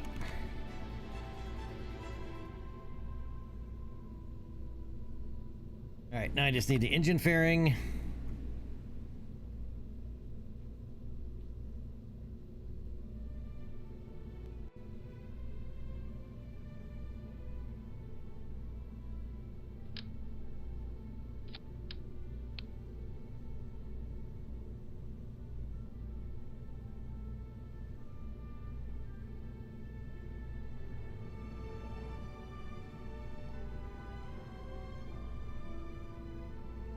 Alright, then we need the RL-79.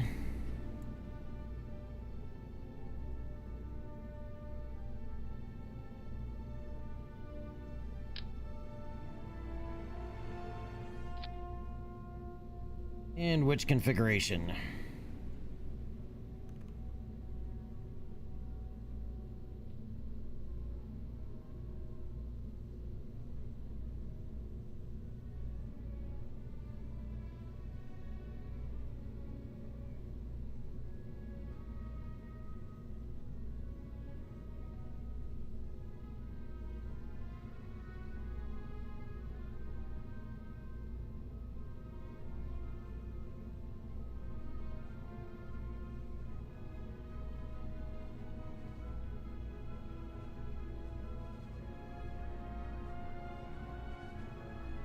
Yeah, the NA11 configuration. All right. We have our electric toothbrush. All right, but this guy's got to punch the ladder reset, the ladder reset button. The bladder reset button, and I'll be right back. Hold that thought.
All right, my bladder thanks you for your patience. Yep, the electric toothbrush. All right, I'm assuming this is a very similar launch setup as, oh, you know what, let's go ahead and name this Telstar 1. It's gonna be a Thor Delta rocket, but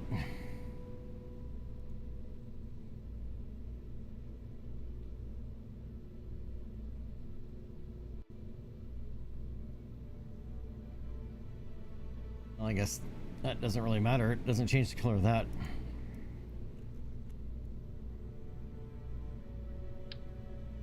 Can I just run an ad?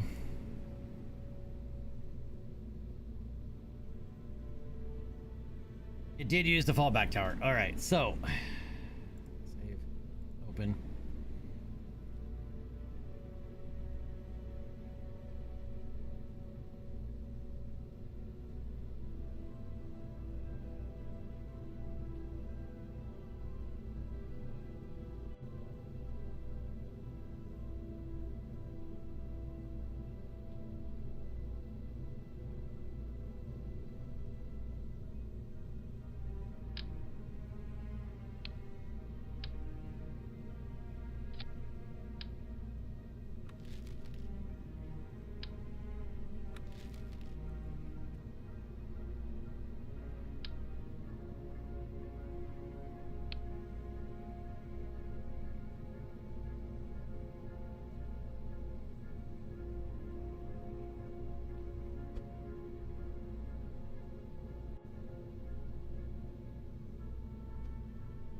All right, and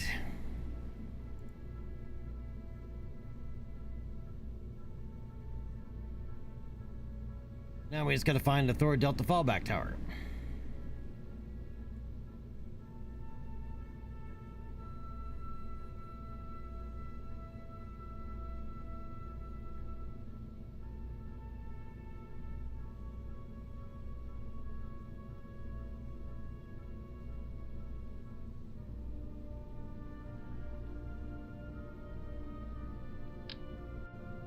This one.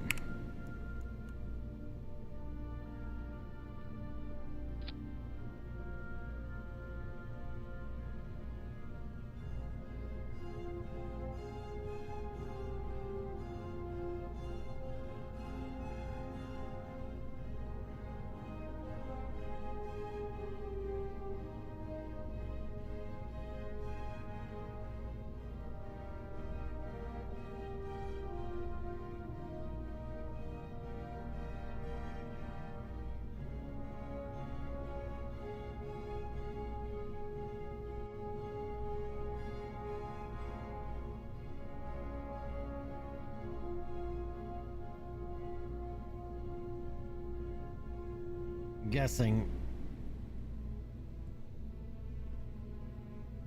this is probably actually down there. That one's there.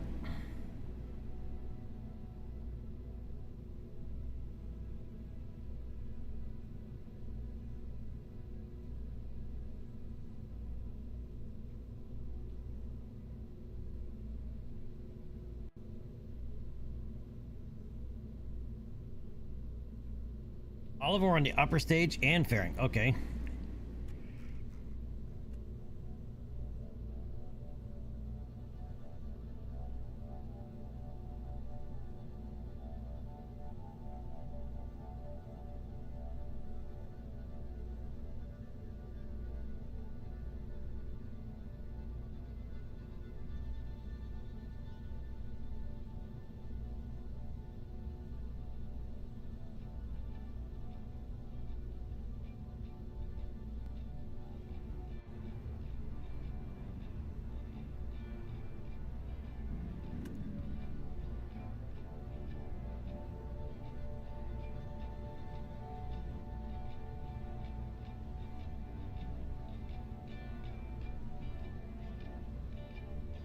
Okay, the first stage is fueled through this guy down here.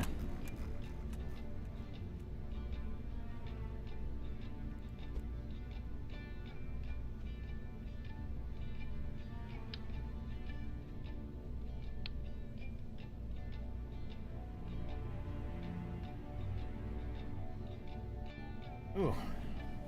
Wait, was the upper stage of the early Delta rocket, was it relightable?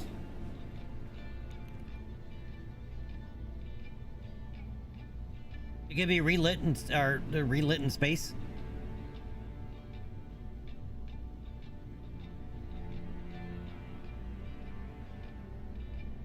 I wasn't sure because I know that was kind of a thing for a bit.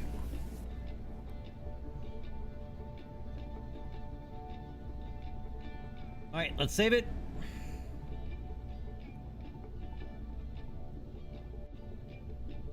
I knew it had RCS. I just wasn't sure if it could, in real life, it could relight.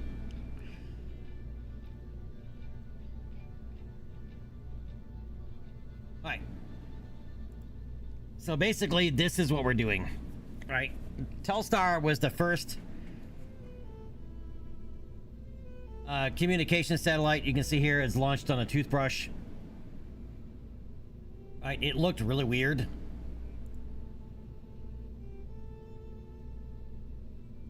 And as you can see, it wasn't very big.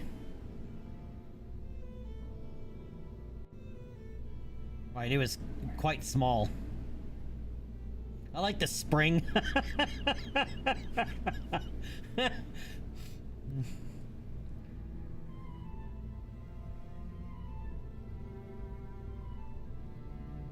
Wait, did they attach this to an SRB?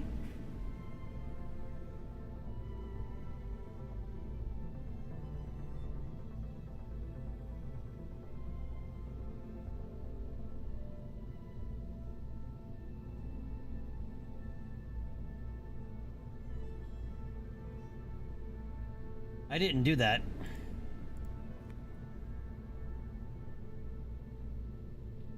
Glad we didn't put it out on a launch pad yet.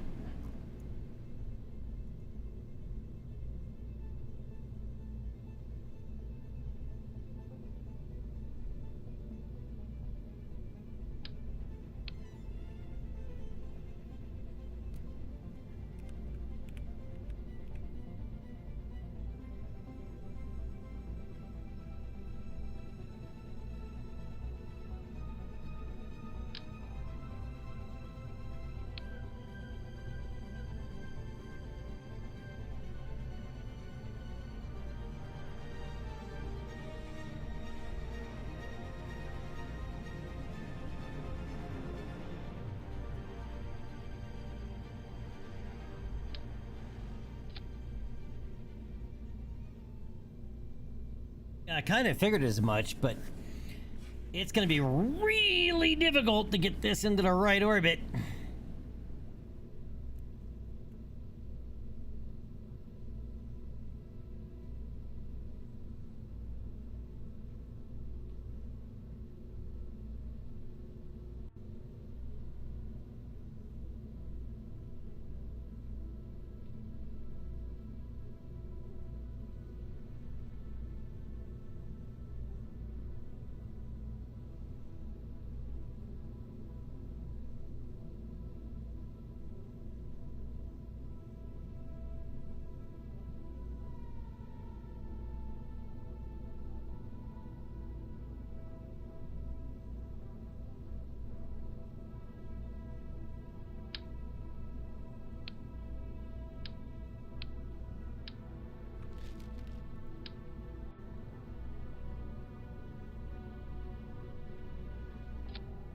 Oh, that's the actual antenna that goes on board.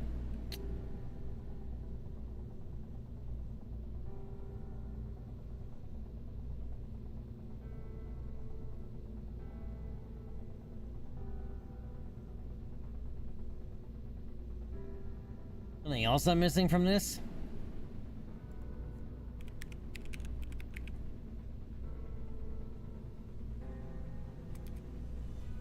Nope. Okay.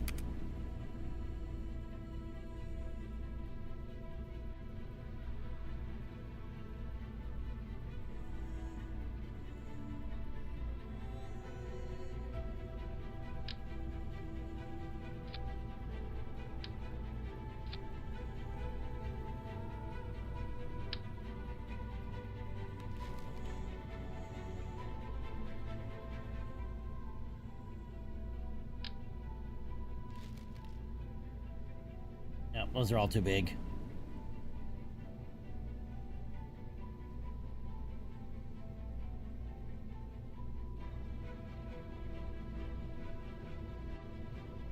Or did it use the Vanguard? It probably used the Vanguard decoupler anyway.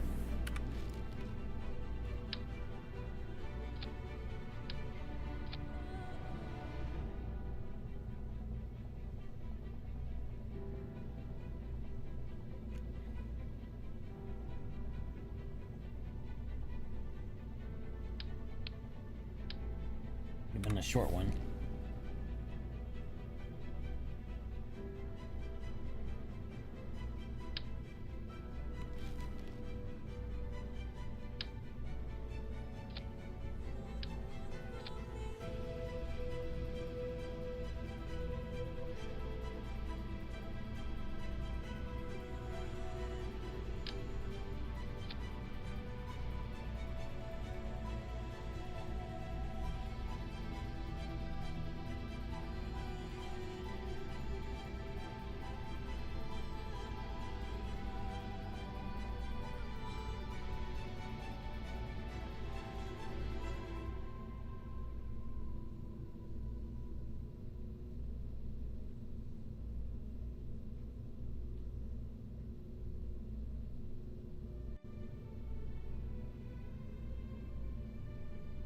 Okay.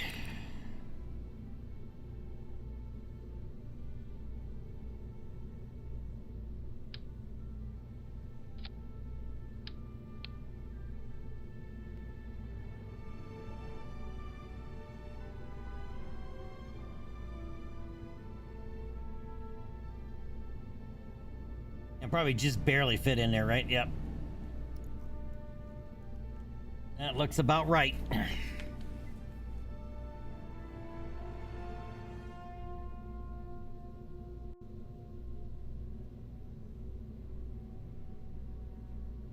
So now our staging's messed up.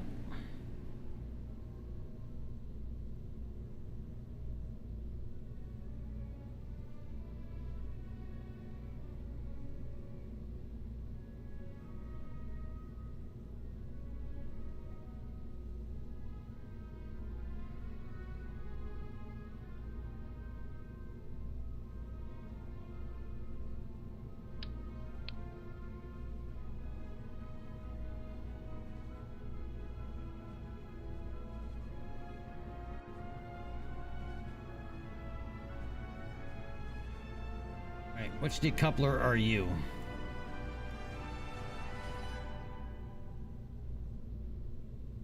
That one. All right. Motor. Which decoupler are you? That one. All right. So that comes down.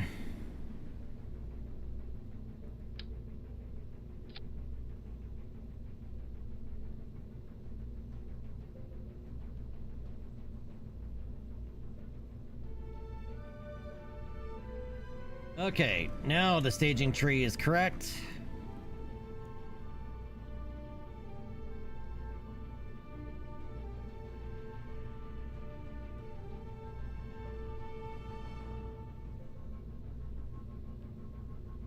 It didn't have a payload adapter in here, did it?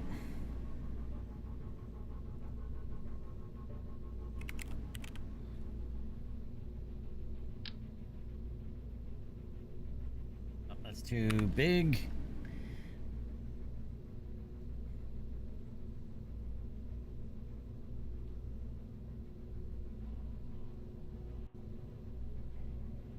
No, no payload adapter inside. All right, good to know.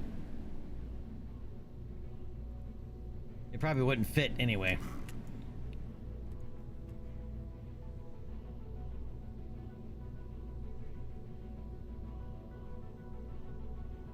Wow. I gotta put this in a geostationary orbit with an SRB? Third stage? Are you kidding?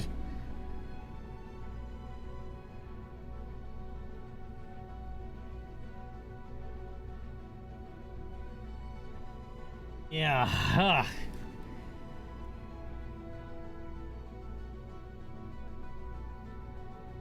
We have to be in a fairly precise orbit. I don't think this is going to get us to that fairly precise orbit.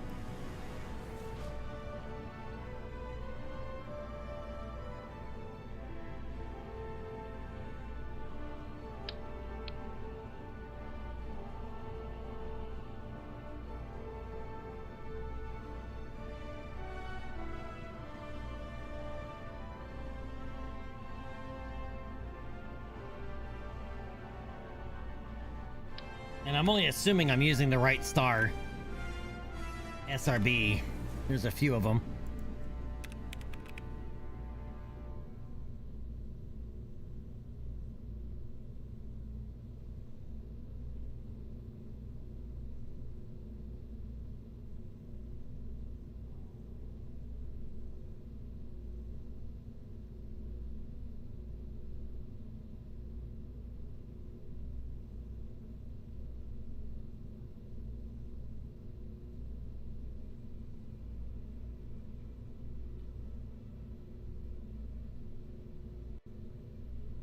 And the wiki doesn't really tell me much.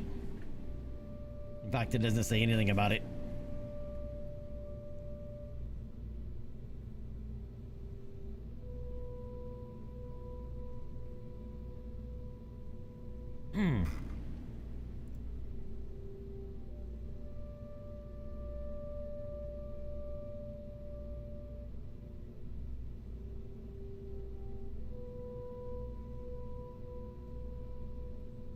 Well,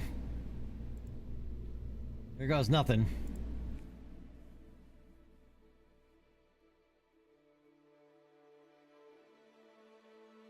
That's what it looked like, but I wasn't sure.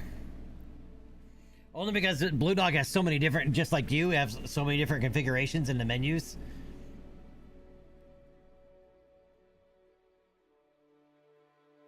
And we'll see if we get this to geostationary. I know we can get it on one side. The other side, I'm not so sure about because it's an SRB and SRBs do SRB things.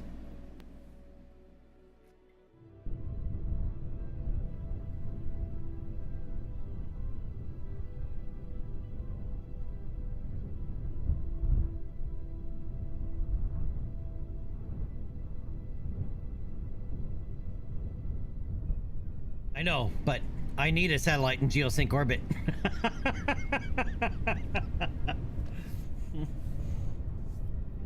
What orbit did it go to? I have it since I have it up anyway here.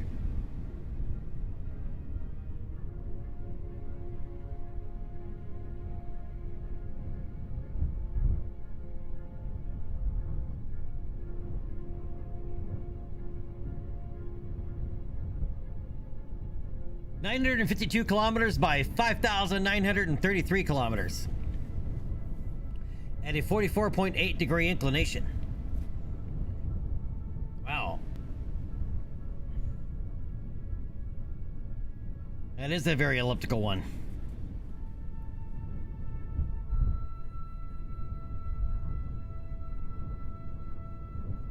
Well, let's see how well we can get it.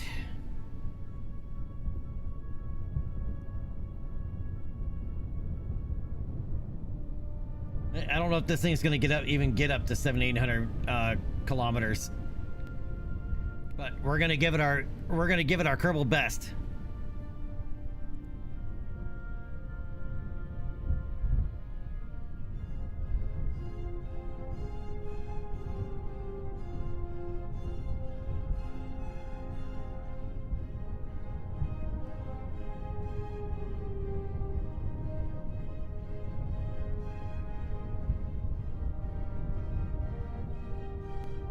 Are there any other contracts that we can satisfy with this, just out of curiosity?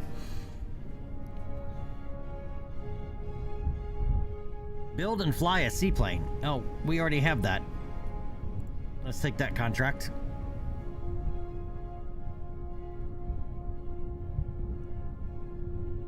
Fly an airplane at 10,000 meters. We can take that one too.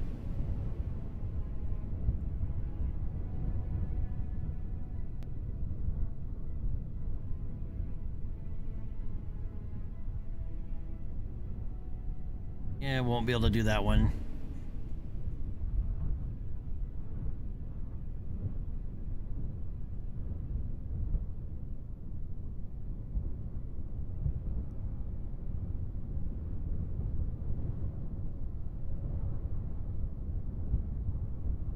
Or that one.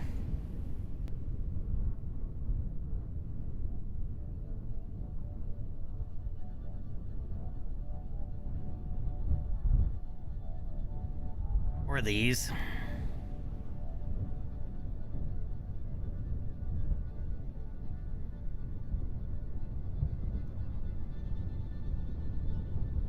That's the Agena target vehicle.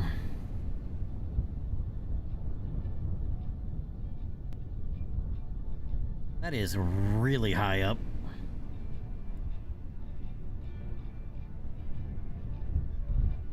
All right. No, we're gonna see what we can do. Oh, CENTCOM 3 was the first geostationary. Okay. I'm guessing that's in here too somewhere.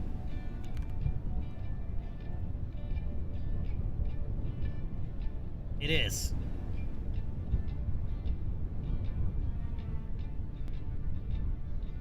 Now that I see it, I recognize it. I've launched it before.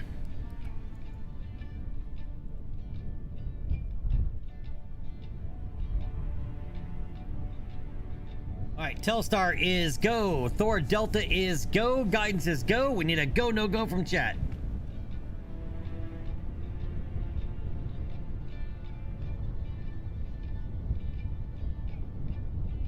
And of course, we're on an ad break as I'm calling for chat response. All right. We are go for launch in 10, 9, 8, 7, 6, 5, 4. Made it to start. 2, 1. Send it.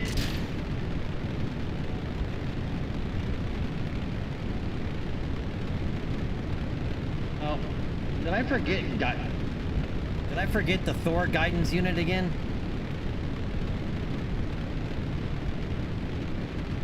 Oh, you know what? I forgot the damn...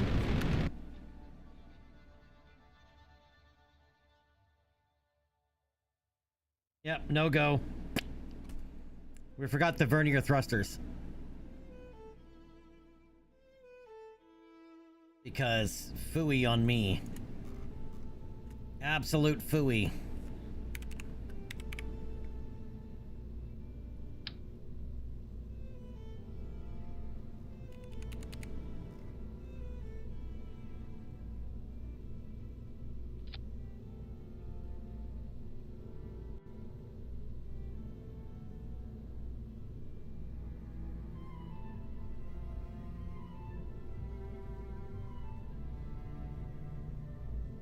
I was like, why can't I turn this rocket? We've lost. That's why.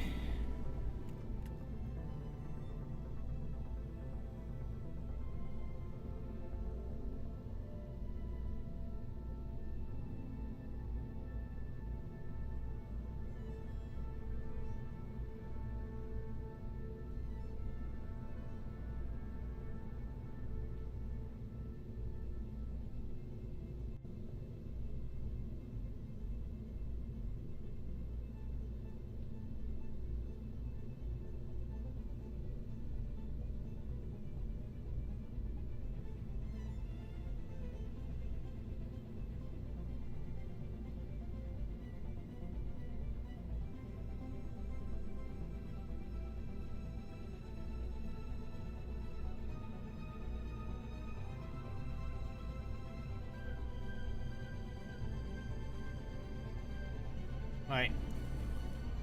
Forgot to also the all-important paint jobs.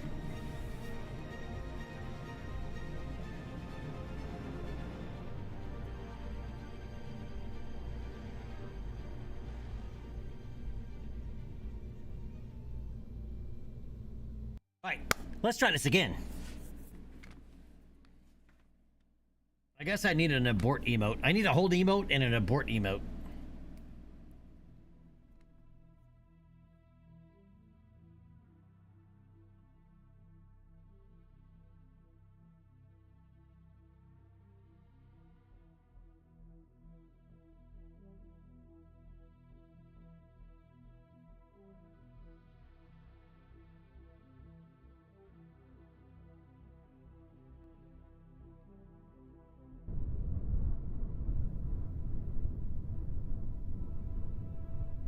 No, it's usually because I say go, no go.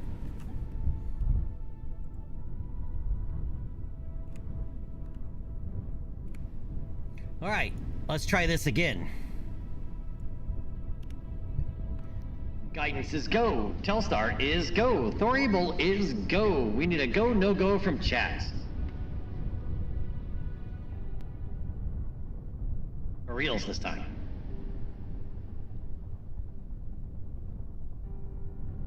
Alright. Chat is go. We are go for launch in 10, 9, 8, 7, 6, 5, 4, mating to start, 2, 1, send it!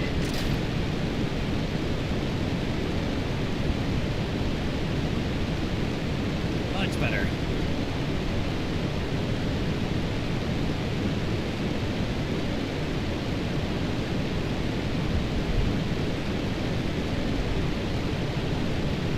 The toothbrush.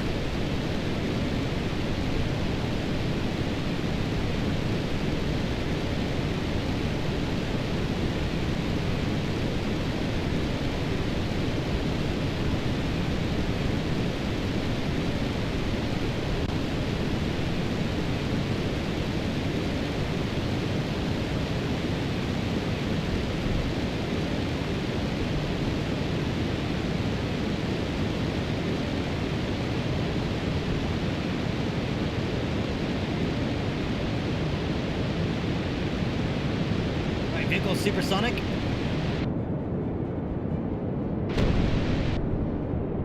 Passing max Q.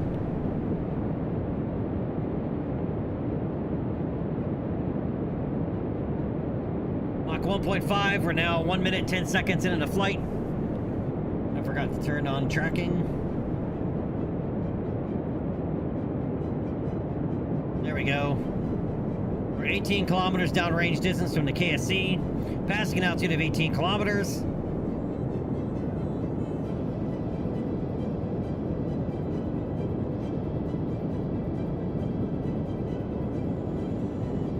And we're going to try and see how close we can get this to geostationary.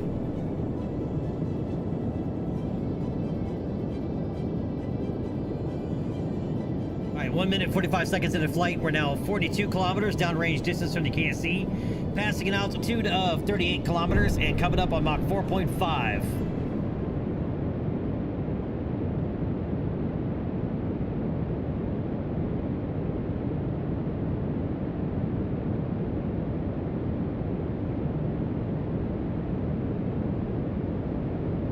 All right, stand by for main engine cutoff.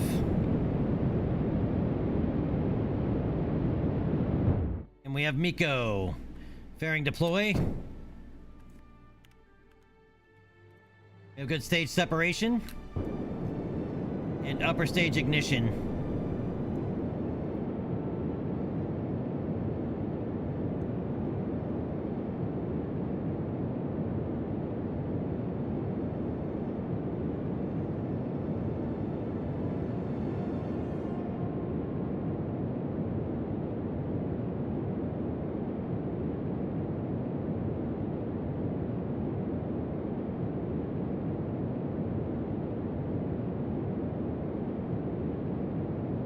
This isn't going to get anywhere near the altitude we need.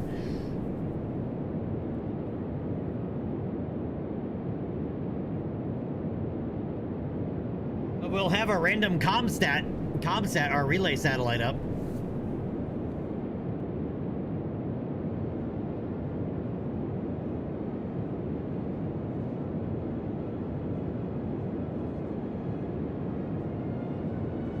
This is not going anywhere near 700-800 kilometers altitude.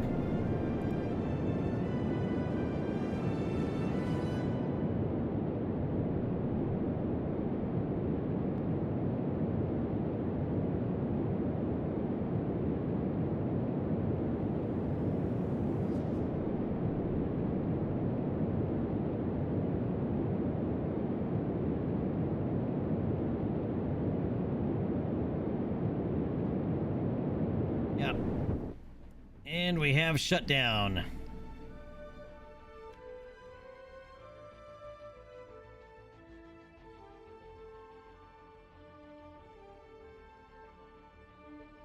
What was the... Oh, 952 kilometers by 5,900. We're going to end up in a lopsided orbit just like that. But we are going to coast here for another close to 8 minutes.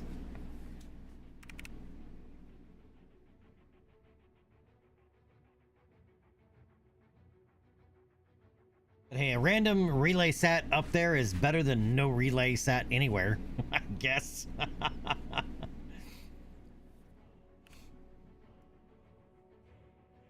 And let's hope we have comms where I need to burn, or let the go of, or fire the SRB rather.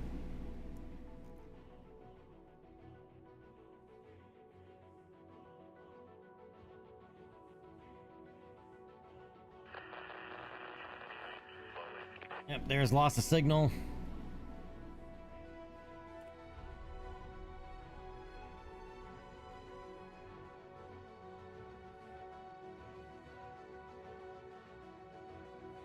Oh, that's not good. We just went by apoapsis. Still no signal.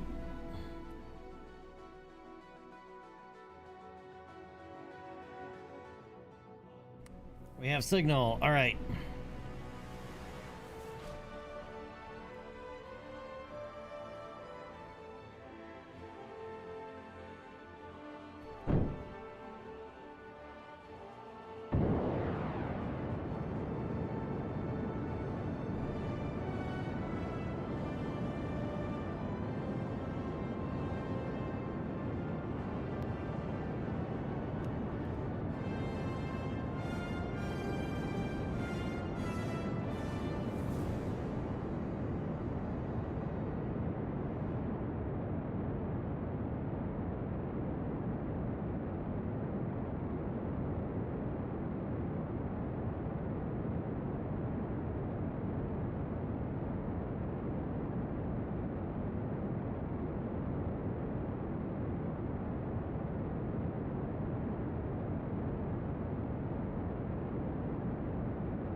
we have orbit.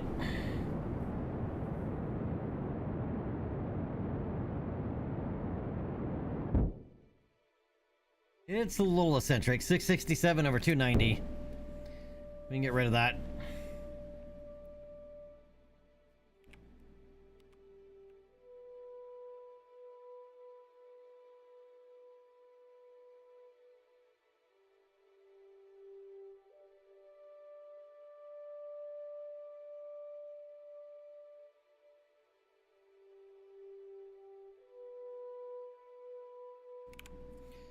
All right.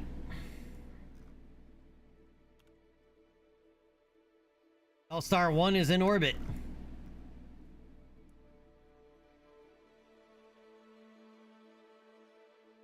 At 668 kilometers by 290.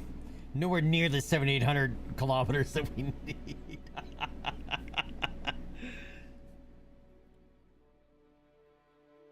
It's still the vanilla ground stations.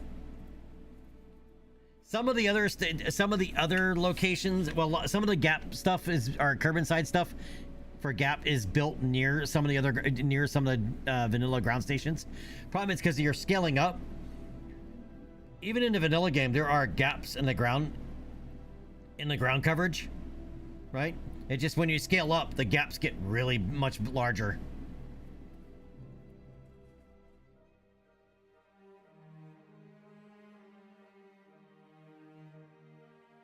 Yes, mountains and stuff are taller too. In fact, I had to tune that for a while because the first time I made it and loaded it up, the mountain range just to the east of the KSC, they were 21 kilometers tall.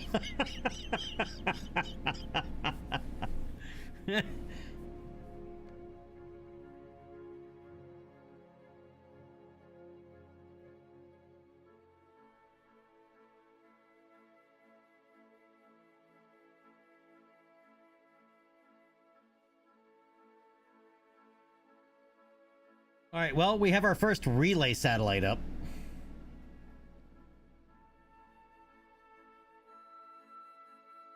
All right, back to the Space Center.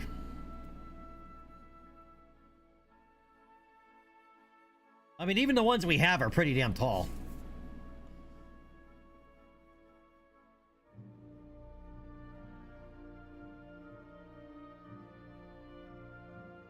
Yep, you should have seen it the first time I messed around because it was doing GPP, right? And I made a real scale GPP. All right, so in Galileo's Planet Pack, there's a volcano right near the KSC facility, the launch facility, and I think that thing was like over 30 kilometers tall, or almost 40. Like it was almost 40. It was comical.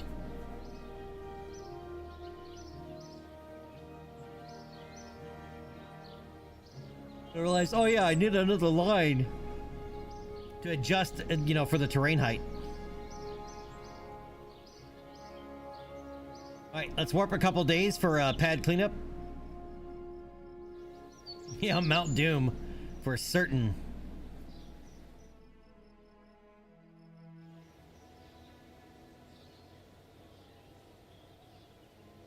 All right, so we have some more plane. Didn't we? Why does it not show those other contracts? I could have sworn we took some contracts.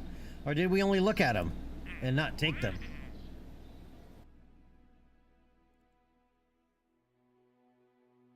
Achieving airspeed of 220 meters per second. All right, take that contract. Build a seaplane. Take that contract. Fly an airplane 10,000 meters. Take that contract.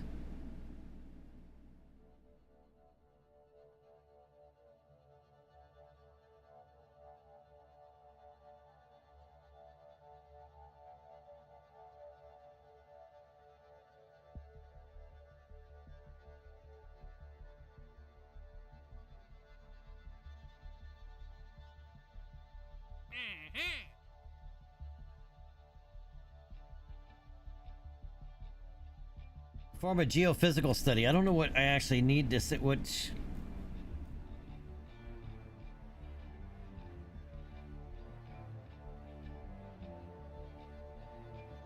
use the tag OGO. We'll take it. We'll see what it does.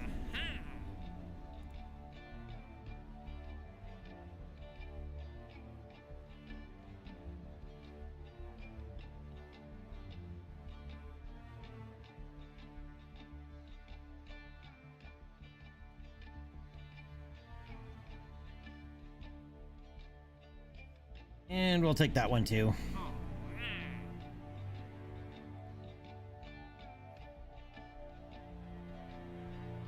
And that one.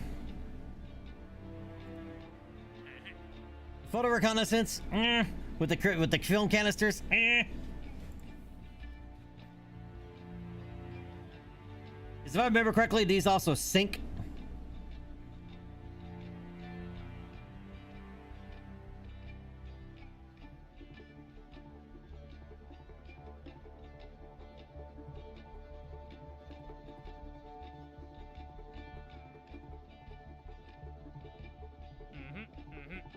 We're maxed out on contracts anyway.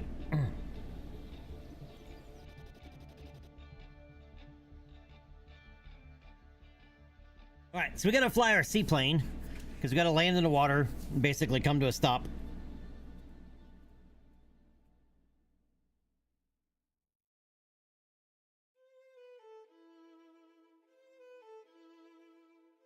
And then take off again, I think is what it calls for.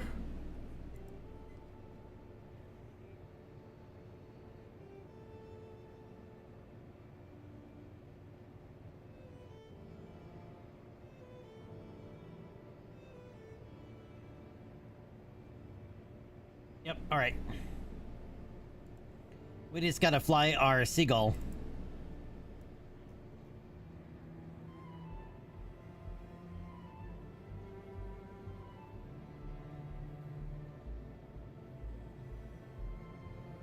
All right, I'll fly it. I'll take J-Speed. J-Speed hasn't gone anywhere yet, so...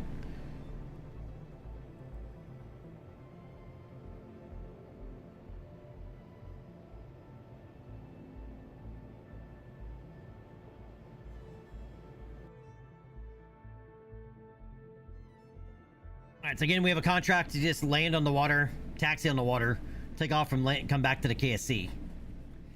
Then we have another one to fly higher than 10,000 meters. Which... I don't know if we can do that without going supersonic, because we'll get another contract later to go supersonic again. We've already done it once, but...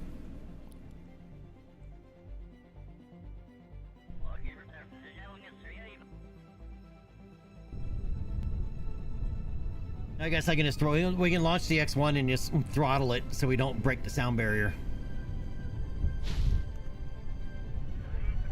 Or just climb higher. Since we gotta go above 10,000 meters anyway.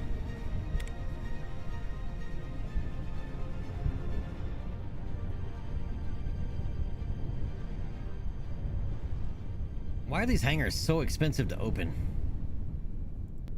143 grand a piece.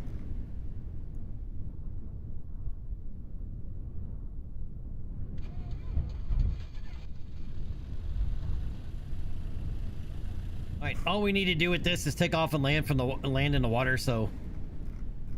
Or land, you know, take off, land in the water, take off and come back.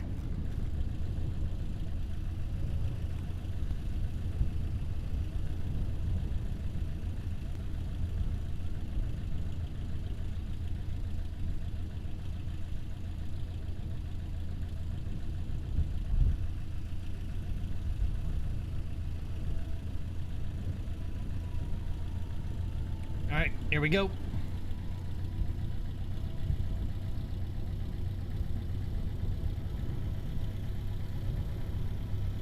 This plane does not go fast. It's not a go fast kind of a plane.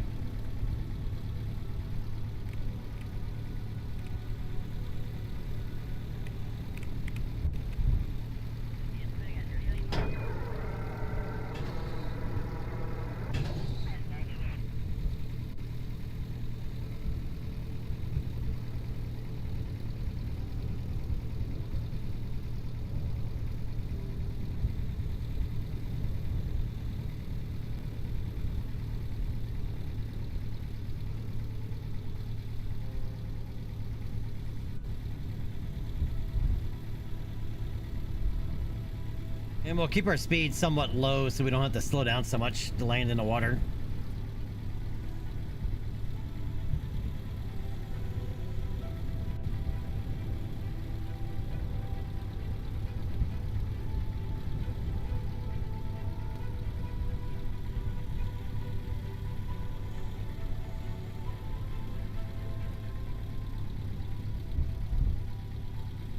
I like this little plane though, and I say that a lot about my planes, don't I? I like this plane, but there are planes I've made that I'm not super fond of.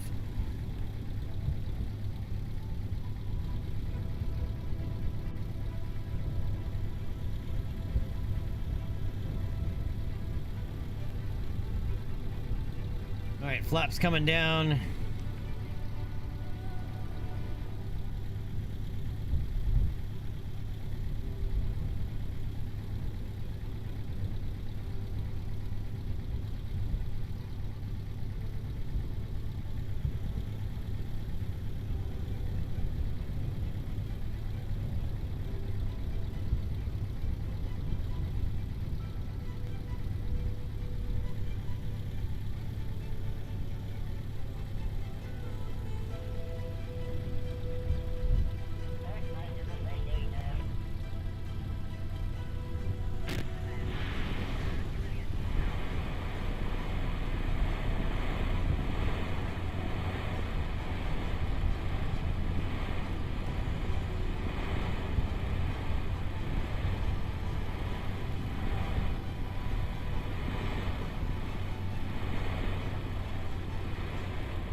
I thought I set an action group to reverse the engines.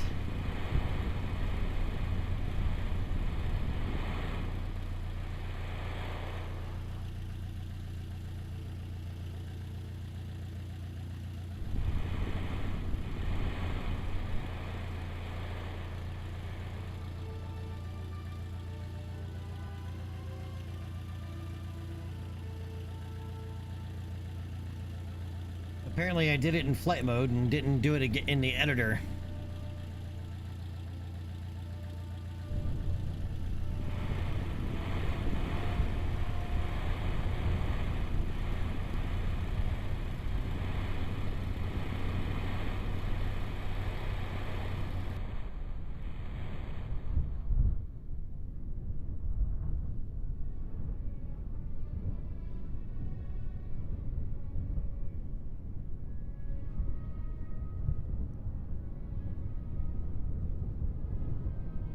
Alright, so we've done that part. So now we need to go at least 20 meters per second on water and get airborne and then fly back to the KSC.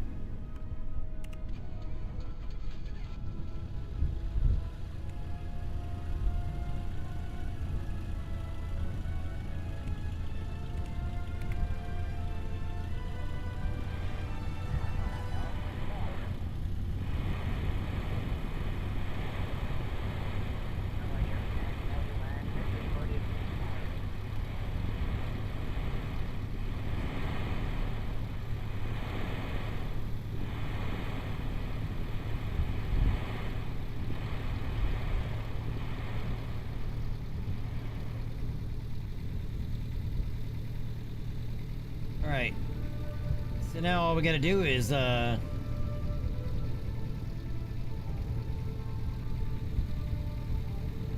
wait, this was all green. Why did it all stop?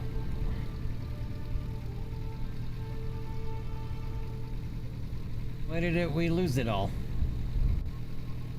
Alright, we might have to land in the water again here.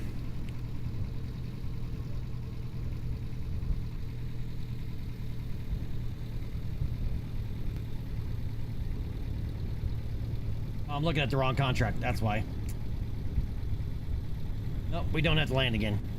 I was looking at the wrong contract.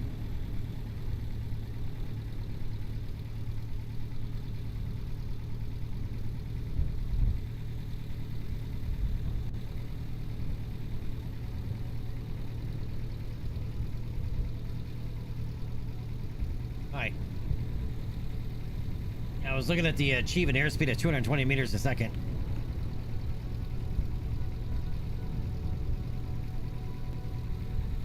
That one has to be held for like, it was like, wait, why do we have to hold it for 10 seconds?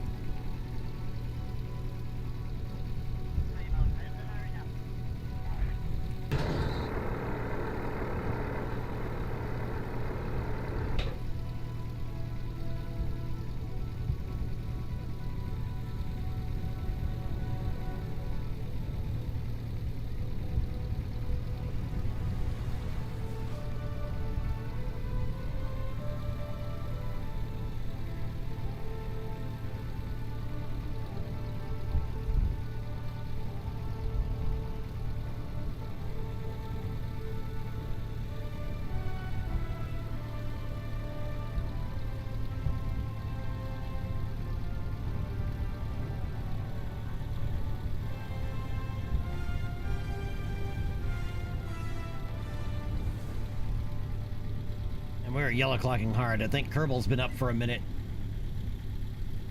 Yeah, 5 hours.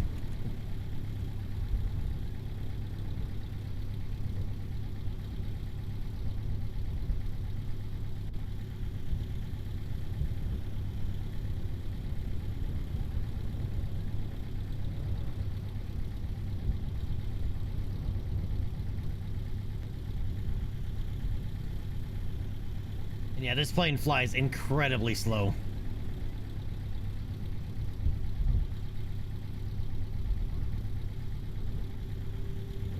Which is a good thing for a seaplane.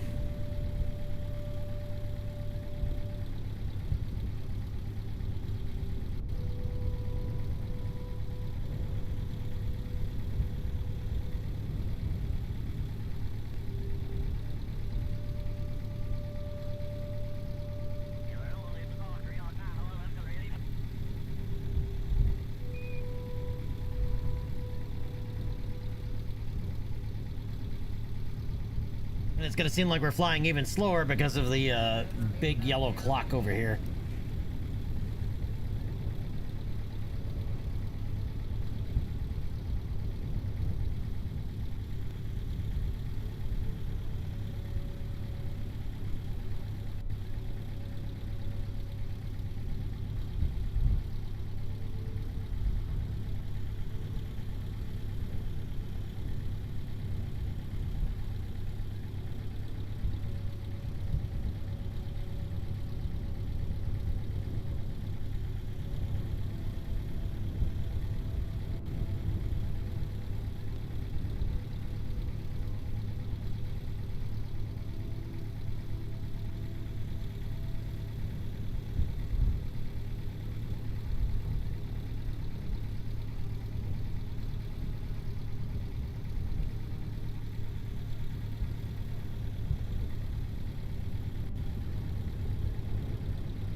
Alright, I did a Navy landing.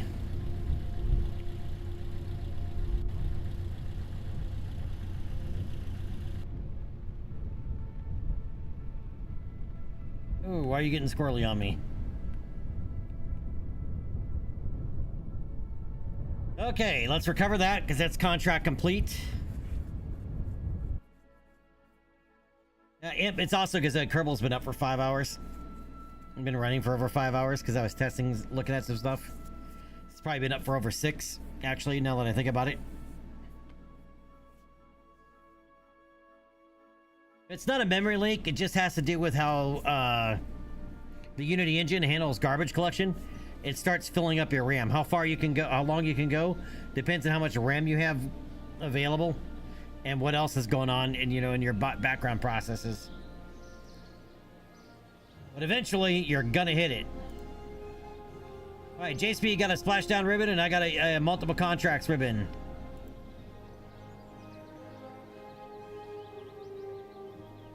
And that is a contract complete for building our first seaplane.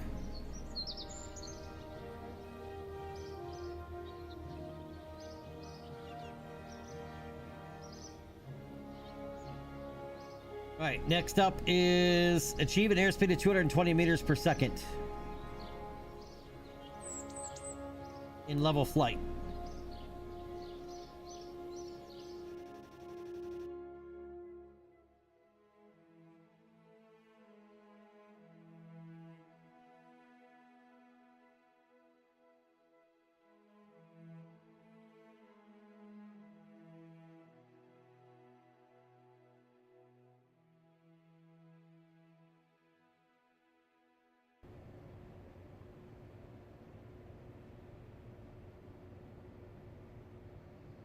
Can the Condor to 220 meters per second?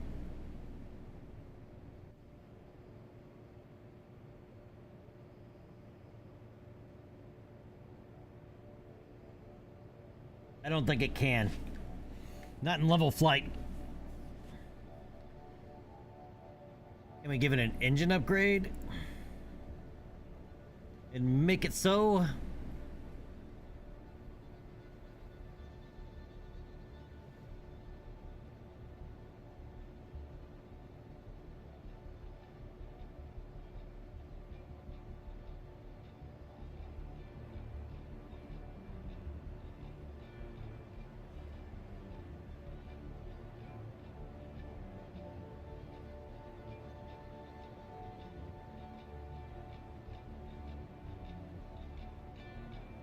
Yeah, these produce 45 kilonewtons of thrust each. These produce 50.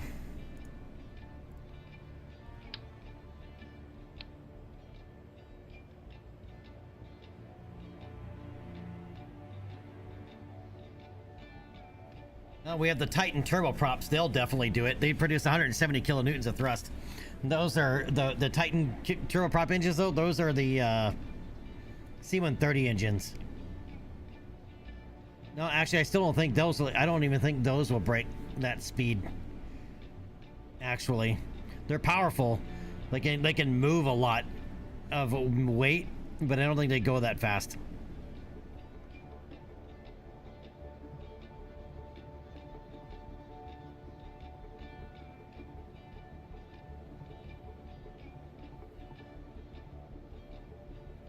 I mean, we could make our first jet and do it, but I wanted to see if we could do it without making our first jet.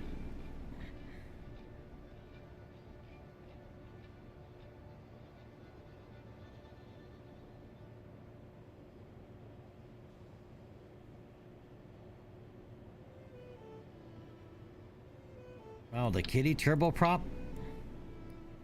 Is that powerful?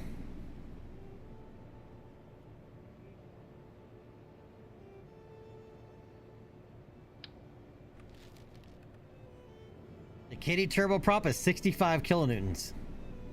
That's even more than this.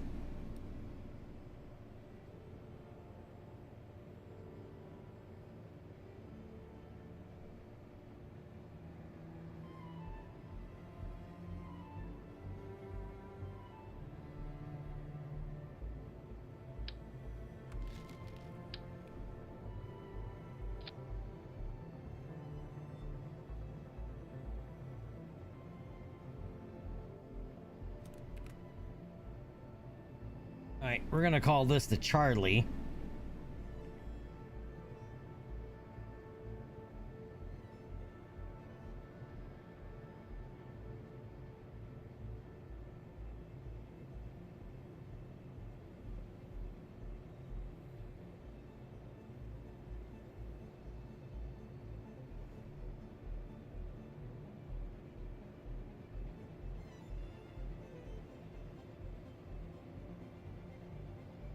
So these are even more powerful. We're gonna have to see what we can do with it. All right, Jeb's gonna fly it.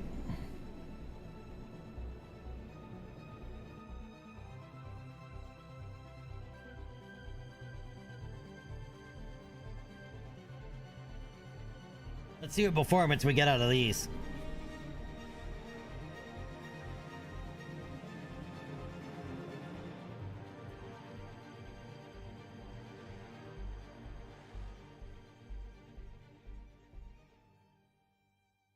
I'm trying not to go the jet avenue just yet.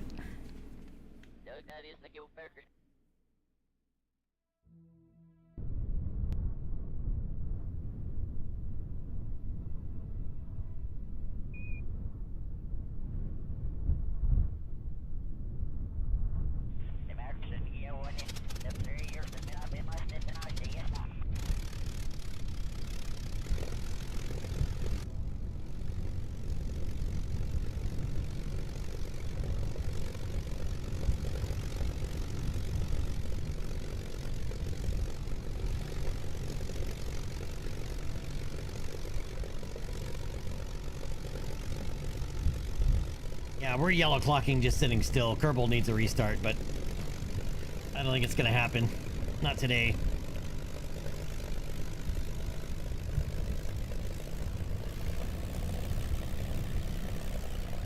Oh yeah, these got some boogie.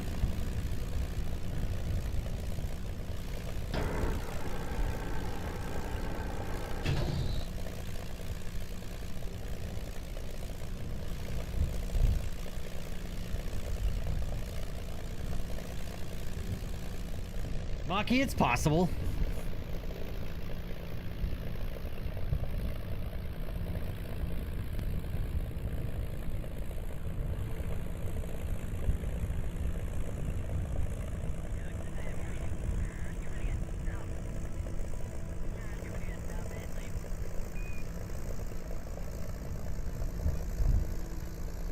Look how fast the Thunder Screech went. The Thunder Screech went Mach 0.98 or something.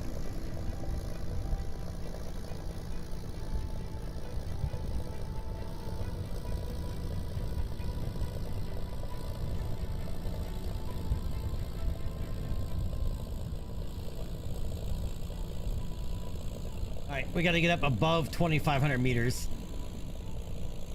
I think we're gonna probably and below 5,000, but I have a feeling we're gonna get up. Let's go up to like 4,500 meters. I'm getting a little bit thinner air, and I don't know what the speed limit of these are.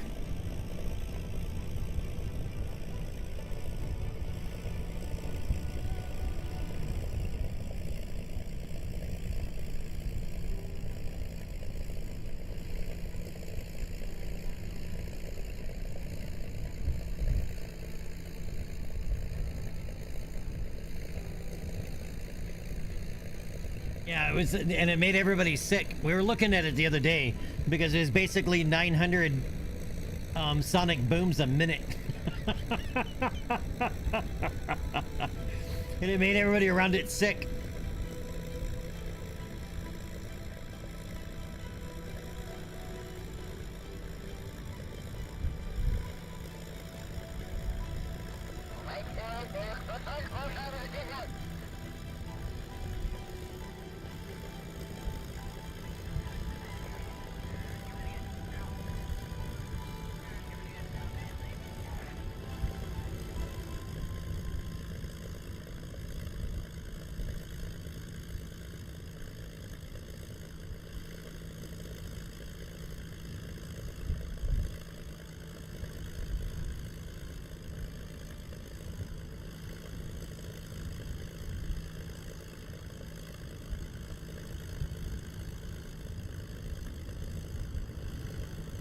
It's not gonna get there.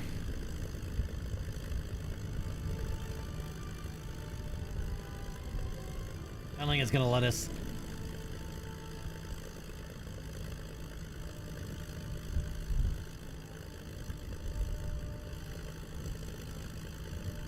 Get a little bit more altitude, let the air thin out just a little bit more.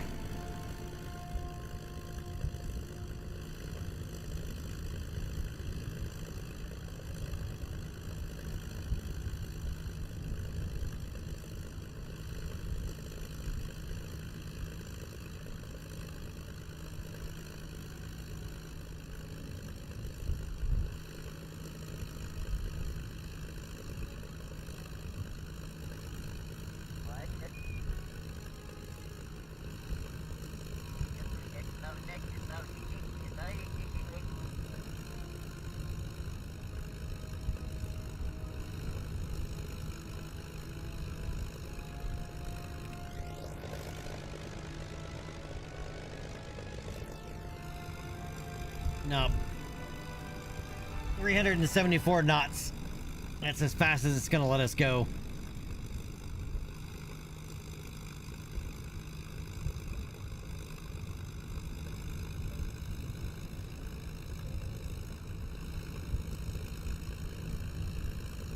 I don't even think we can get that speed in a dive.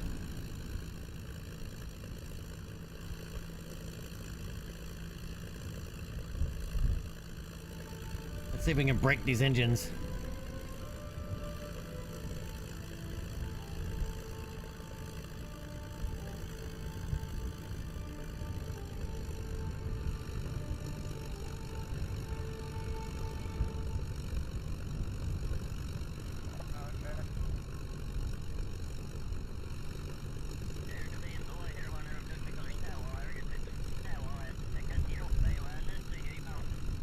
Yeah, nowhere close to fast enough.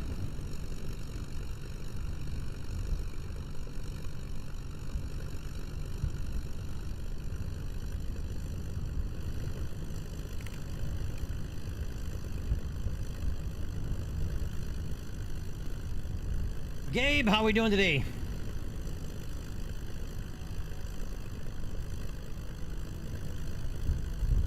Not yet. We have a more powerful prop engine.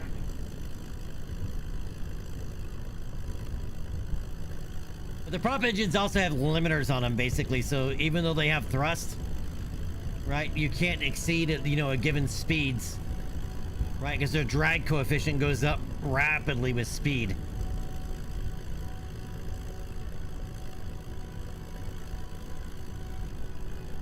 Alpha, yeah, they for air racing.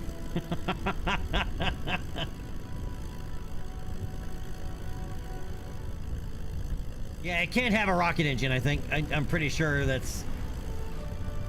No, I guess it can. It can have a rocket engine. And I figured we could use our X1 if need be. But I want to do one more experiment.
It'll be a little bit silly though, but I'm just curious. I want to do it just out of morbid curiosity.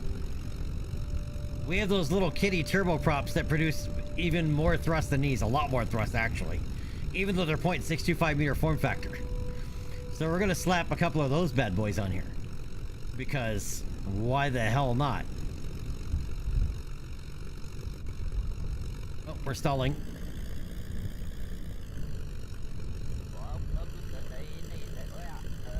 I don't want to crash.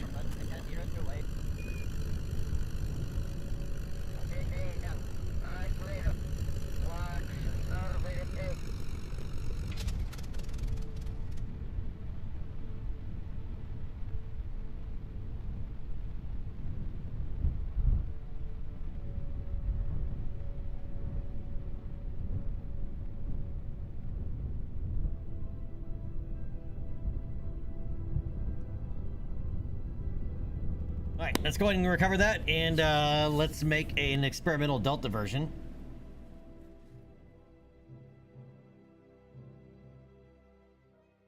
With those kitty turboprops. Alright, to give you an idea, these produce 50 kilonewtons each. The kitty turboprops produce 65 each.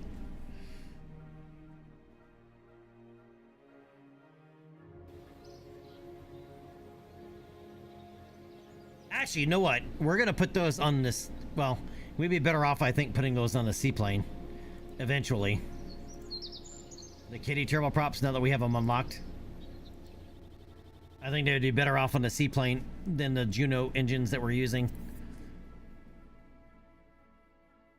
But I still want to see it just because this is going to be silly on this airplane. Every now and then, you just got to get silly with Kerbal.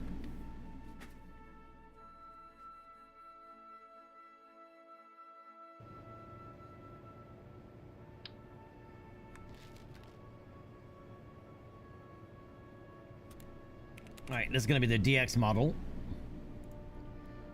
for experimental.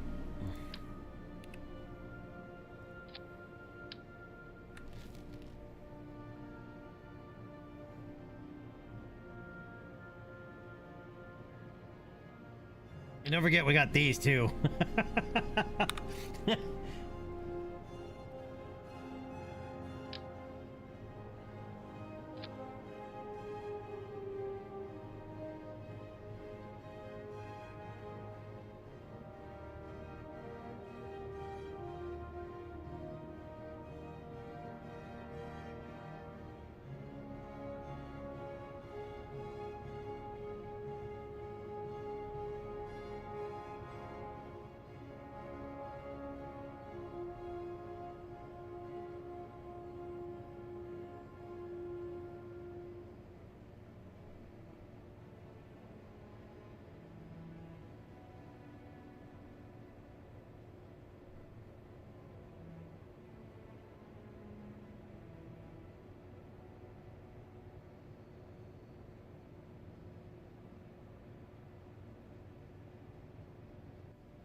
All right, Val's gonna fly this one.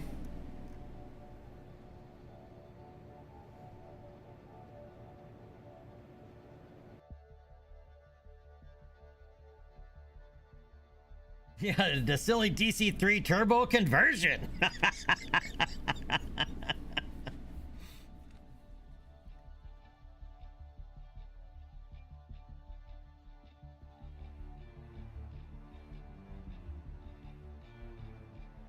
As I said, every now and then you just gotta get silly.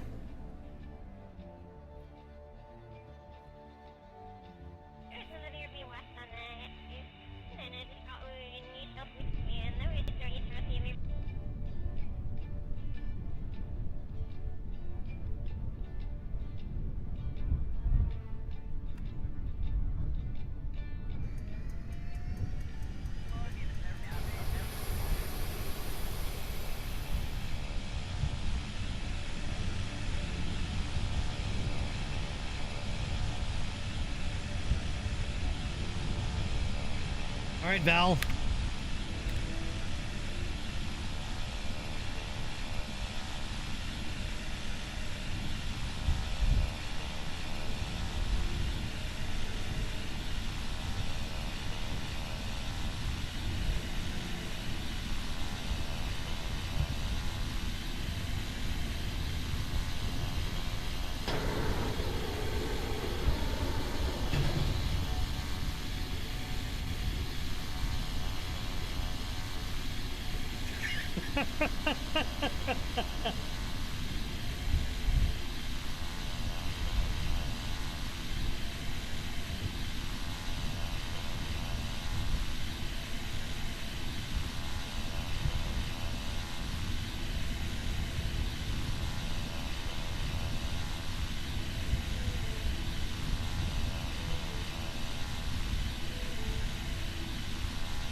They take a minute to spool up on the runway, but when they get moving...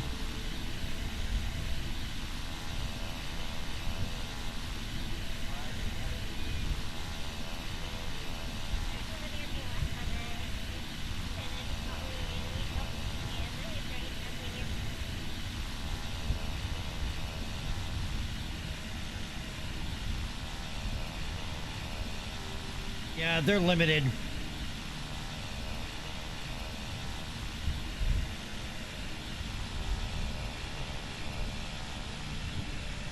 Yeah, they do the same thing. They're drag limited. So they don't get stupid.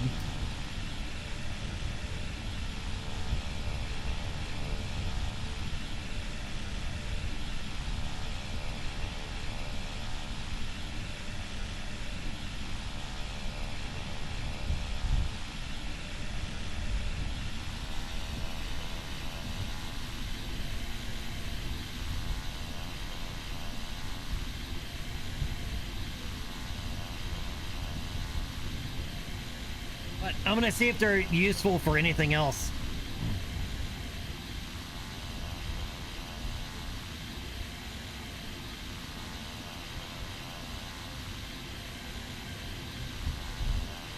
See, there's an advantage in range and flight altitude.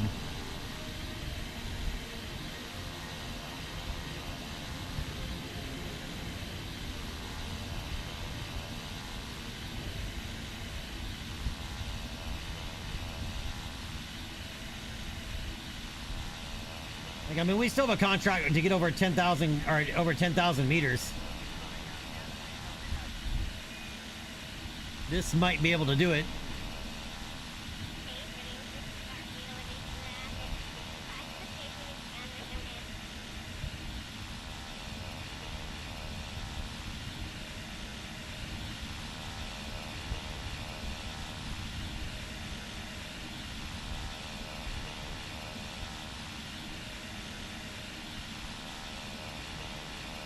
And I don't think it has an advantage in flight time. It climbs faster.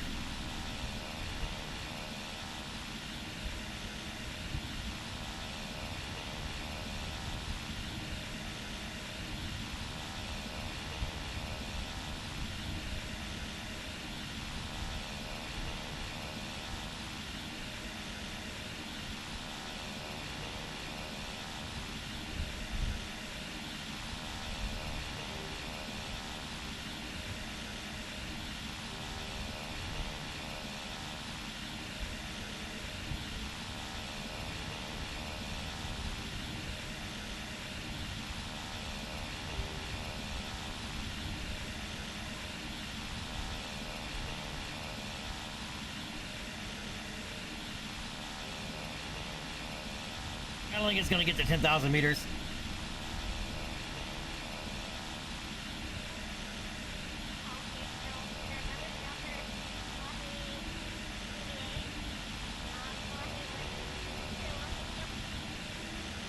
Gonna be close though.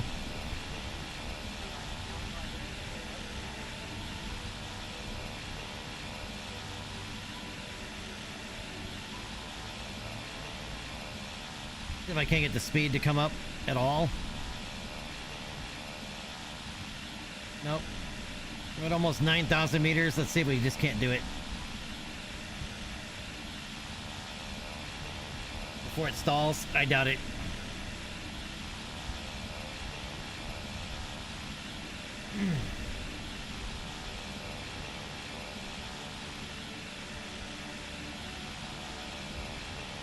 Dr. Ginger, how we doing? Yep, nope, it's not gonna make it.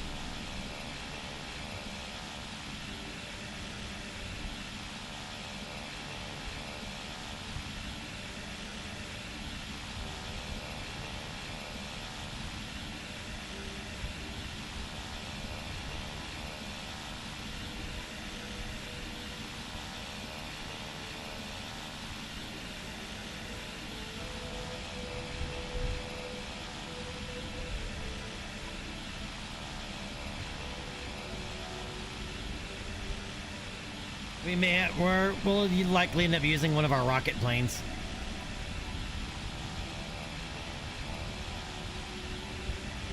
Or both of those.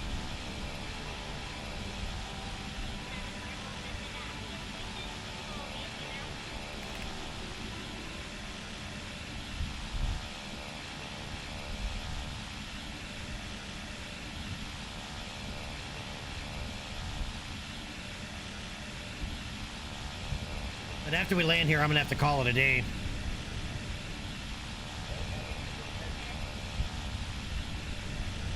We'll have to save those other contracts for tomorrow.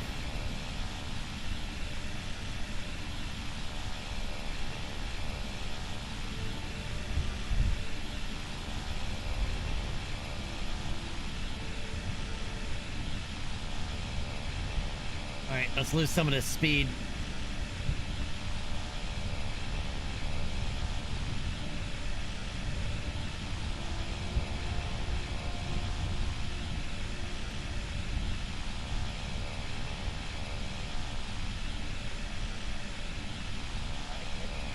Soul, what's going on, my friend? How you been?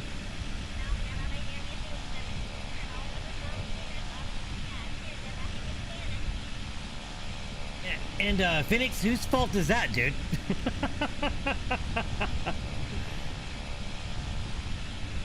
Not too bad, other than getting hungry, which is what I gotta go do. I gotta go make food.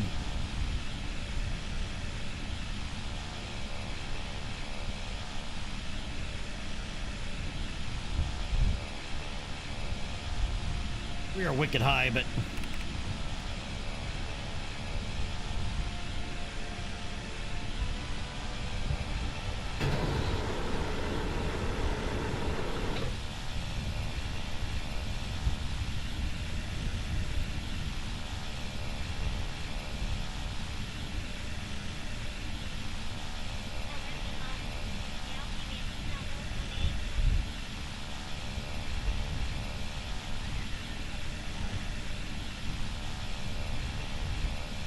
it just means you need to adjust your clock.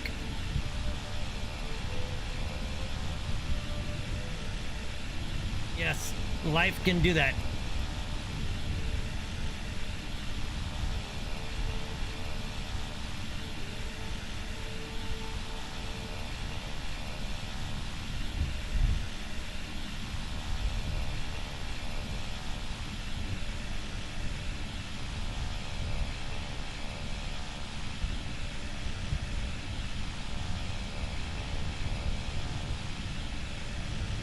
Oh, I forgot to action group these.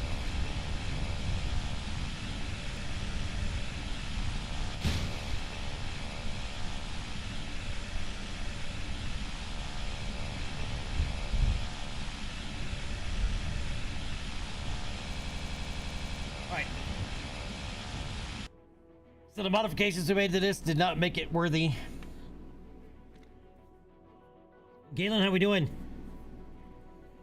You've been missing my streams? Is it well because you've been traveling? Well, has the traveling been fun though?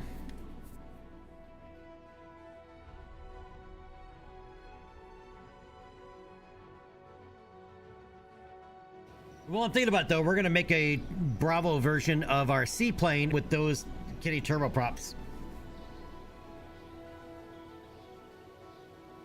At least you'll be able to cruise a little bit faster with it. Traveling was fun? Nice.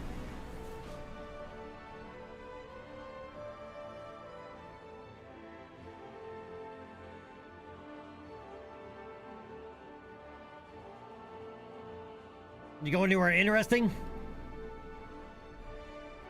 That wasn't on fire?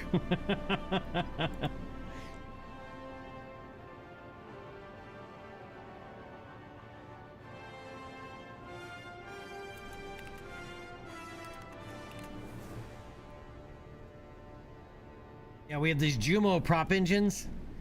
We're gonna pull these off and upgrade.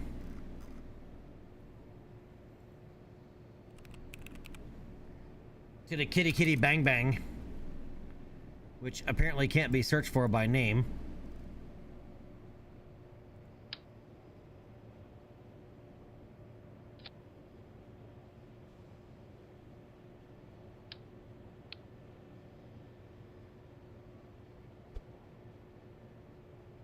Oh, that's gonna... We need extensions.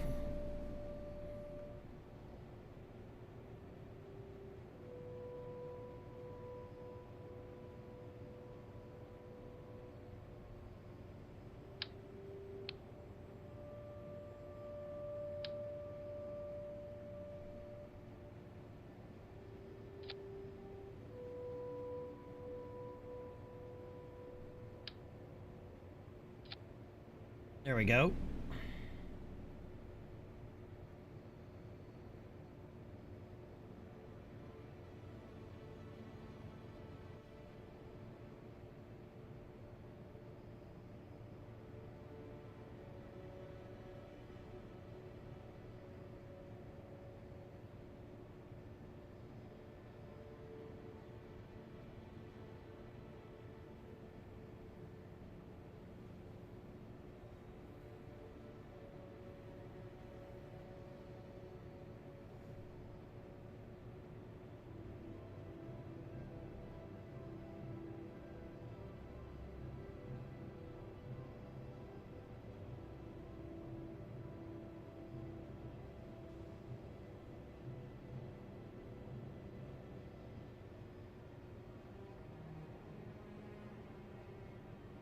All right, save that.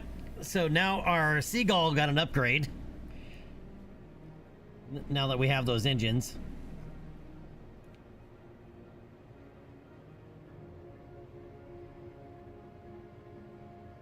Just visited family for the 4th in OKC. I'm assuming it's Oklahoma City.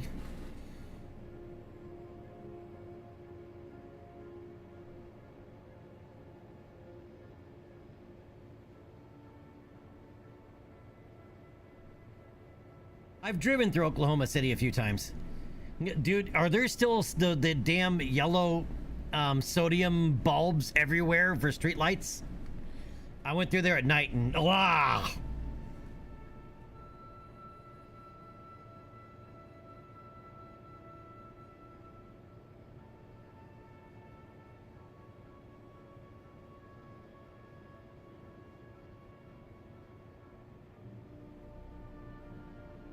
Even like down the freeway, and it just like it's just that deep yellow sodium light.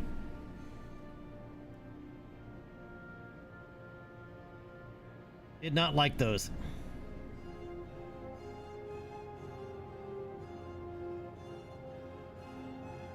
All right, so that'll be a pretty decent upgrade for this. It'll fly about 50% faster than it was.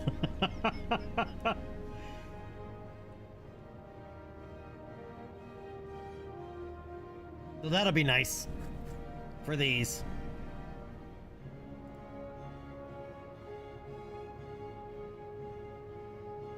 So we have this, which is kind of like our X1, even though I really dislike these landing gear because they're really wonky. We'll probably use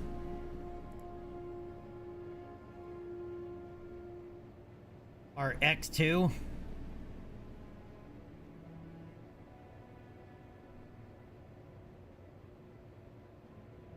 Which can easily clear to 10,000 meters and the 220 meters per second.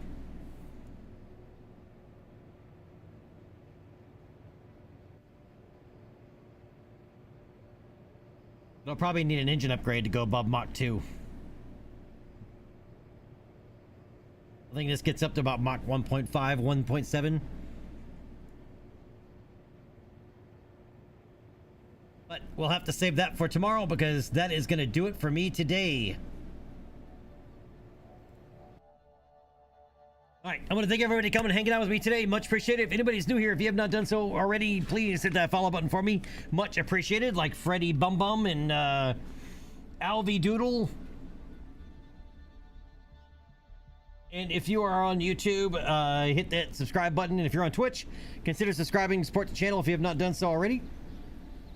All right, I'm going to Alt F4 that. Galen, yeah, that's what everybody else was just saying. Right, but I gotta go make food. I'm hungry. All right, but we'll be back for more tomorrow. All